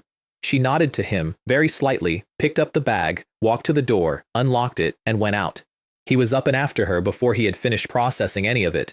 He has described the pursuit as the strangest thing that has ever happened to him. She was not hurrying. He was running. And the distance did not change. At one point he had the distinct impression that she was not touching the floor. Then they were on the open deck and the wind was up and he watched a woman take a bag containing enough explosive to sink a ship and throw it 30 meters out over the rail. It went in cleanly, there was a splash and then nothing. Behind me, 5 ghosts made a noise of pure joy. I turned around. He had gone down on his knees. The killing intent came off him exactly as predicted, all of it in one piece, like a coat off a hook, and the ghosts had it before it reached the deck. I leaned on the rail and waited. About 15 seconds later, a new one started, from the bottom up, and his face began to change shape. There it is. You came for the men who did the robbery, I said. The word robbery went into him like a hook. He looked up. The wind was pulling at the dress and the hat. Kazuki Saito is dead, she said. The other 3 are all on this ship. One of them is the burnt body. One of them is tied to the ladder outside the hull. And the third is in the crowd, giving a performance. Takeshi Ishikawa. She let that sit. You can wait for them to finish each other, or you can do as you like. Then she was not there. Kenshin Minami found the man on the ladder about 40 minutes later. He had borrowed a searchlight and had been working the ship end to end while Akira did it by interrogation, and at the very edge of the stern he pointed the beam down over the side out of thoroughness rather than hope. Ryota Sasaki was lashed to the rope ladder with the sea moving underneath him and a line pulled taut around his neck, the far end of it hanging down and swaying. Kenshin Minami stood there with the light in his hand and felt his entire evening come apart because that body destroyed most of his deduction and all of Akira's. And a thought arrived, which was, when they asked which of the 2 versions was right, maybe he did not answer because both of them were wrong. He was still standing there working when Takeshi Ishikawa came up behind him with a length of steel pipe. Because a detective standing at that exact spot, shining a light at that exact angle, has seen the one thing that ends everything. I was about 11 meters away. Move! He has told me that he recognized my voice, and that the reason he moved is that the last syllable arrived much closer than the first one had. He went sideways. The pipe took the top of his shoulder and hit the rail, and the rail rang like a bell and bent. Kenshin Minami turned his head and looked at a deformed handrail and went white. And then he saw the whole picture. A man holding a pipe in the follow-through of an attack, and behind that man, moving fast enough to blur, a baton, an ambush that had just finished and an ambush in progress. He has told me that his instinct was to shout "look out" and tackle the attacker, and that his instinct got about a third of the way through before it noticed that the situation did not require it. So he stood there and watched a steel pipe get answered. The baton took Takeshi Ishikawa across the shoulder, and a man weighing 100 kilos went over sideways and did not get up. "I only came out for some air," I said, "and I run into this. Being a detective really is a profession with a mortality problem." I looked at Kenshin Minami, who was soaked through with cold sweat and had his collar halfway around the back of his neck. "What did you see?" "Ryota Sasaki, tied to the ladder outside. He's dead." And then his eyes went past me because Takeshi Ishikawa had got a hand inside his coat. I did not turn around. The baton went out and took his wrist, and the pistol skidded away down the deck and hit the bulkhead. "Go and get that," I said. "It might be evidence. Don't let it go over the side." Kenshin Minami went and picked it up with a handkerchief and then produced a second handkerchief and examined it awkwardly through both. "One round missing. Makoto found a spent case in the engine room earlier. He said there was blood on the floor there. That fits." Takeshi Ishikawa was going for something else. I hit his wrist again, and a knife went down the deck along the same route the pistol had taken, and Kenshin Minami caught it the way you catch a dropped coin. Then he paused, because I had said "that fits," which is a sentence with a great deal inside it. He looked at me with an expression I have thought about since. He had, by that point, assembled most of the shape of that ship. It had cost him 2 hours of physical searching, a full exchange of information with another detective, and a bent handrail. I had spent the evening in a lounge losing my concentration to something invisible, under the eye of a waiter who kept refilling my glass. "You've worked it all out?" "Not yet. I'm not at my best today." I raised a hand to my temple and then raised the baton with an enthusiasm that did not match. "Luckily, we've got a suspicious person. If we ask him, it should all come clear," Kenshin Minami said. Takeshi Ishikawa, on the deck, also paused, because waving a stick around while asking questions was, in his understanding, a thing the other side did. A very sudden and specific fear arrived, and he pushed himself up on one arm. "I never killed anyone. I got a threatening letter, that's why I was carrying the pipe, it's for protection. I saw a shape moving in the dark. I thought somebody had come for me, so I struck first. I overreacted, but I have not killed anyone. I hit him on the head, which put him back down, and then I began." Kenshin Minami stood 2 meters away holding a pistol in one handkerchief and a knife in another. His first reaction, on watching a person do something entirely outside his moral framework, was, "I should learn how to do that. That is what a childhood with Heizo Minami does to a person." Then he came back to himself and worked out what his father would do to him, physically, if he ever tried it, and then wondered why nobody in the press has ever run this, because for a person with a public profile, it is a genuine liability. He condemned the media's laziness at some length internally and did not film anything, because 1, I had just prevented him from being hit in the back of the head with a steel pipe, and 2, because he examined his own conscience and found that filming me would make him a man who could not beat a rival and had gone looking for a lever instead. That is beneath him. He is aware that it is beneath him. That awareness is most of what I like about Kenshin Minami. Akira, meanwhile, 3 decks away, heard a scream through a ventilation duct and stopped dead. He came out onto the deck at a run and found me working thoroughly, and Kenshin Minami standing a short distance off holding a firearm and a knife with the posture of a man who feels he ought to intervene and cannot think how. Akira looked at him. "Why are you not stopping him? Why are you watching?" Takeshi Ishikawa gave up several useful things. He admitted the robbery. He admitted killing an accomplice earlier that evening. He denied Ryota Sasaki absolutely and would not move off it. Then people started arriving, and I stopped and folded the baton away before the first of them came around the corner and listened while everyone else asked the same questions with less method. He tightened up once the audience arrived. The wind was cold. Nobody was getting anything. They decided to go inside. Renkado walked over to the man who could not stand and bent down to help him up. Takeshi Ishikawa made a face and put his hand out, and as he came up, Renkado brought his other hand around and put a kitchen knife into him, right to the handle. "You didn't kill Sasaki." He pulled it out and stood there looking at what was on him, and his hand was shaking, and something started at the corner of his mouth and spread. "Because I did. Ha, ha, ha, ha." 20 years earlier, the woman shot during that robbery had been going to marry him. He had built his entire remaining life around a box of explosives and a plan to end with everybody, and he had watched the box go into the sea, and 11 minutes later, a woman in black had told him exactly where his enemies were and left the choice with him.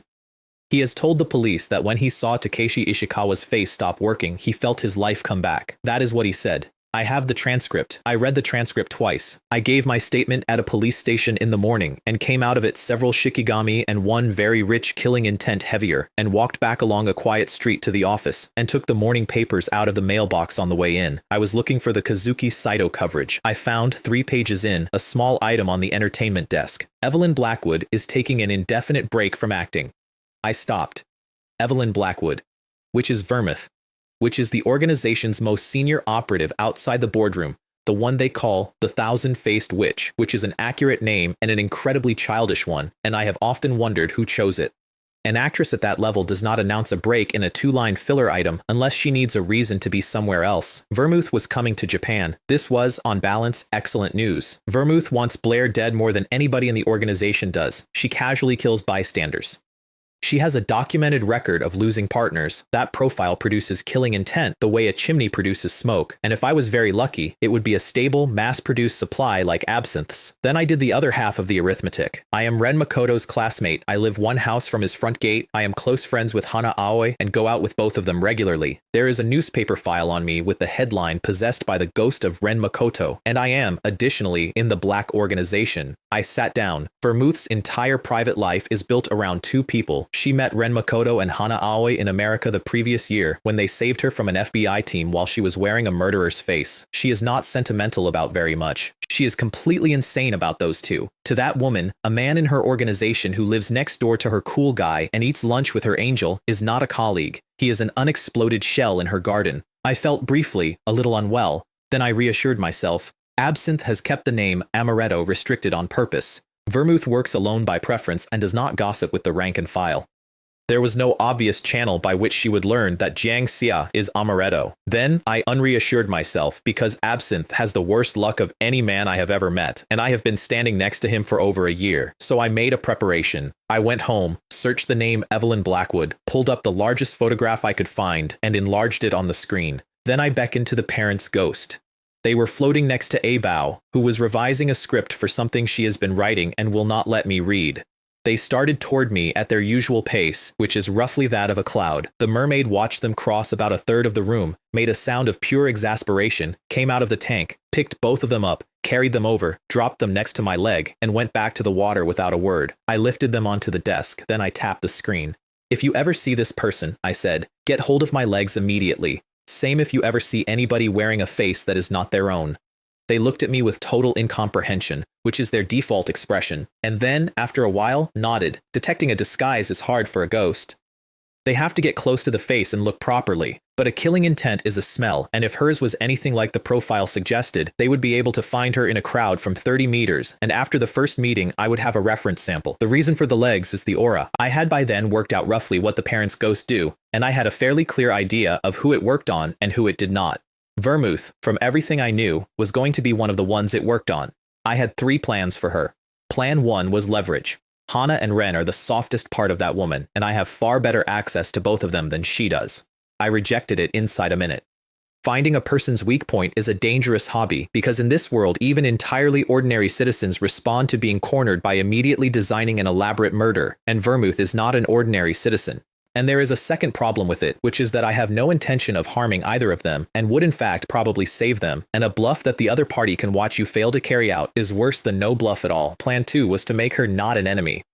Ideally, a friend. Realistically, a stranger who leaves me alone. Because on the specific question of Hana Aoi and Ren Makoto, her goals and mine do not conflict at all. Plan 3, if the first 2 failed and she committed to killing me, was to let her do it and take her body. I want to note the objection I raised to myself against Plan 3 in order because it tells you something about me that I would rather it did not. Vermouth is beautiful, wealthy, internationally famous, and has access everywhere. She is also a woman, and that does not meet my requirements, which would mean using her identity to strip the organization's money and pharmaceuticals and then finding a suitable young man to be killed by, which involves a great deal of risk and the loss of several ghosts in transit.